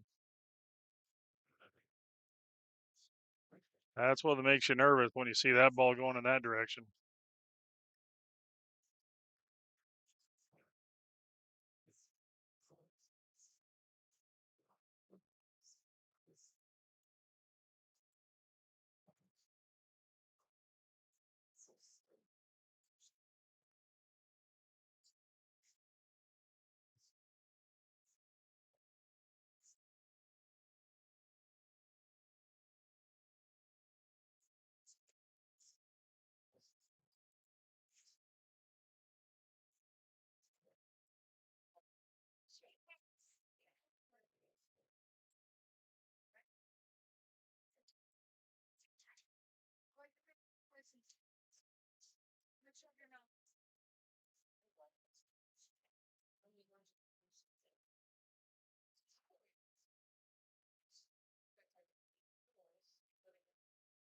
All right, Wayne's breaking off up 5-4.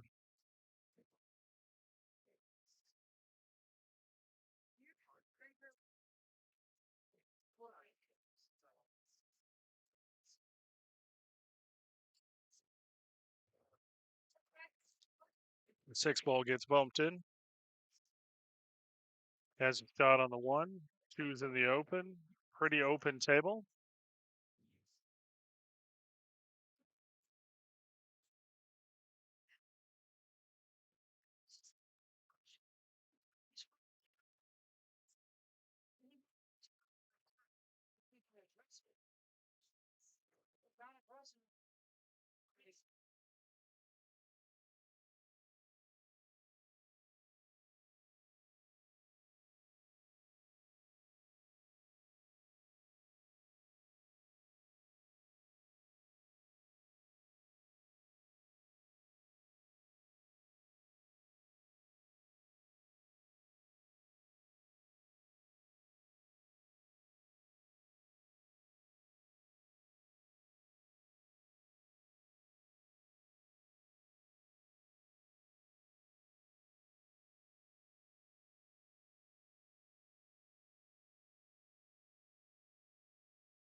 All right, Wayne's good on the 4 ball here.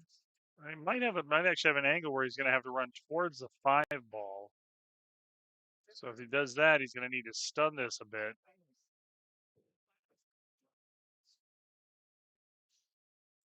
Yep, nice shot. Stuns it over to play the 5 down here.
All right, Wayne to take a 2-game lead just needs to make the 10 ball. All right, he's up 6-4 in a race to 9.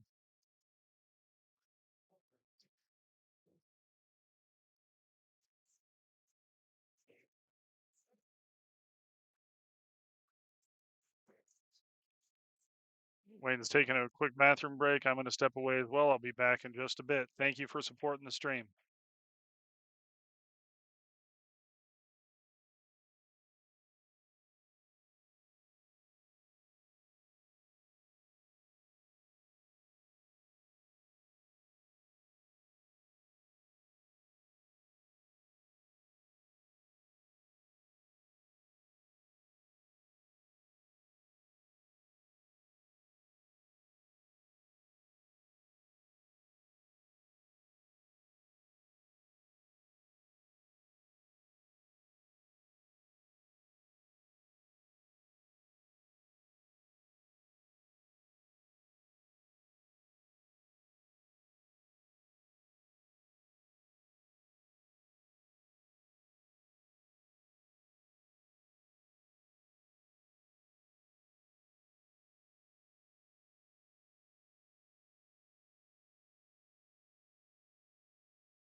That was a great hit there by Wayne.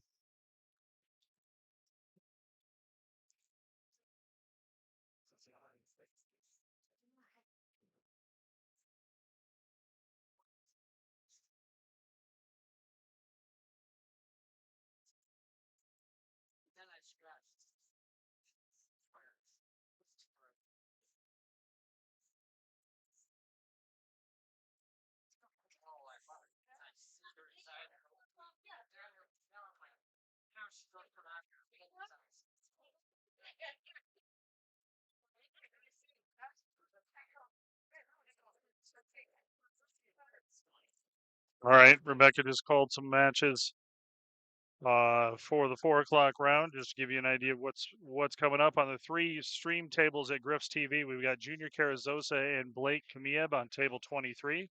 On 22, it's Scott McKay and Curtis Johnson. And on table 13, Alexis Garcia and Wei Ni.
All right, I have to step away for a moment. I'll be back in just a bit. Enjoy the match.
All right, everybody, we're going to get a guest commentator. We got Ray Robas coming in here.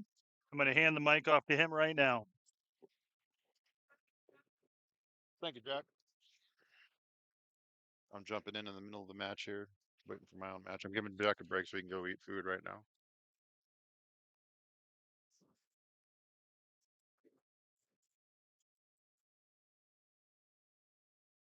I just put this headset on, so let me know if the volume is okay. It was set up for Jack.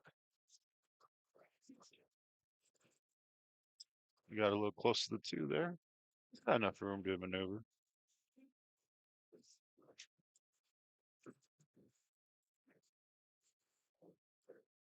What's that?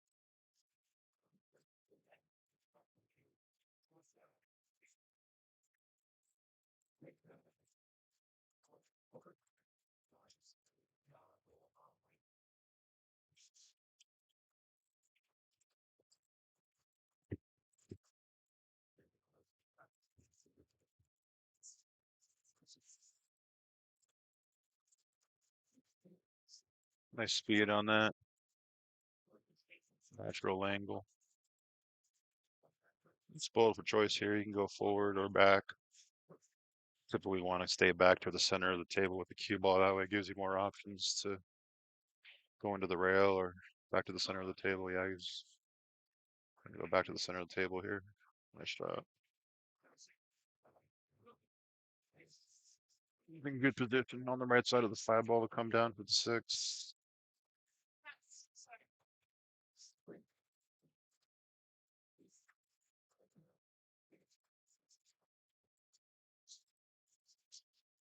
And looking what he's going to do after the 6 when he gets on the 6, where he wants to be on the 6. Pinball's kind of in the way.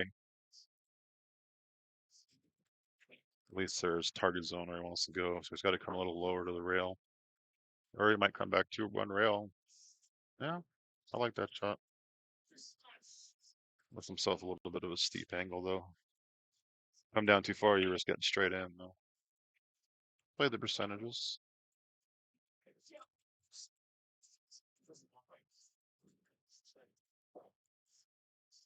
I think he's looking whether he wants to go one rail.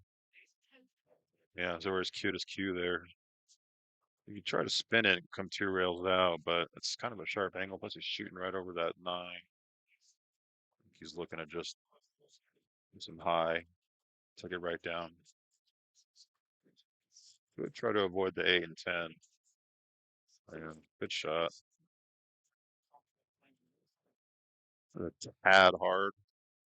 Yeah, he wanted to keep it higher though. But you know what? Honestly, for where he was, that was actually not a bad shot because he can still go 3 rails here if he brings his cue ball back to the center of the table.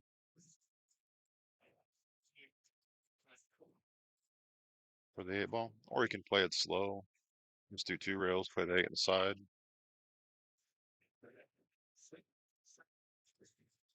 But he's taking his time though. I figure out what he's gonna do. I don't think the scratch in the side is on, at least from this angle.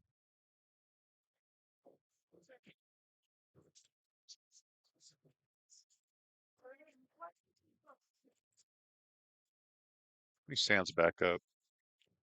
That's good though. When you're on the fence, the last thing you want to do is take a shot when you're undecided.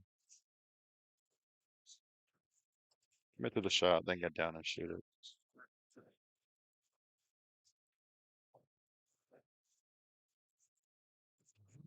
That's good. Jacking up a little bit. Oh, he went for the side pocket.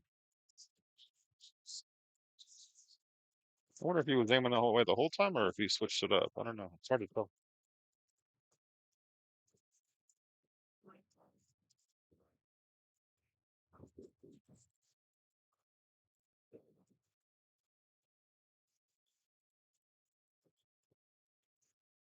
Yeah, the 7's tricky. He's taking his time.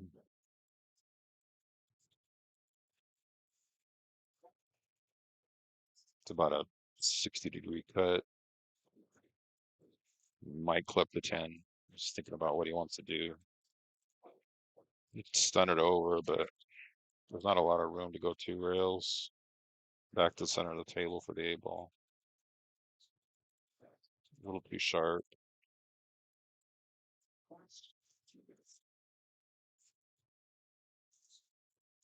Good options for safety too if he's not happy, but looks like he's eyeing up cut. Just gonna see what he does with the cue ball.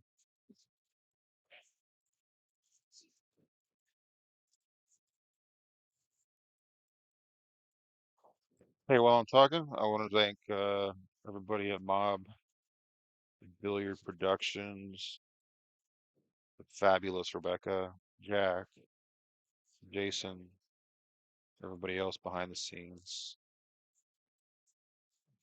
You guys run some great tournaments here. Thank you again for putting on the Bandit. Everyone here at Griff's. Nice safety. Yeah, he had a couple balls he could hide behind. Smart shot, played the percentages. Didn't have a real good path to get back on the 8.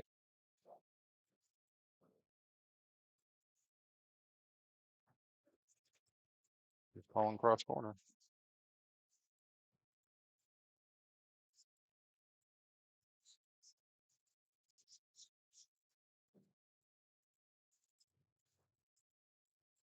He hit it with the bottom. Bottom shortened up the angle, made it go on top of the 7.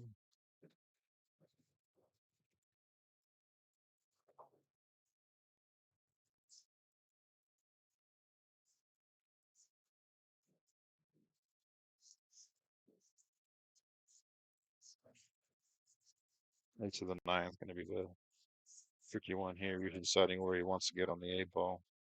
Filter to center table, maybe a little farther forward. Right. I took it a little far, but he's probably okay. I would imagine he's going to probably try and bring it back up towards the center pocket, but holding it to shoot it up rail would be a little tough. He's got a little bit too much angle.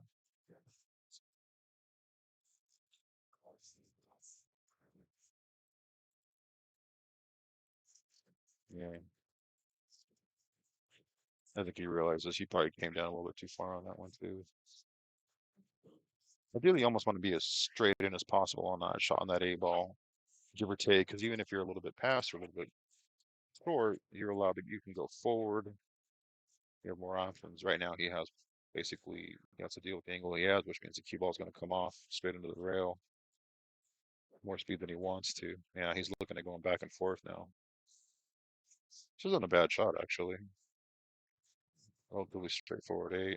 Speed is a issue on that shot, though. Let's see if he plays back and forth, shoots the 9 up table.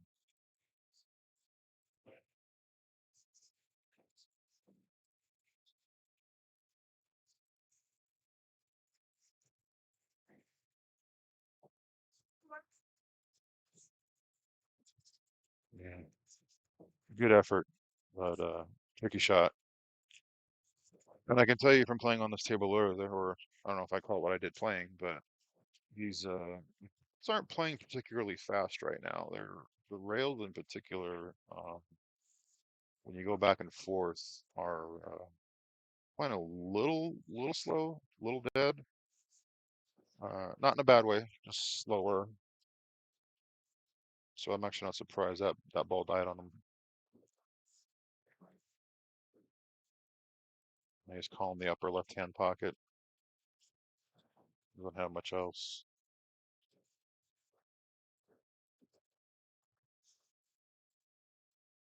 This is one of those shots where you really have to kind of do everything you can to get it as close as possible. Because even if you, when you miss a kick like this, the cue ball is going to come out to the center of the table, at least close to the center of the table.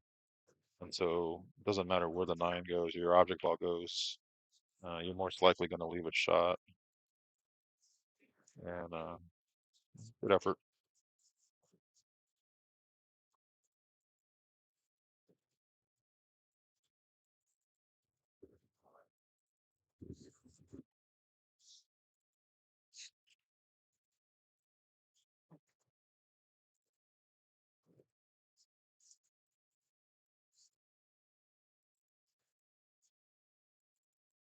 Great shot.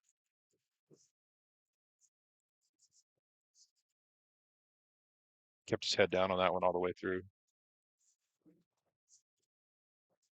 Head fall through.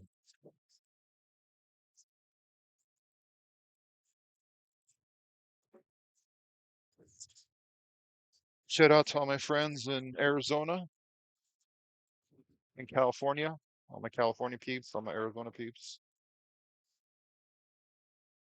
I think we have 4 players, 4 or 5 players from Arizona here, and gosh, Cali, what do we have? 10? 10 players or so from California? Good turnout. I think they had 44 players. Bandit, 1,000 entry. Race to 9 on the winner side, race to 7 on the one loss side. All right. Oliver takes that game. Make sure I update the score.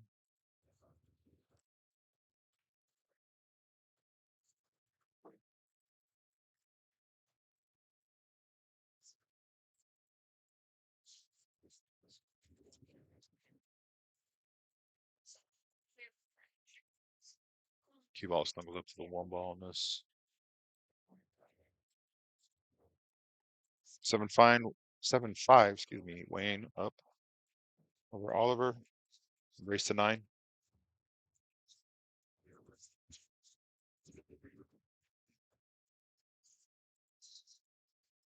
There's push out. This tournament also allows early 10 balls.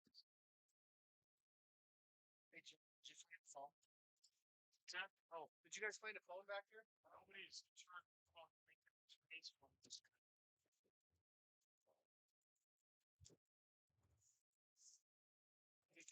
Someone was looking for a phone there.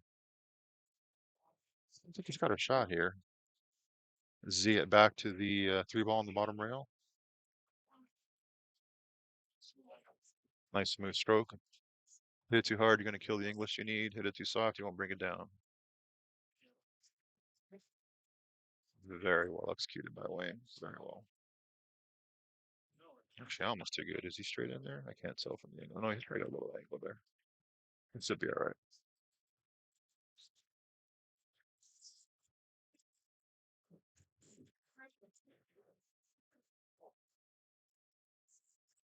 Yeah. You know, it's interesting on that shot he just shot right there. I mean, I don't think he hit it bad actually. I mean, obviously his cue ball was good.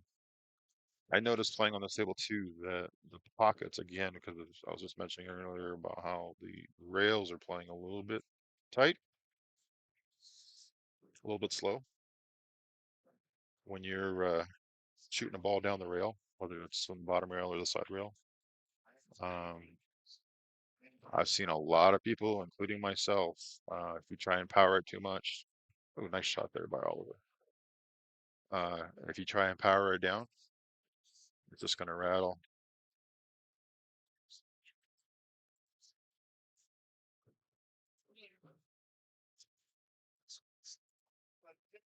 And I think, and the reason I bring that up too is for those of you that have played on Predator tables, um, wherever you may have played them. I played a few of them, 9 foots.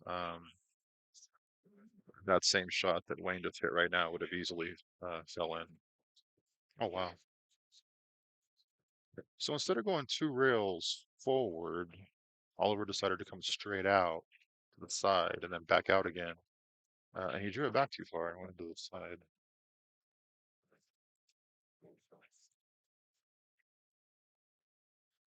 If people get on a shot like that, you'd want to go 2 rails, top rail, left rail, come back down.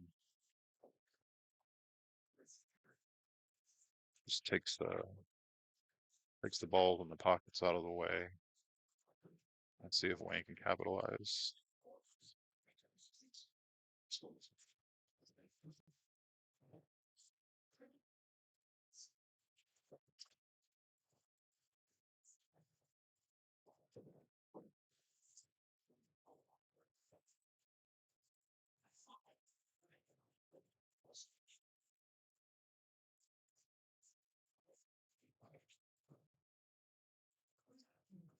Wang's got a good.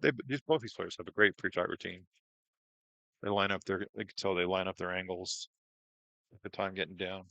They don't rush down and do a shot. They don't sidestep and do a shot or backstep and do a shot. Both of them have real good technique, real good fundamentals. Nice shot there by Wang.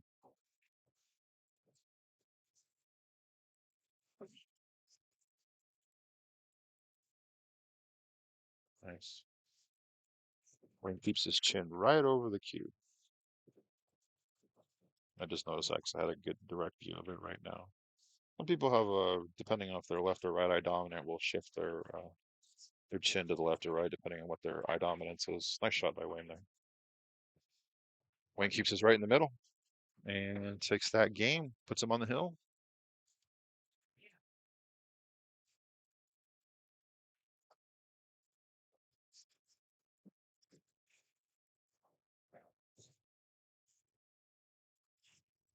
Let's see. So a couple other matches going on right now. To the table to the right of the stream table, table 23 is Junior Carrizosa from Arizona, and he is playing. I'll tell you right now. What is he playing? I know they just started. Let me see if I can get a score update on that match.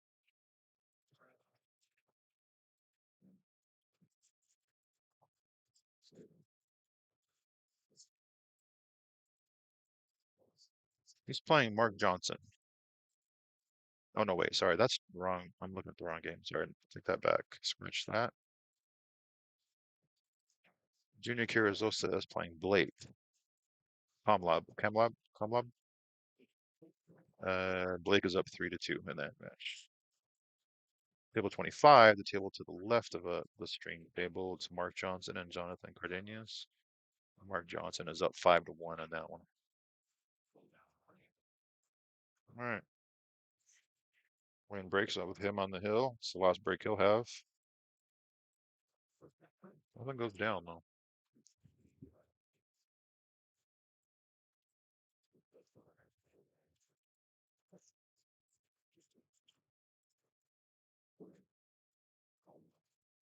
Yeah, I think in general the tables are probably not playing super easy. But they're not playing super tough.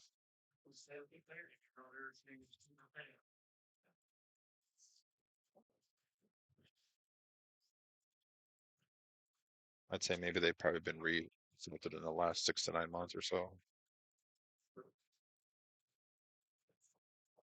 And you can tell Oliver wanted to put the cue ball down there more towards where the 3 was. What if you had the 2, the 10, and even the 8? Could have put the cue ball behind. Just missed it though. Good effort. Now Wayne's deciding whether he wants to return the safe or try to make that one ball go 3 rails.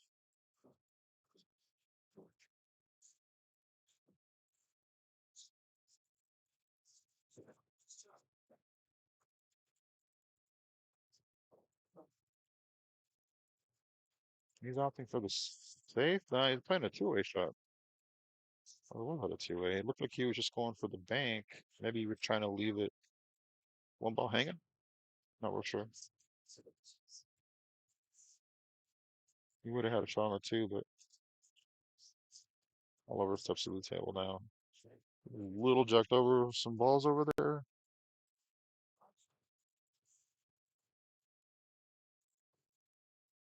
He doesn't need to do a bunch for shape on a 2 though. Just really focus on making the 1, have something up table with a side pocket. Yeah, his brig is in a funny position where his hand is. Nice shot. Yeah. Actually, that's not a bad shot. Even if he leaves it shorter, he's got the 2 in the side. If it goes stronger, he's got the 2 in one of the upper corner pockets. Now he can just bring the cue ball down and hold it for the 3. The problem later, the difficulty is going to be the 6 and the 7 and that upper rail.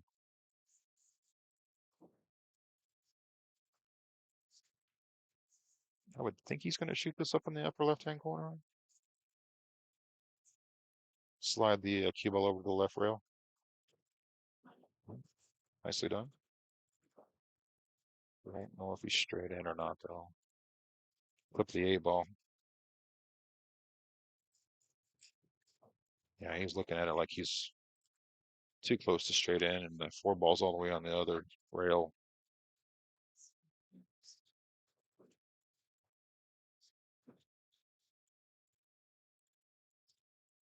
So I believe this is a winner side match between Wayne Farnum, Oliver Tabarz. I think everything going on right now is mostly winner side. Rebecca's going to start the one loss side here pretty shortly. I know I was supposed to play at 4, but I think they're running behind a little bit.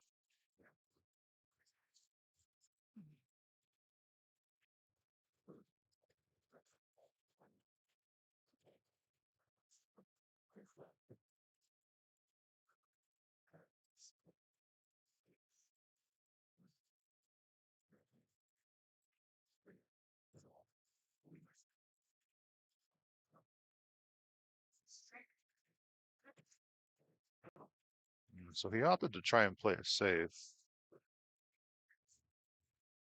I like the effort. I do. I don't know if he was trying to put it behind the six. Either way, though, it left his opponent a long shot on the ball, and then also the cue ball. The path that the cue ball has to travel is twice the length of the table.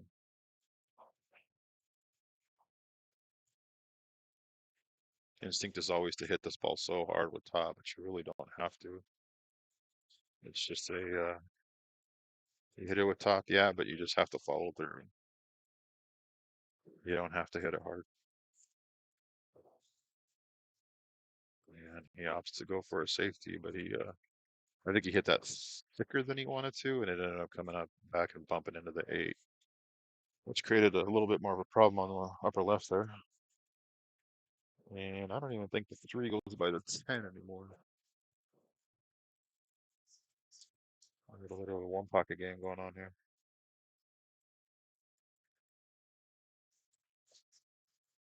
I think Oliver is looking at the 310 bank combo with an upper right hand corner. I think it's going to go a little long because of the push if he decides to go for it. And you really got to hit this with a lot of effort. Let's see what he calls. Yeah, he's calling the 10 over there. Yeah. So he's calling the 10 in the upper right hand pocket, which isn't a bad shot. 310's almost lined up on it, but he got to turn the cue ball loose. That's the other thing too, is whether or not you leave that 10 hanging. Got a good cue ball on that. Actually, if you notice, he put a draw on it. Wow. Very fortunate on the leave there with the 10 ball coming back and blocking the path on the 3. But yeah, I was just gonna say his cue ball was really good on that. Simply because he knew the 3 was gonna stay down table, so uh, he put the cue ball back up on the top rail, which just creates distance, and sometimes that's just enough.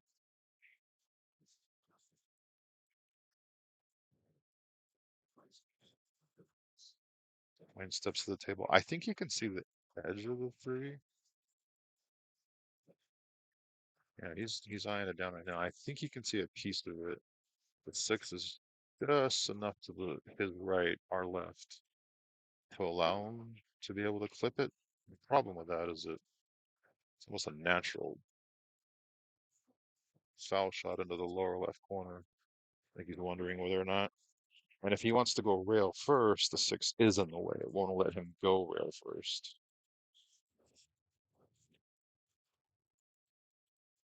All right, he's getting his jump cue out. If I had to guess, he's going to jump, pick into the 310, and he might even call the 10. We'll see what he does. No, he called something. He called something on the corner. I don't know what, though. Maybe the 10?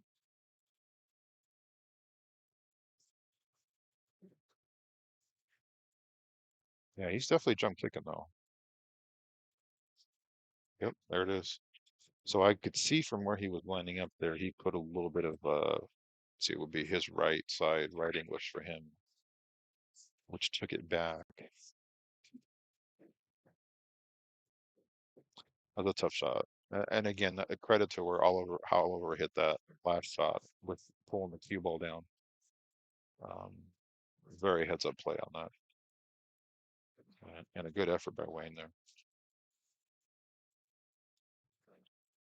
All right, so it looks like Oliver's trying to take advantage of the scratch. Probably wanted to get right up on the 10, but he didn't. Couple of options here for Wang, but it looks like he's getting a jump cue again.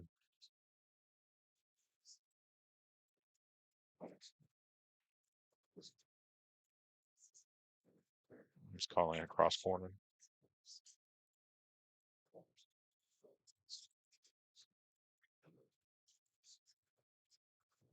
He doesn't have a lot of room, so he's going to have to get up quick on this. You can see the angle of his cue there. And he made a good shot.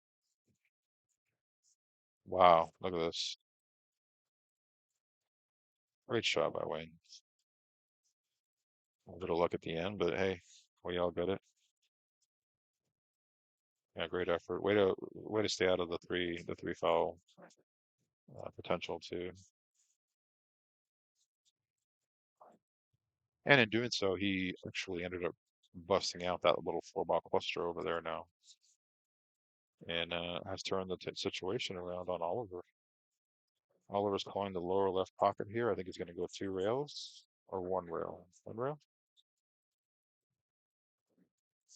Yeah, 2 rails. Oh, did he call the 10? Maybe. Good effort. Really good hit, actually. Really good hit on that one. 2 rail. Come back in. You got to hit it hard because the cue ball's got to, or the 3-ball had to travel along.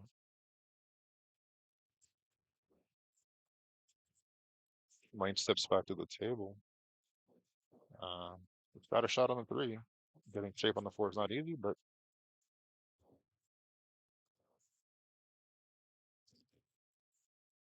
let's see what he does.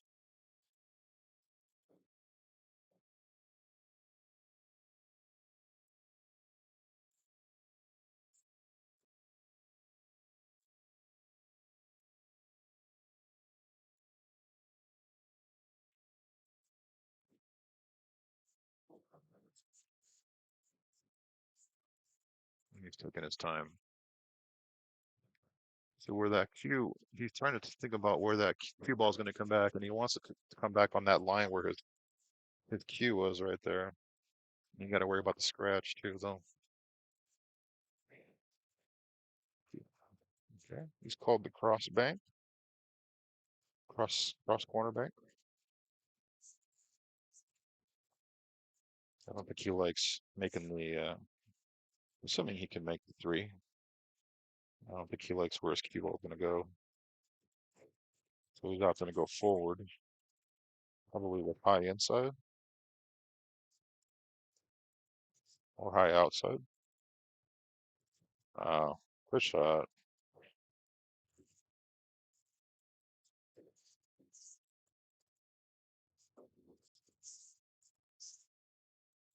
So Jack and Rebecca are being my new motivational speakers over here and getting me going after my last match. Thanks, guys. I really appreciate that.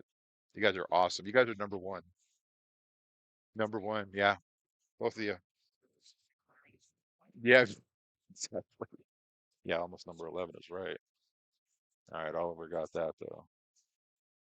Yeah, see, and I think this is exactly what Wayne is trying to avoid right here. Tough shot though. He had to take it. He had the full length of the table too.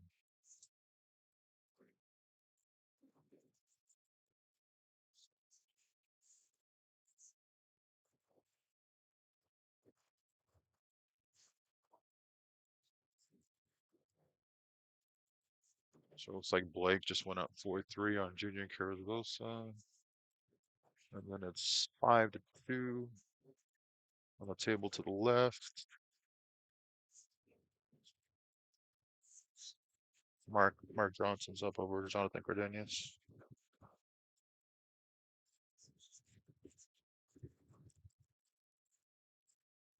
He's Nice corner.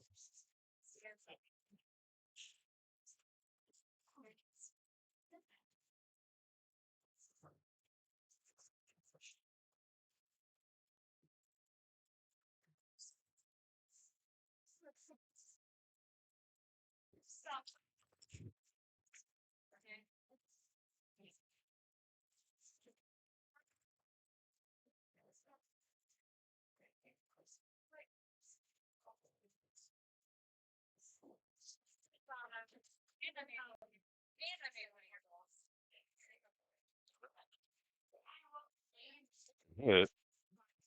Still keep the 5, I think. With the 5 up table. Anything that opened up the table more for Wayne though.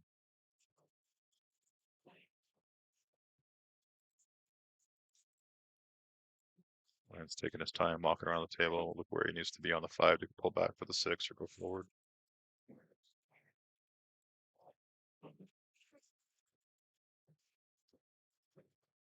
It's a good angle to have on the 4 though. If he's coming right into the point of shape for the 5, pretty much land anywhere and be okay. Center table works. He's gonna have to come over probably by the 7 and the 8. Yeah, right where his cue is there.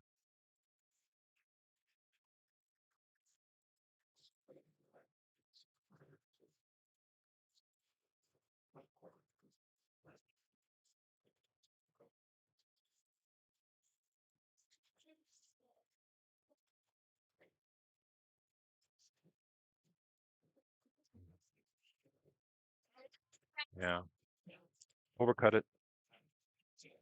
A little stretched out on that one.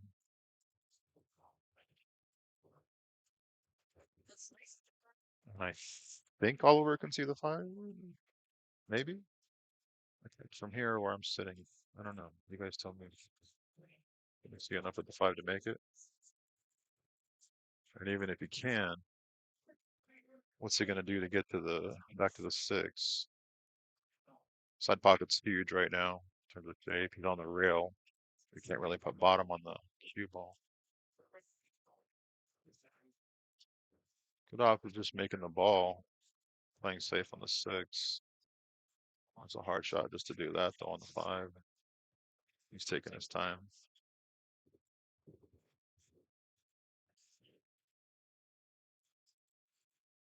The illustrious Mr. Justin Turner. Yeah. What's up? Justin Turner from Arizona. Say hi. Hello, everyone. Oh, that was Joe. Whoa, what a sexy voice. Wow. Wow. Calm down, Rebecca.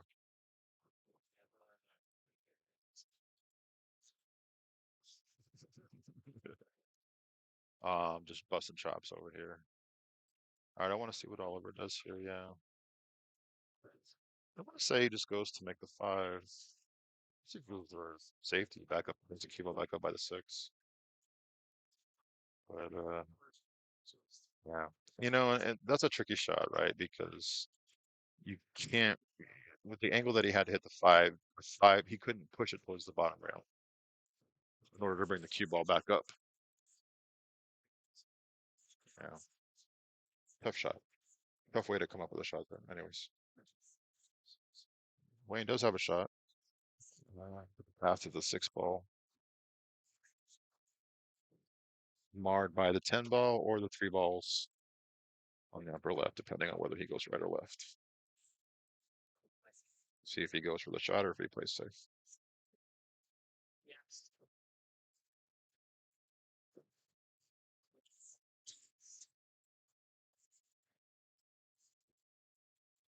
Oh yeah. Okay. So just so you know, Justin Turner, I was talking to Rebecca earlier today, and I was like, we were talking about Justin Turner, and he has 4 kids, and that was a good effort there. And that was interesting. Let me see. Can he see that 5 ball past the 6? I think he can. Hang on 1 second. I'm gonna go on mute.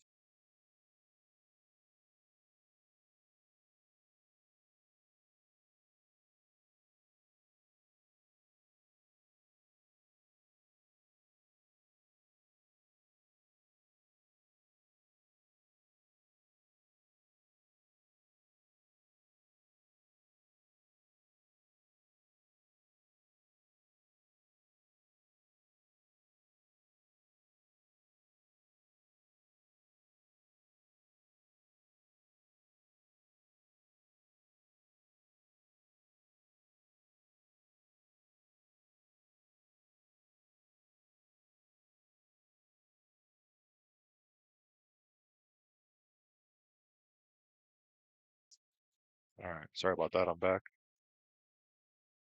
Oh, that's my number. Get him tight.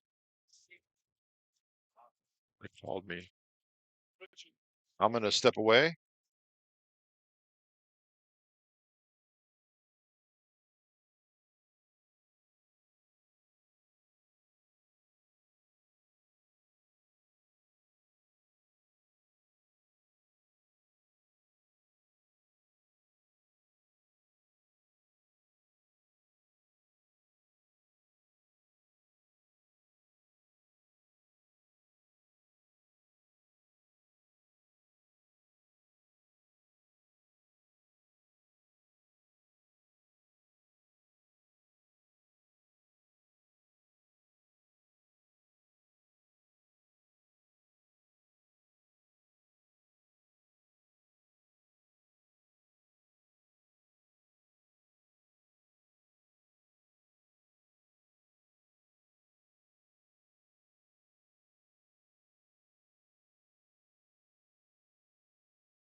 Big thanks to Ray Robles for stepping in and doing some commentary. Appreciate it. Appreciate all you guys tuning in, supporting the players for this great tournament that we've had going on for a few years now. And also a huge thank you to Griffs for being a fantastic host of venue. Good, Oliver cuts the deficit to 2, down 8-6. We have two 8-6 matches. Rigo Morales is up 8-6 against Brian Law on table 27.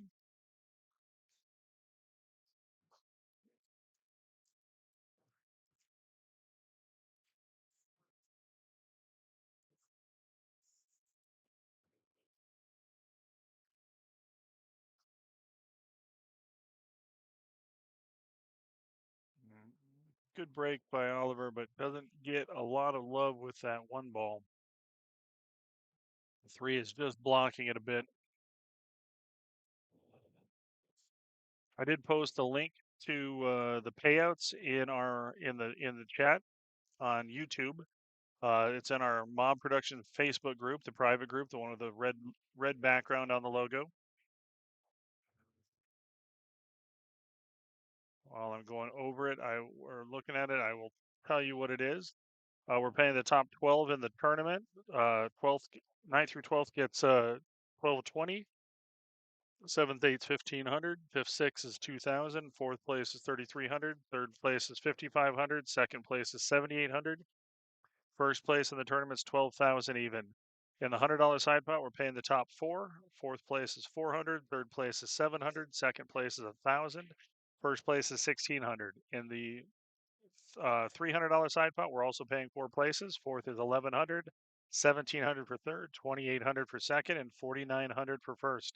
And in the $200 winner take all side pot, we had 32 players, so that's $6,400. If you are in all side pots, not counting the player auction, you're going to be taking home $24,900 if you win.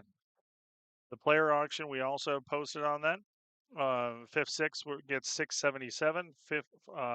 Fourth place gets 1355. Third place gets 2303. Second place gets $2,387. And first place in the online player auction is $5,148.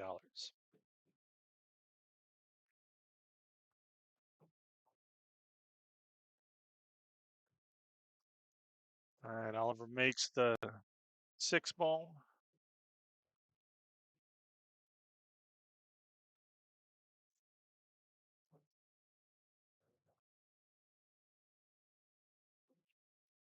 Greg Prather, sorry I'm late seeing your message and question about table 26. No, tables 13, 22, 23, and 24 are the stream tables. 24 is the one you're looking at on our stream. 13, 22, and 23 are streamed through Griff's TV, their YouTube channel.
All right, while Wayne's looking this rack over, give some score updates. Mark Johnson's up 5-4 on Jonathan Cardenas. Sean Lane and Ray Robles just got started on table 28. Again, thanks, Ray, for your commentary. Junior Carrizosa's up 6-4 on Blake Kamiab. Scott McKay's up 4-2 on Curtis Johnson. And Wei Ni is up 6-1 on Alexis Garcia. Roy Santiago's up 6-2 on Michael Deachman. These are all winner side matches that are races to 9. The loser side matches are races to 7, and we will start calling some of those here shortly.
think he may have left a window for Oliver here.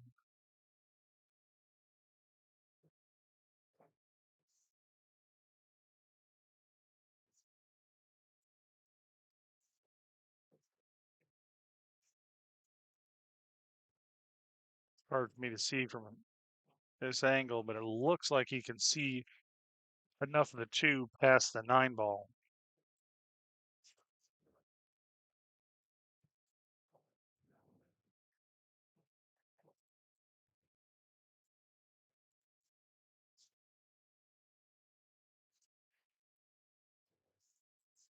No, he tried to force it in. That's one of those shots that you have to have 100% belief and faith in the shot.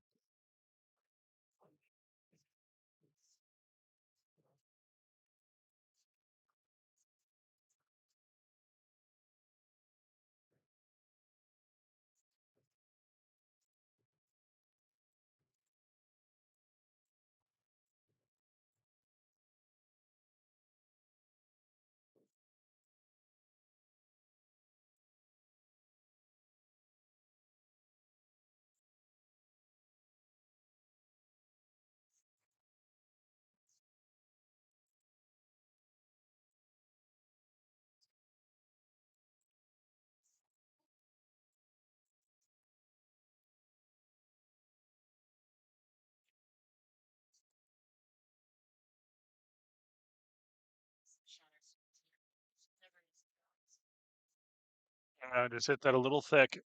Can't rub that much of the rail and make that on these tables. Here's it as standard 4.5 by 9 inch pockets, 4.5 by 9, 4.5 inch pockets on diamond, but a diamond cut is still pretty tough if you're rubbing balls at speed.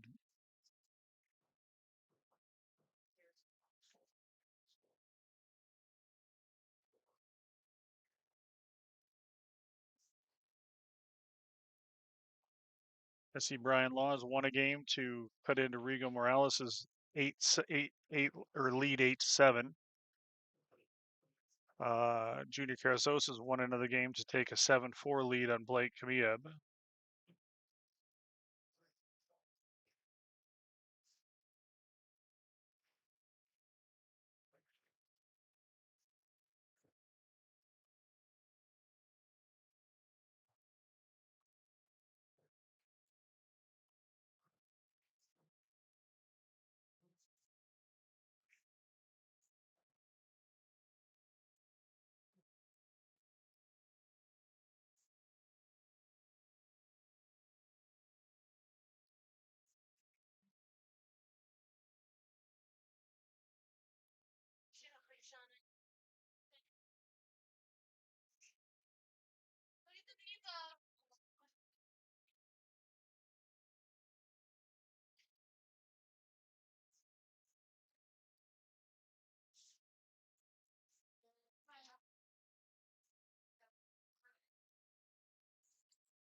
Right, he's gonna have to kick at this 7 ball. I don't think you can see it.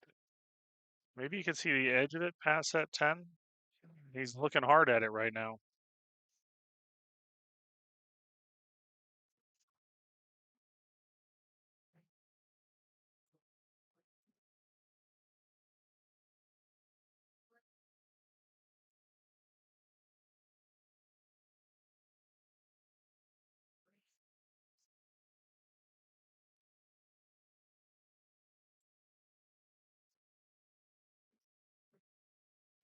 Oh, that was a great shot. Great shot by Wayne.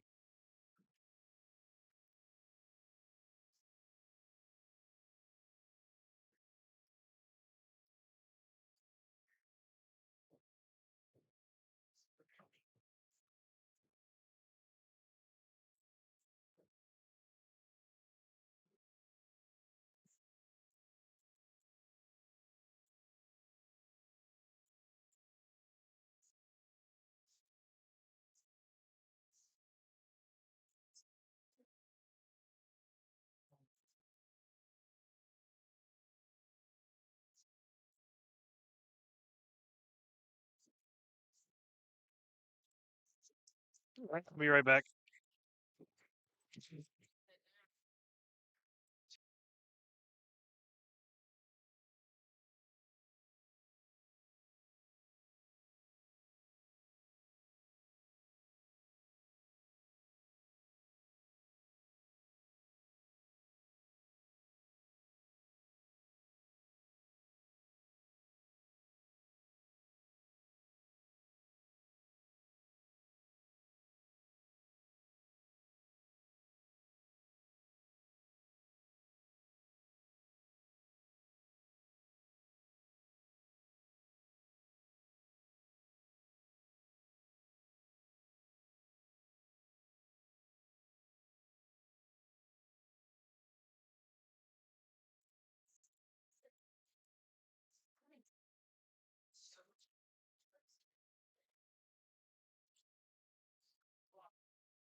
All right, this is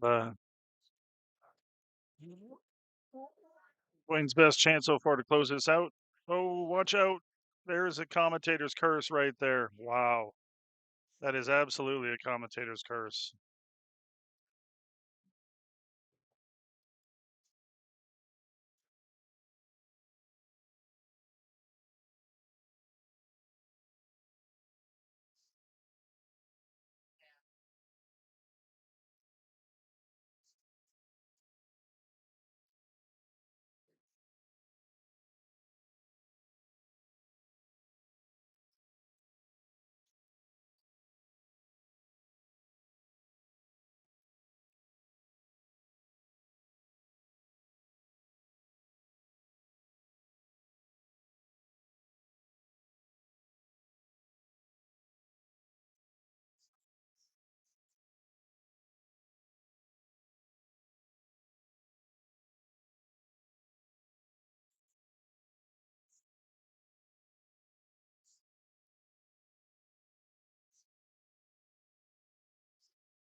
All right, they're taking a quick player break. I'm going to step aside as well.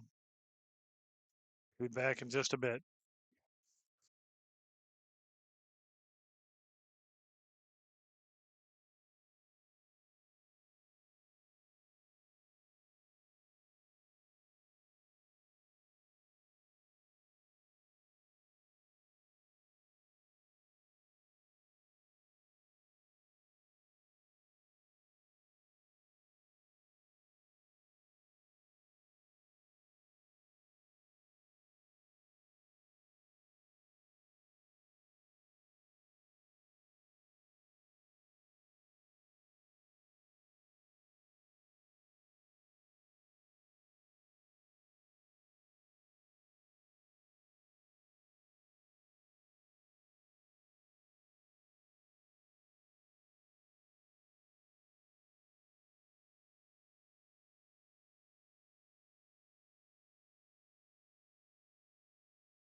All right, while they're coming back from their player break, give some updates. Rigo Morales won his match against Brian Law 9-7.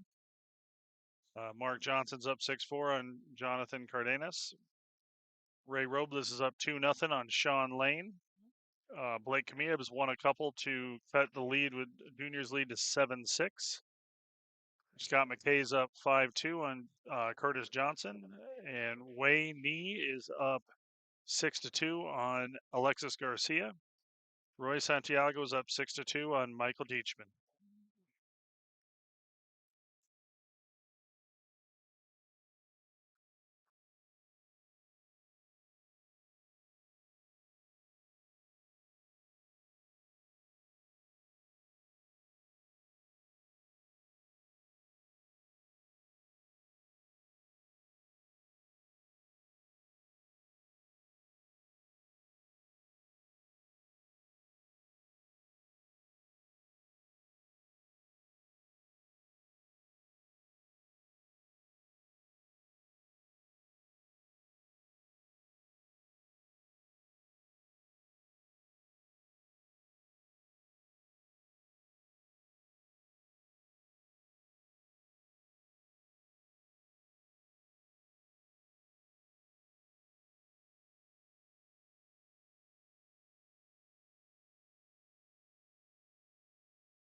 All right, Wayne has a tough shot here. He's likely going to have to use the bridge and try to probably draw this ball back. I don't think he has the angle to be able to follow this very easily. Because in trying to follow it, you're likely going to catch, at best, catch the point in this corner pocket. So I'm assuming he's going to have to try and draw it back, and it's not easy long distance drawing with a bridge. No, he looks like he is definitely going rail first. Or no, I think he's playing it rail first to get around the table.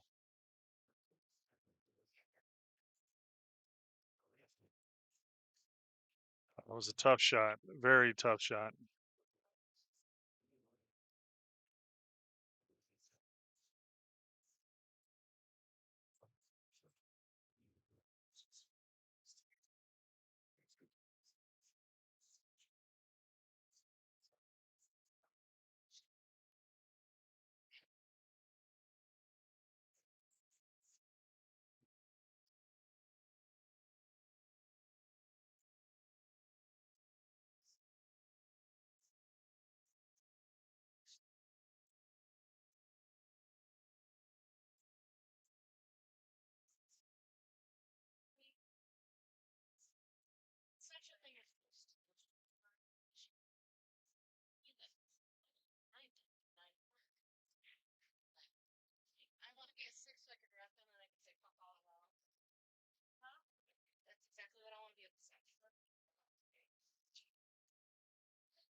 All right, go over some scores while they're looking at these shots.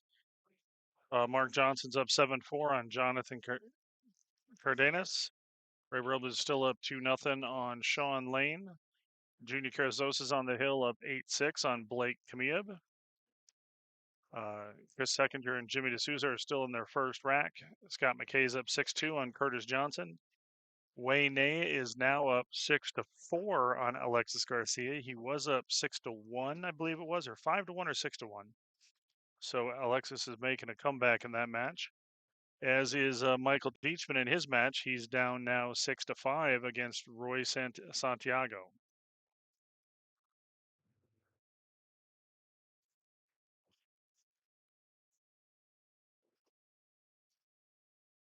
A little quick on that stroke for Wayne.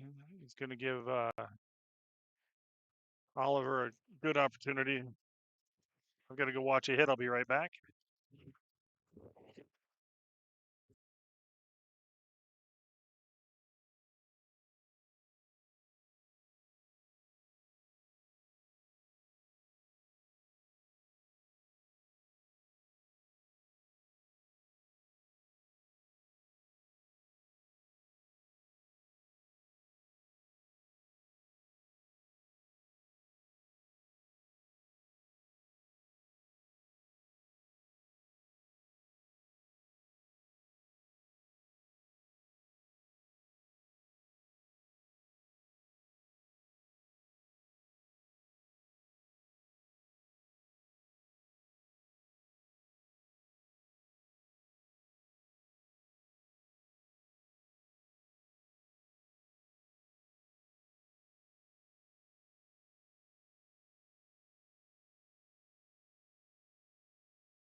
All right, I get back into the booth to see Wayne on this 10 ball for the match.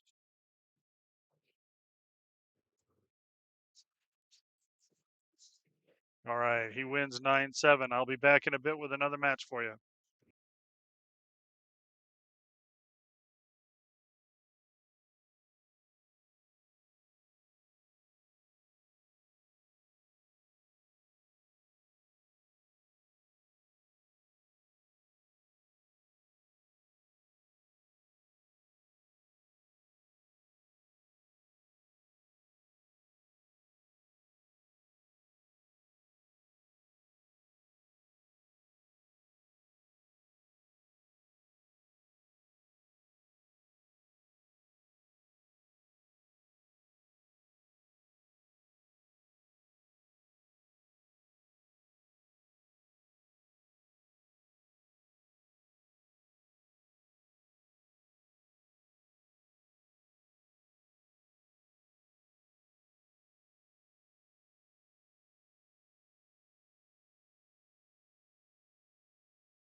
All right, Rebecca just called the match on Alan Wang versus Clint Palacci. This is a one-loss side match, so it's a race to 7. Players are just starting to get settled in, so I will step aside for a moment and be back in just a bit.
All right, this is rack one with Clint Palazzi and Alan Wang.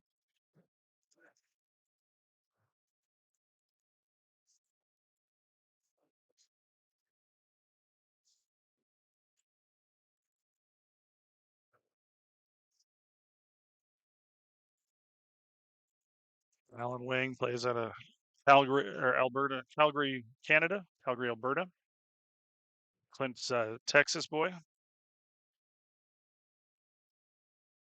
I think Clint also spends a good amount of time in California. Two states with great pool scenes and completely opposite politics. That's as much as you're ever going to hear me talk politics on the stream.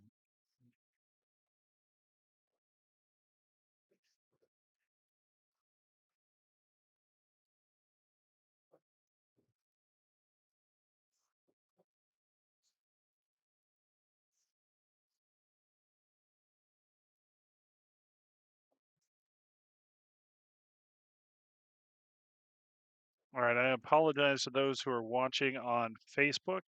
I'm going to have to restart the stream because it's about to kick us off. We're at the 8-hour mark. So I'm going to restart it now so you can watch most of this match on.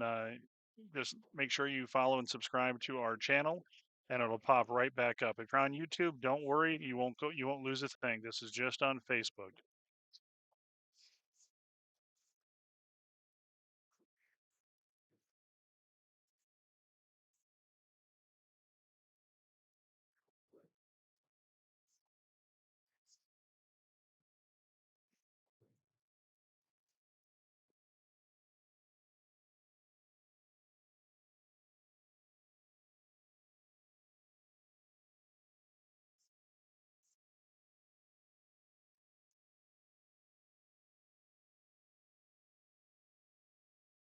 Blake Camilla has made a rally and made it hill with Junior Carrizosa. Junior had a 10 ball to win the match and rattled it, hung it, Rebecca said.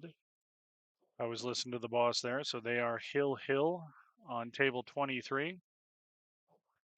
You can see that match and go to Griff's TV on YouTube. Mark Johnson is up 7-6 on Jonathan Cardenas. Jonathan's made a good rally there. Ray Robles is up 3-1 on Sean Lane. Christopher Seckinger is up 2-0 on Jimmy D'Souza. Scott McKay is up 7-3 on Curtis the Unabomber Johnson.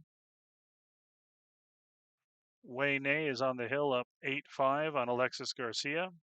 Roy Santiago is up 7-5 on Michael Deachman.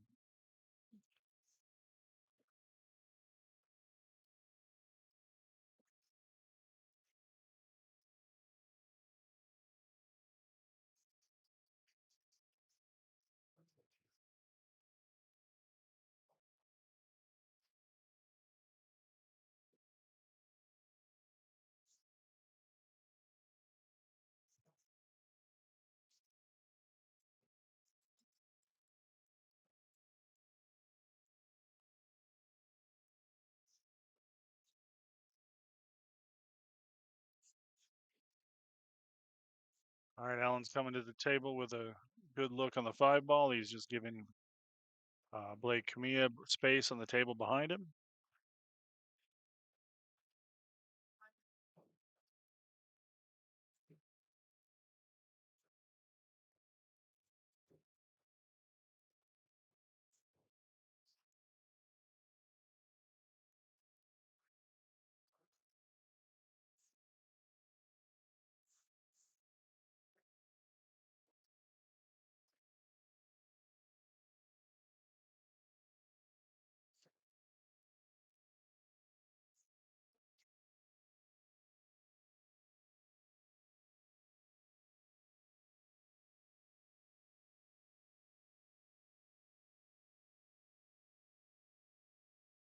A little bit of a hesitation pump on that stroke for Alan Wang. Clint's got to look at a tough putt on the 7 ball, but if you can put this in, shape on the 8's almost natural. Just go straight up and down on the table.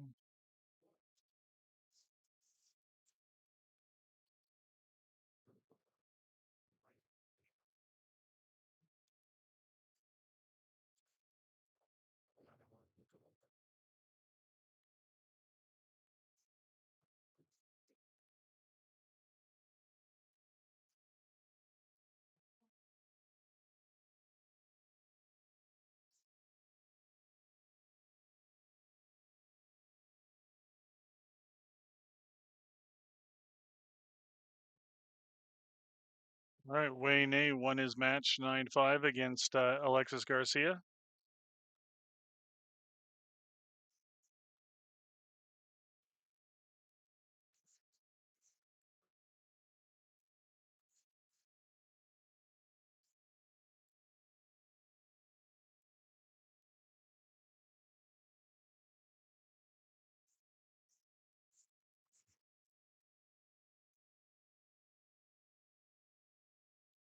Next matchup on table 13, which is one of the stream tables on Griff's TV. That's Edgar Jackson and Darren Carrito.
All right, just looking over on table 23, Junior Carrizosa just made a 9-ball. Cue ball went 3 rails to get shape on the 10. This is Hill Hill with Blake Kamiev. It's been a hard-fought battle.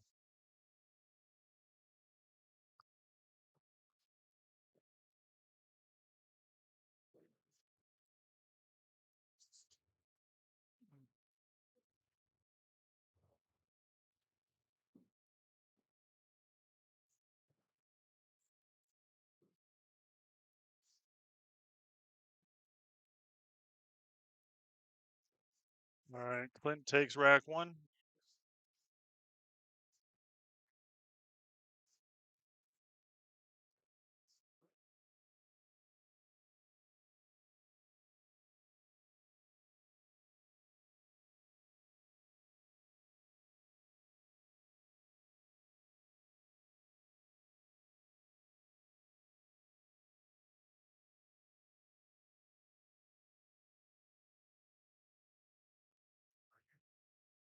All right, Clint's breaking off rack 2.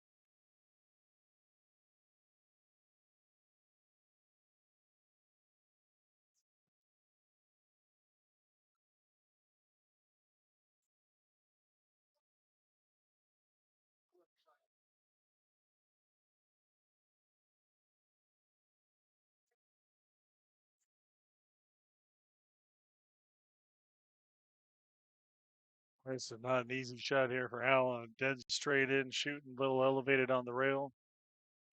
Having to hit it with a little bottom makes the pocket play even tighter. Oh, he might have been chasing the 10 ball there. I didn't see a call.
He was trying to miss that 7 ball. Wanted to play him behind that whole wall of balls.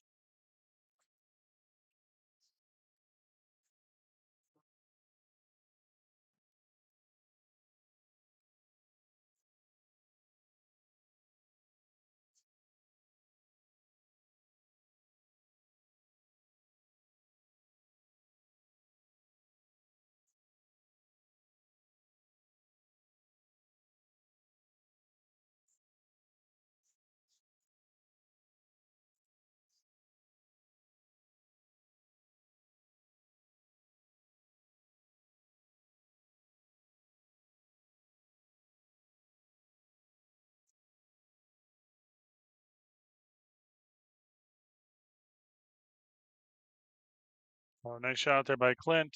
Still got some work to get from this 5 to the 6. The 6 is there by that 9 ball on the left side rail. While he's negotiating this, gives some scores. Jonathan Cardenas has tied that match up with Mark Johnson on table 25. Ray Robas is up 4-1 in a race to 7 against Sean Lane. Chris Seconders up 2-1 in a race to 7 against Jimmy D'Souza. Scott McKay's up 7-4 on Curtis Johnson. Let's see here. Edgar Jackson and Darren Carrito just got underway. And then Roy Santiago is up 7-6 on Michael Dietrich. Michael's won a couple games to pull back into that match.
All right, Allen makes a good shot in the 7 ball as the 8 in the side.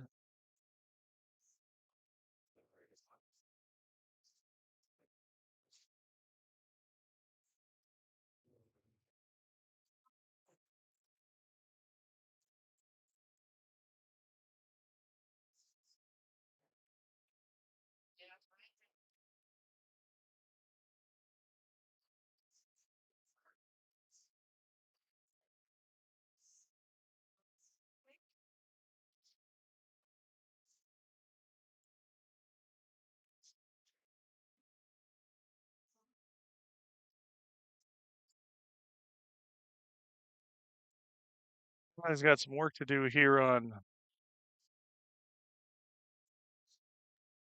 the 9 ball. It's back cut in the side pocket.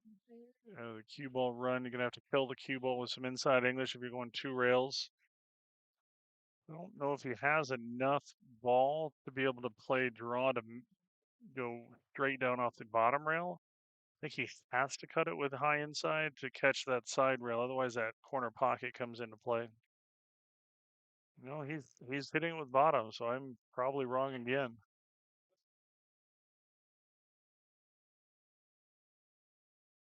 Nope, no, he just lined up with bottom. He did hit that with high inside. It's a beautiful stroke. Nice shot.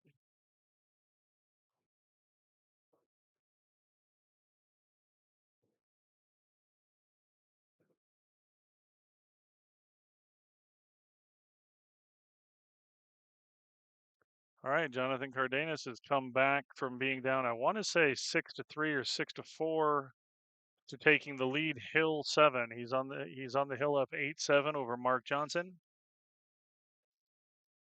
Scott McKay is now up 8-4 against Curtis Johnson, so he's on the hill as well.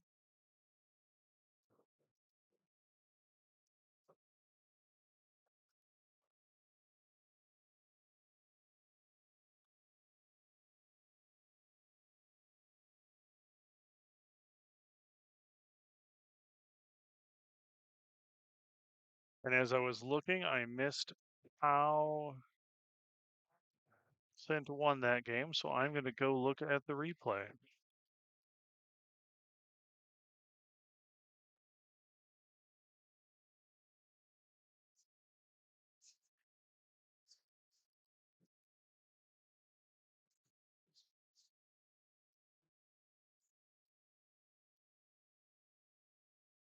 Oh my. Oh, that's what Alan's going to talk to himself about.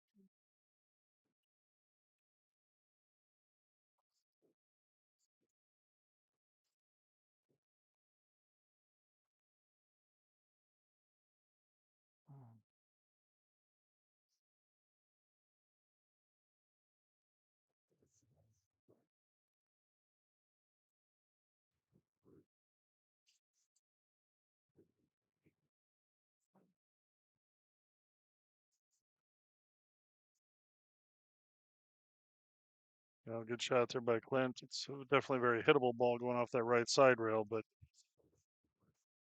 it's not a makeable. Well, unless he can see to that left side rail. I thought he got him by the three, so never mind. This is a very makeable ball if you kick it this way.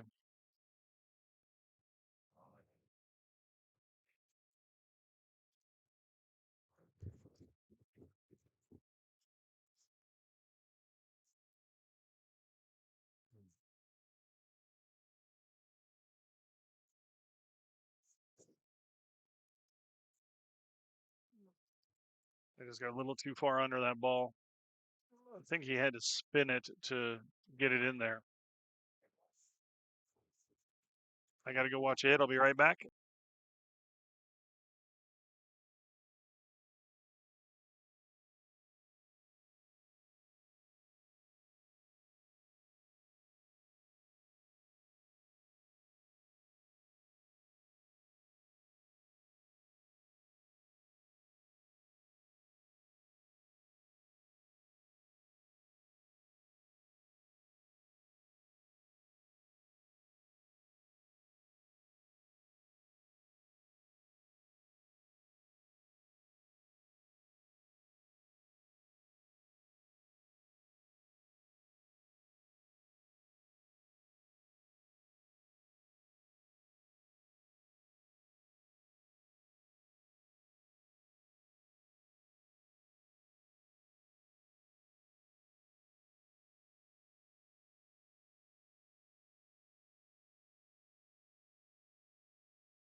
All right, Alan Wang ties it up at 2 apiece. Got some good battles underway. Mark Johnson and Jonathan Cardenas are hill. I'm looking over there and see Jonathan with a long, tough shot on the 7 ball. Ray Robles is on the hill up 6-1 on Sean Lane. It's a loser side race to 7. Chris Seconder is up 4-2 on Jimmy D'Souza in a race to 7. Scott McKay is still on the hill, but Curtis Johnson's rallying. He's down 8-6 in a race to 9. The match you're watching is also a race to 7, 2-2. Edgar Jackson, Darren Carrito are 0-0 in a race to 7.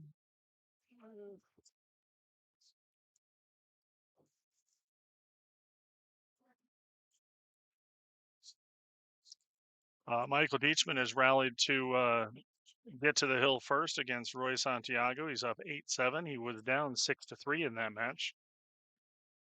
And Jason Bryan took rack 1 against Craig Dumo.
All right, Clint's waiting on table 25 next to him just to give them some space on a shot. It's a big hill match. Mark makes a 7 ball, but gets really wonky on the 9. So he's going to have to come with a shot over there. I'll tell you how that match ends up.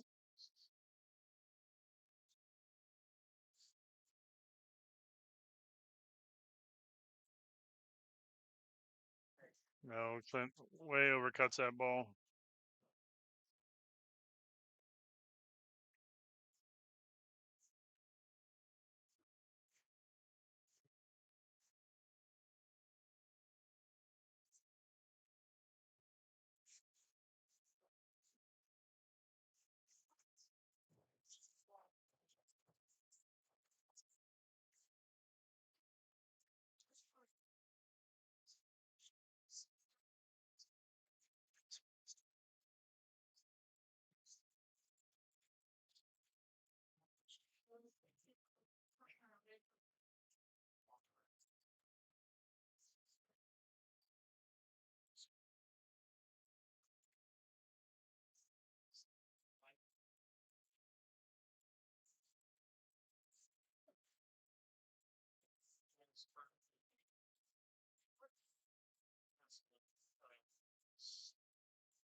All right, Jonathan Cardenas wins his match on table 25.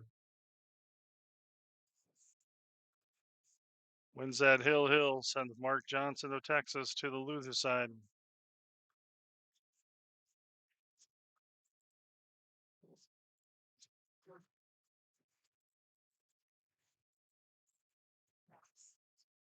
Oh, nice smooth stroke there. A little bit of an overroll, but he should be good with this. 6 does go up in the top right corner if he needs to play it that way.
Well, Clint hit it twice.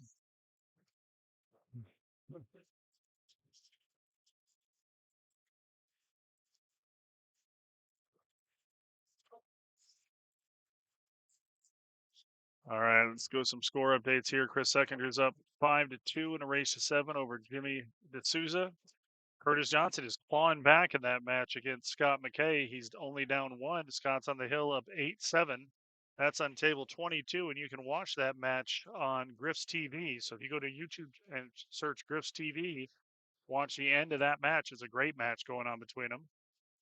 Darren Carrito and Edgar Jackson are tied 1-1 in a race to 7. Michael Dietzman's up on the hill 8-7 over Roy Santiago. And Craig Dumo and Jason Bryan are tied at 1 apiece.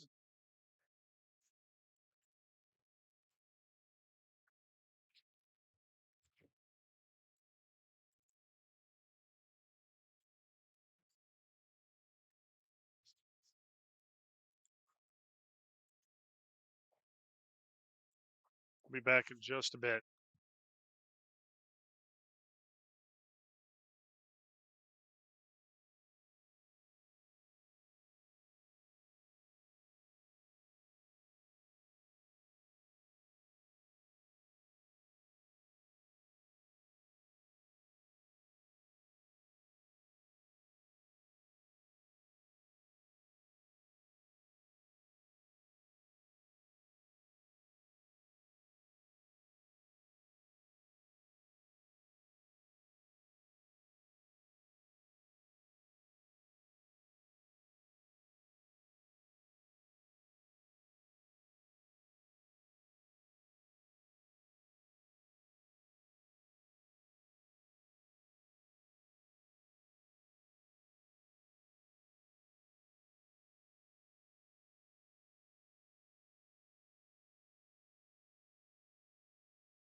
All right, Scott McCabe beats Curtis Johnson 9-7. Curtis made a great run back in that. He was down 8-3 at one point. Clint's up 3-2 here. Chris Seckinger's up 5-3 on Jimmy D'Souza in a race to 7. Edgar Jackson's up 2-1 on Darren Carrito in a race to 7. Mike Deachman is still up 8-7 on Rui Santiago on table 26, except it now looks as though that match is over, and they were late updating something, and Roy won that one 9-8. So Mike Deachman's going to the one-loss side.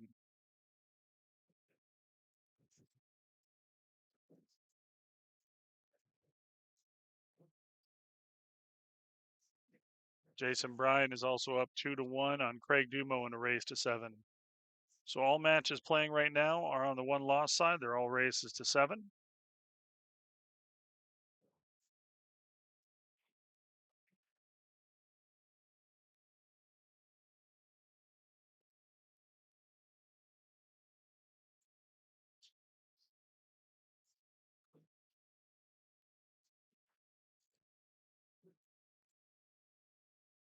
Rebecca just, yep, I'll be right back.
It was a good effort there by Allen. It was a tough shot. Leaves a tough shot here for Clint.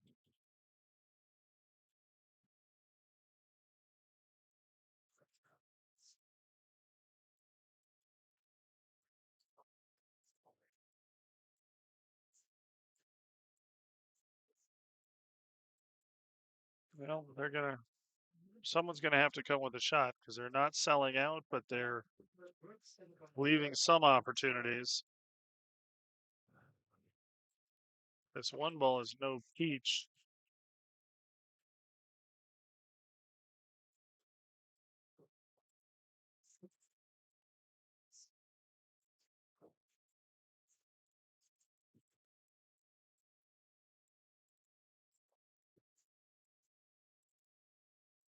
Oh, nice shot. What a stroke there by Alan Wang.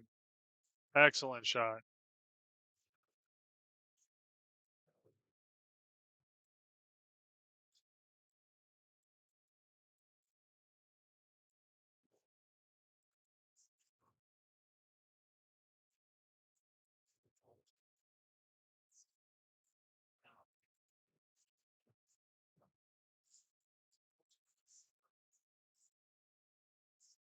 Shot to get down for the 3 ball. Looks like the 3 ball's off the rail, so he does have a little bit of an angle to come back down for the 4. That pink 4 is just below that left side pocket a bit.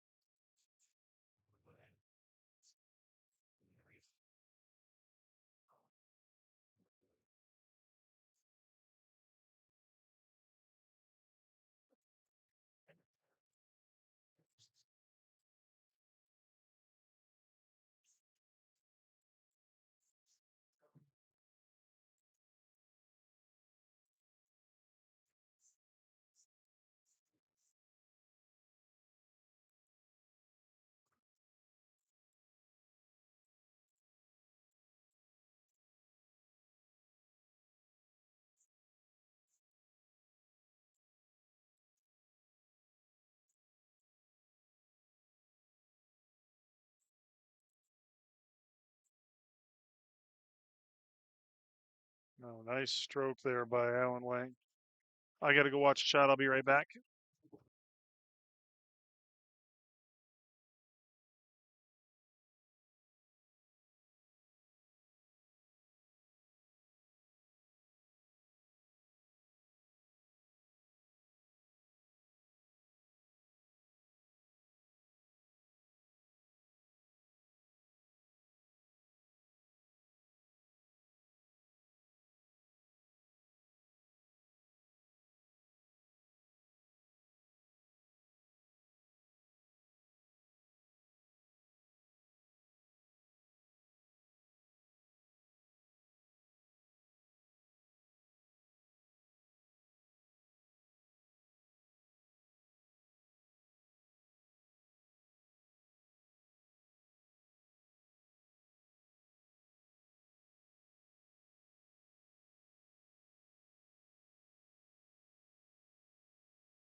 All right, Alan's in a tough spot here. Wouldn't be surprised if he plays the bank or just plays a straight up safety, trying to put the 7 ball in the middle of that top rail and the cue ball down here on the bottom rail behind the 7 or behind the 8 and the 10.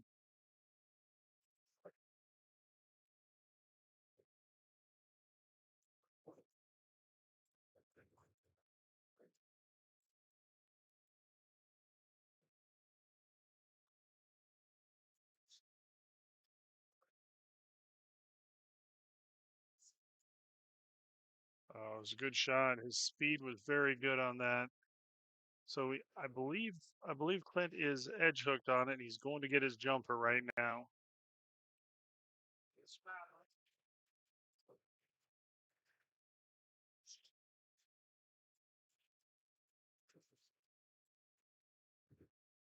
Clint's calling the bottom left pocket, playing the jump bank.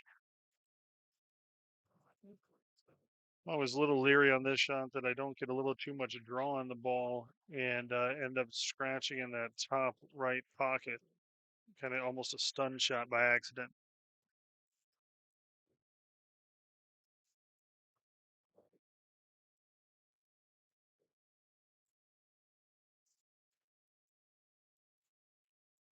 Oh, and he rattles it. Wow. Wow. What a shot. I thought he made it coming off the rail. Just hangs it up. That's brutal.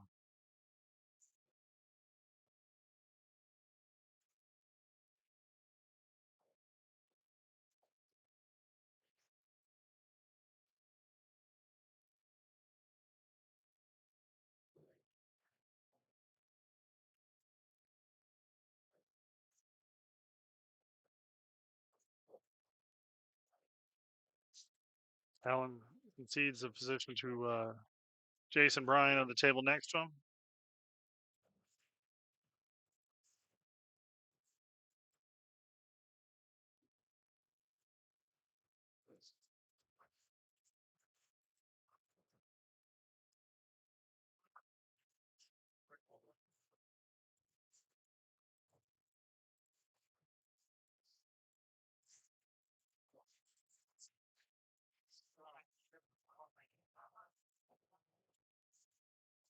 All right, Allen makes that shot and has this on the 10 ball to tie it up at 3 apiece.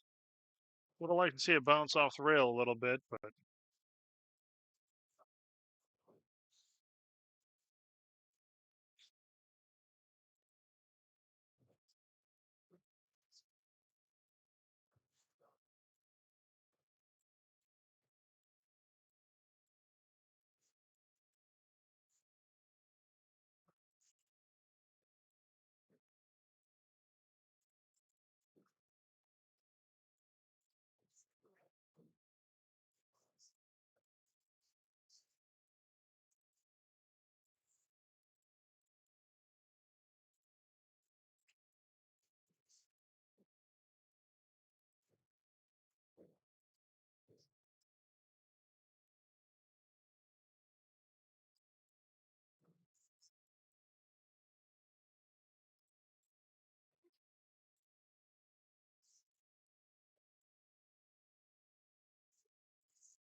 Yeah.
What's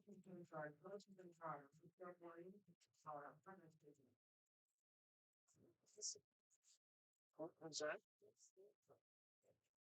I'm gonna text him. Should I just message him saying he's up on a He's up on 20 weeks.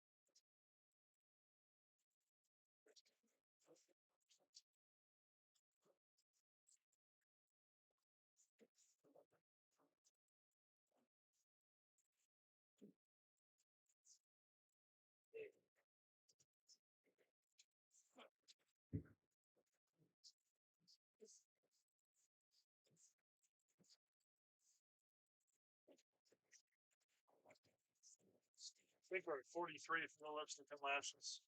I was just updating the list. That's pretty sweet. That's the biggest one yet. How long?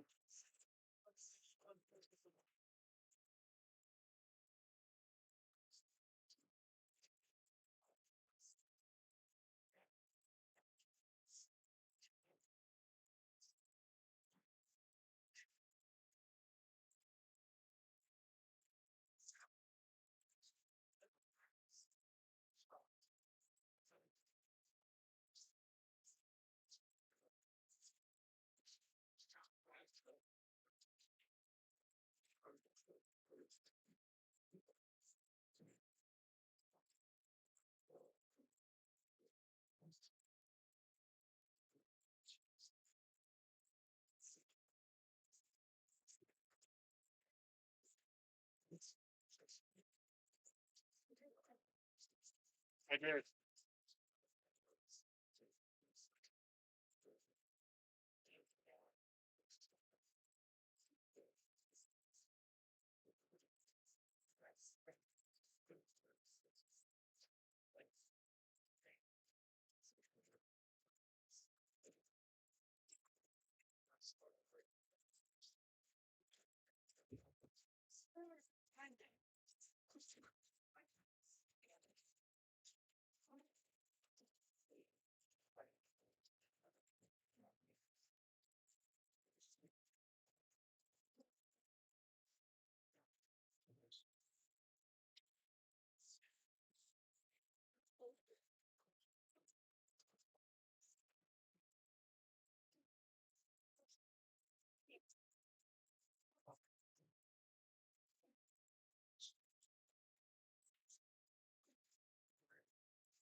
Abraham, table 27. Sir Henry, table 27.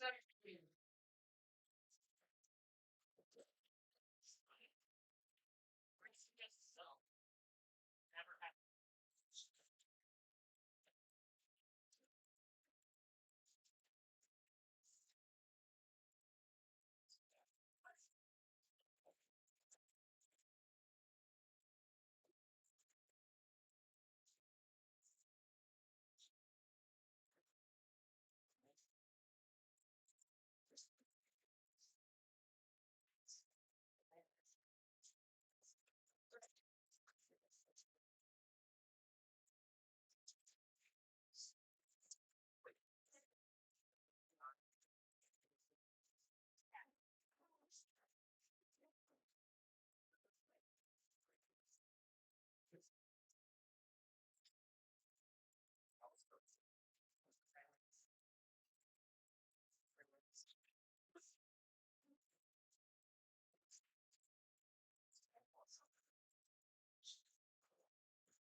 So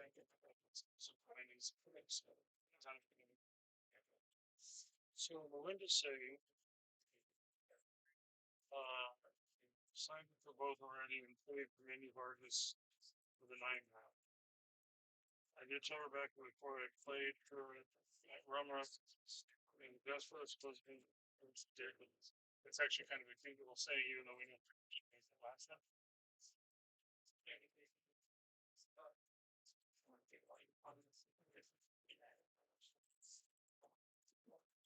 I haven't seen it either.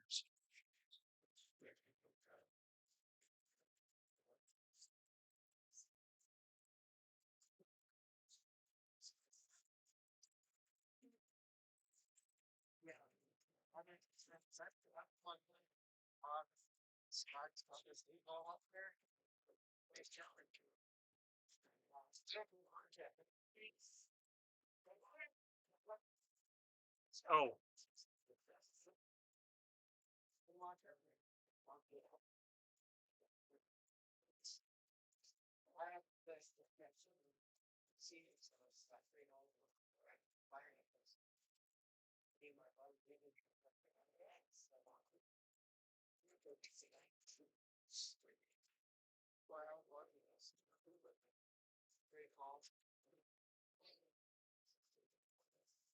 Really? Oh yeah. Yeah, it's fine. It was living in Colorado for a few years. We moved up there 2 years ago. I school. Yeah, hard times. Graduated sheriff's spot. Station off crowd. They train program. I want to go to Phoenix. I just wait. Oh yeah. Just awesome. So very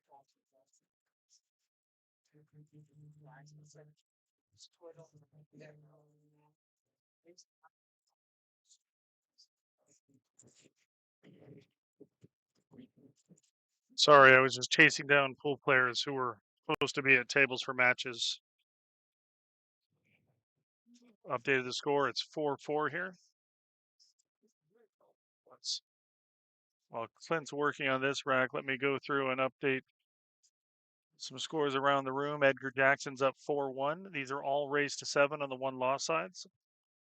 Brian Law is up 3-1 on Dwayne Guillory. Justin Turner and David Espinoza are tied at 2 apiece. Craig Dumo and Jason Bryan are tied at 3 apiece. That's on table 23. That's being streamed on Griff's TV.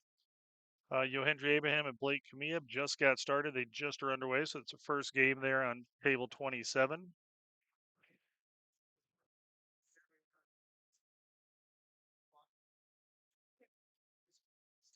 And Alexis Garcia is up 3-1 on Norman Bannister.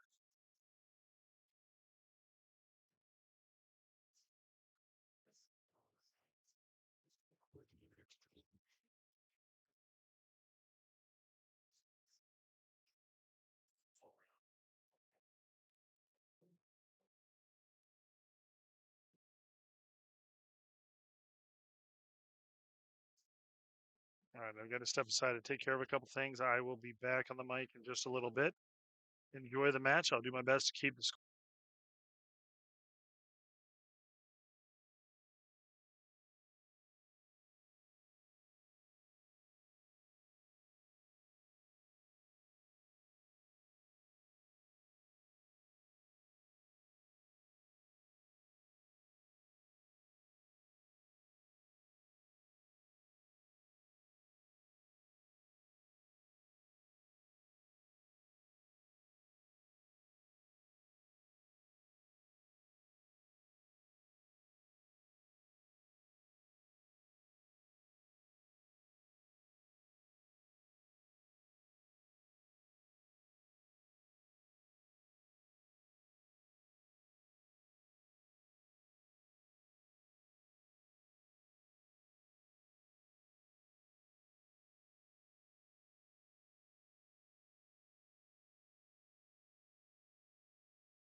All right, get a lot of congestion up in that top right pocket. Clint's got the 3 in the side pocket. Cubo's going to go in the direction of those balls, see if he breaks into them or if he's got to play. Nope, did not go into them, so he must like shooting the 5-9 combo here. Of course, it was 9 ball. He liked shooting it a lot better.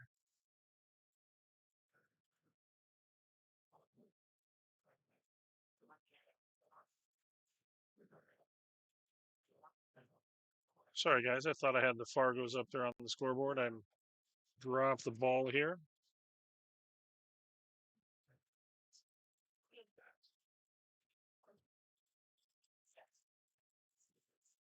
A very close match, Fargo-wise, between these two gentlemen.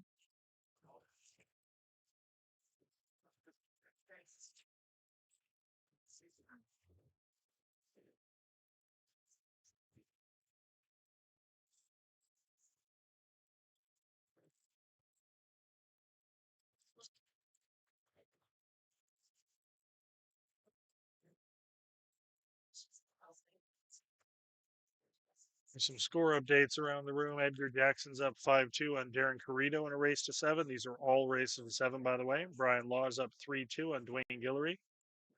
Rebecca just called Michael Oquindo and Mark Johnson. Justin Turner's up 3-2 on David Espinoza. Jason Bryan's up 5-3 on Craig Dumo. Johendry Abraham is up 1-0 on Blake Kamieb. Miziel Carranza Diaz is up 2-1 on Colby Young.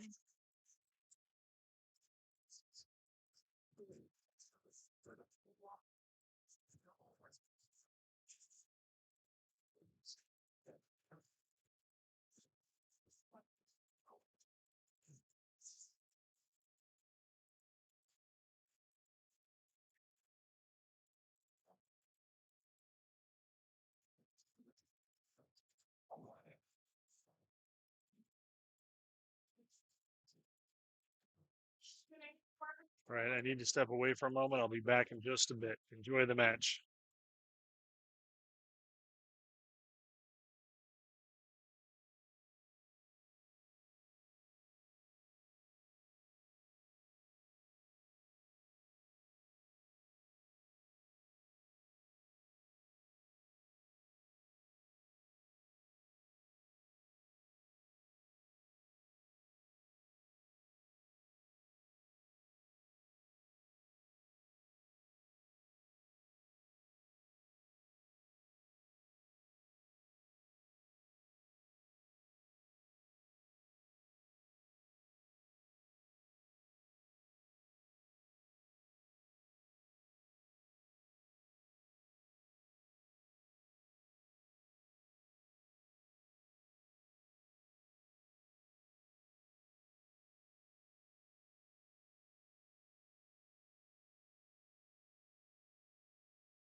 Clint Palaci's the first one to the hill in this match. This is a good battle, 6-5.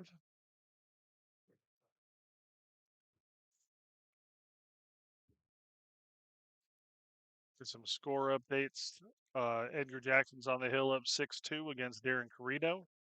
Wayne Guillory and Brian Law are tied at 3 apiece. Mark Johnson got the first game on Michael Okindo.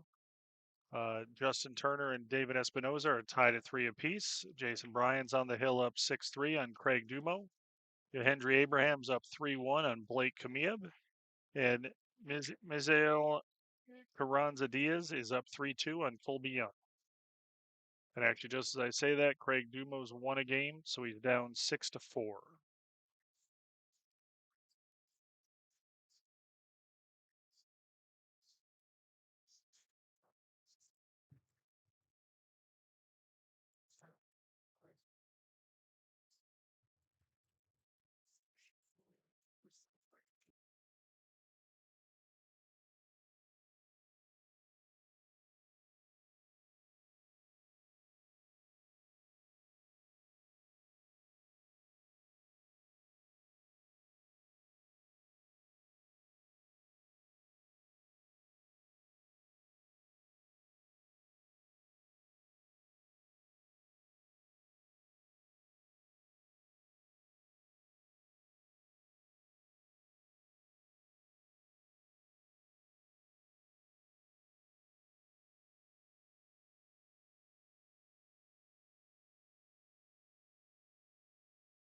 He overrolled the shape he was looking for there, but should be able to make do with this. He can kill the speed here to be able to hold the cue ball up to go shoot the 6 ball in that top left corner.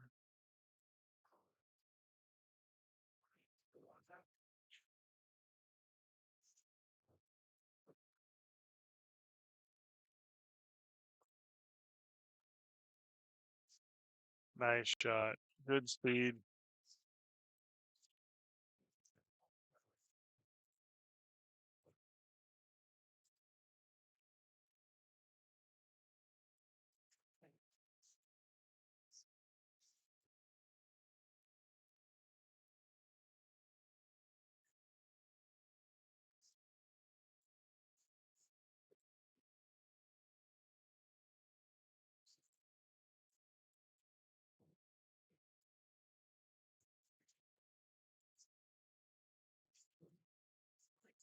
Rubbed the rail, but hit it at the right speed for that ball to drop.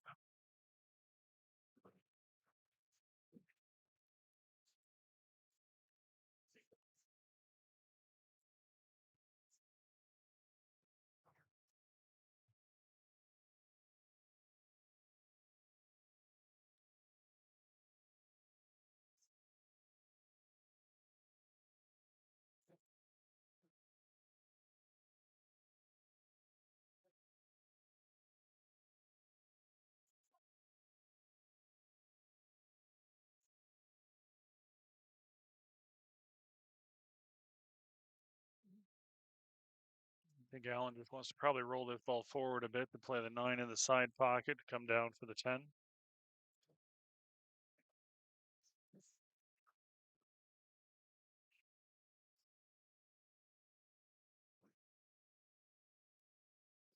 Got to cross the line, but shouldn't be an issue. Just need to follow it forward off that top side rail to come back out. Play the 10 in the bottom left corner.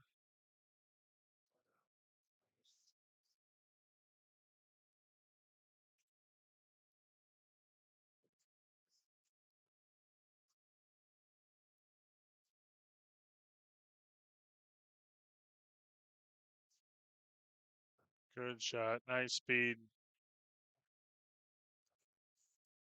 Old man I knew once said if you don't hit a ball hard enough to scratch, you can't scratch.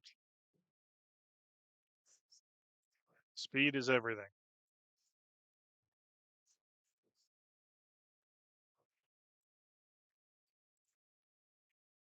All right, we are Hill Hill. Hill Hill Allen's break. We've had some great matches up on the stream table today.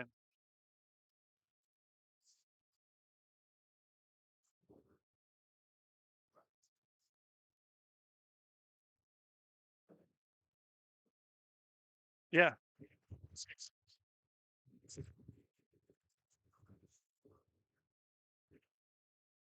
Huh? Oh,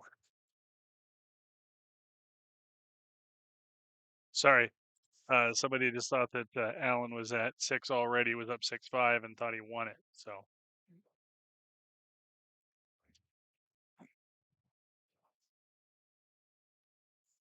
right, they give the good knuckles. Good luck, knuckles.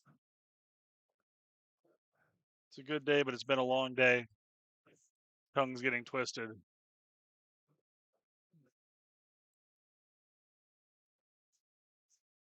Streaming for a little over 9 hours so far.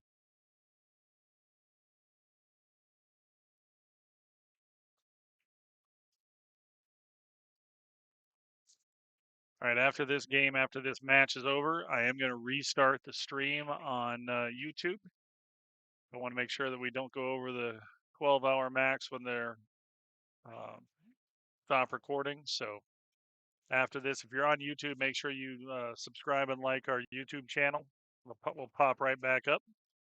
Also, we've got 3 other channel or TV tables streaming on Griff's TV. That's Griff's TV on YouTube. You can search Griff's TV and pull up. You got table 13, table 22, and table 23. Those matches right now on table 13. Edgar Jackson's up 6-3 on Darren Carrito. On 22, Misael Carranza Diaz is tied 3-3 with Colby Young. And on table 23, Jason Bryan's up 6-4 on Craig Dumo. Actually, I believe it's 6-5, Jason, because Craig just won a game and hasn't marked his game up yet. Yep, there we go. It's 6-5, Jason. So you can follow any of those tables on Griff's TV on YouTube.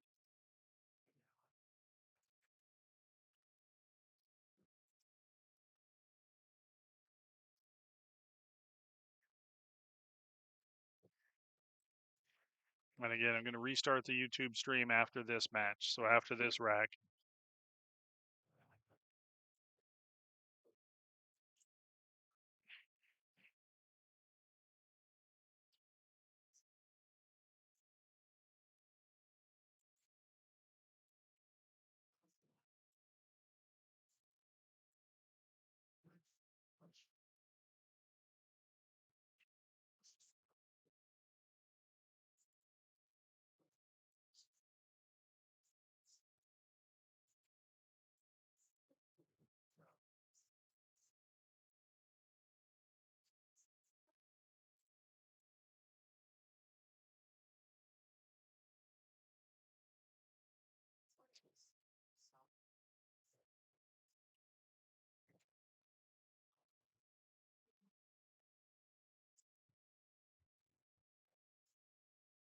Edgar Jackson's won his match against Darren Carrito on table 13.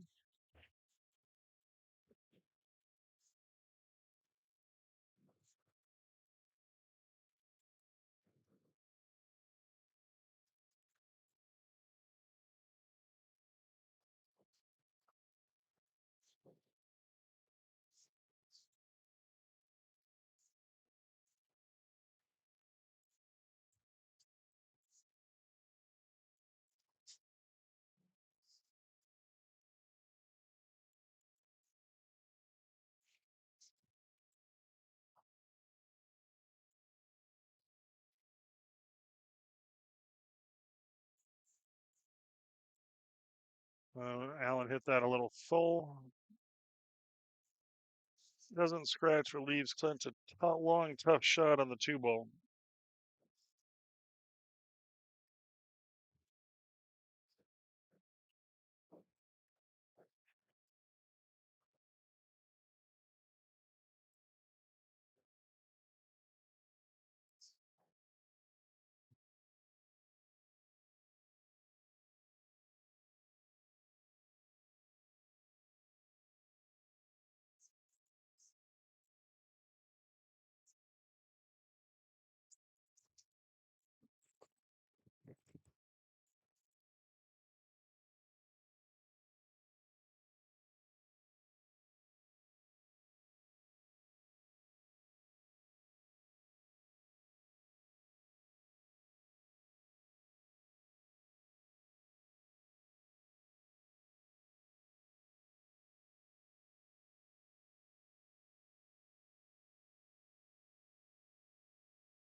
All right, Alan Wang is on the 5 ball. It's a hill match to stay alive in the tournament. So losing side race to 7.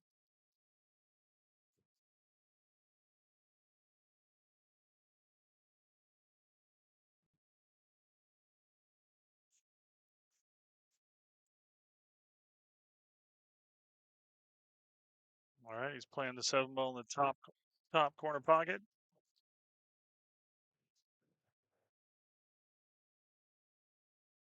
All Clint can do is watch and hope he gets an opportunity.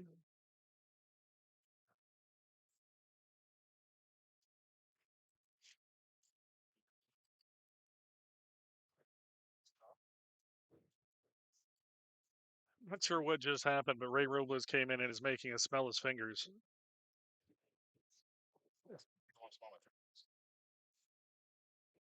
No, I don't want to smell your back. Obviously, we've gotten to that age where we're smelling icy hot. Oh my goodness. Oh my goodness. Tough miss there.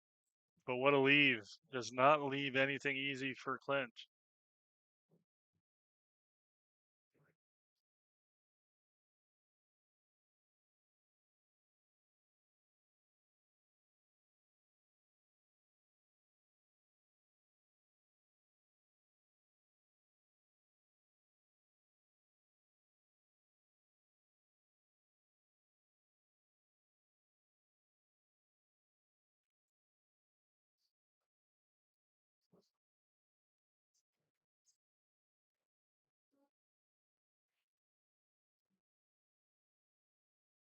Oh, Clint misses the 7 ball, but what does he leave? Doesn't leave a lot either. It looks as though Jason Bryant won his match 7-5 over Craig Dumo. It's called Ray Robles and Alexis Garcia on that table, on table 23. That should be a streamed table. You can go to Griff's TV to watch that one, Alexis Garcia and Ray Robles.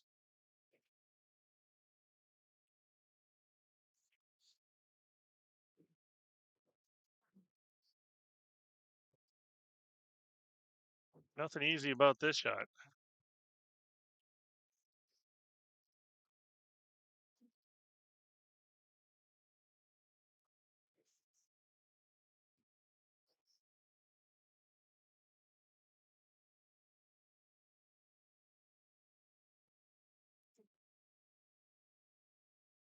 Oh, what a shot. What a bank shot. Fired that ball in. Shot it like it had eyes. We got to come with another shot because the 9 ball's at this bottom rail, and unless he's running into the 9 ball, cutting it in the side, he's going to have to move the cue ball on this shot pretty significantly.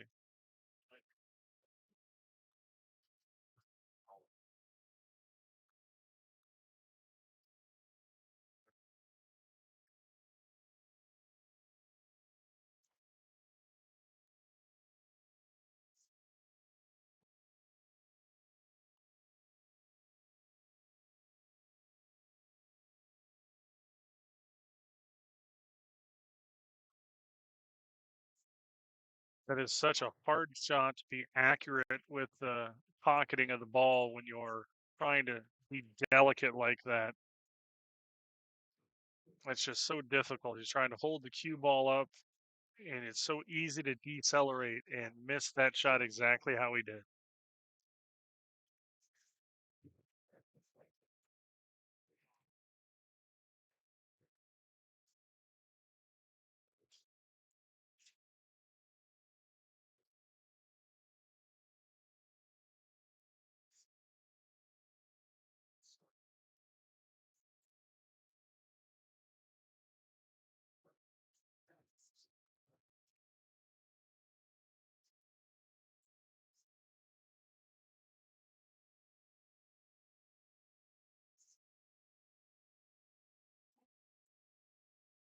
Clint's got to come with a shot here, though.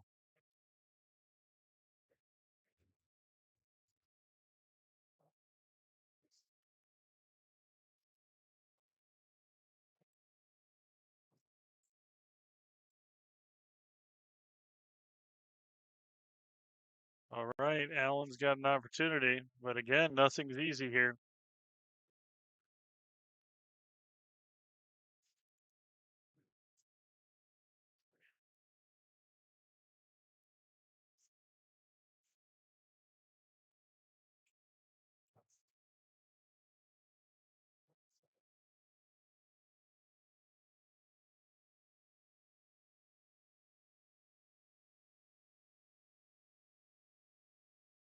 Oh, nice shot. Q-Bell's going to set up perfectly here. That was a good stroke. He stayed down on that one just long enough.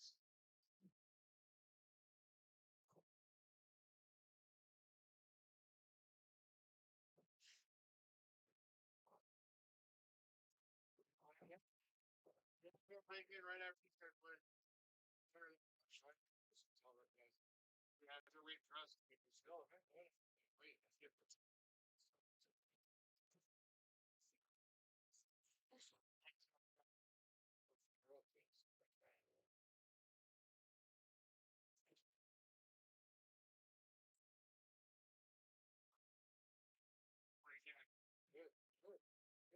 Wait, All right, this is for the match and to stay alive on the one-loss side.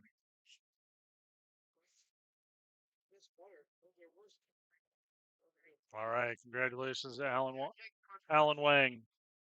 All right, we're gonna have another matchup here shortly. As soon as Rebecca calls it, I'll get it put up on the stream table and the scoreboard for you. I'm going to step aside for a moment, and I'll be back in just a bit. Thanks for tuning in, and I'm going to restart the stream on the YouTube channel. So again, if you're watching on YouTube, make sure you subscribe to our channel. It'll pop right back up.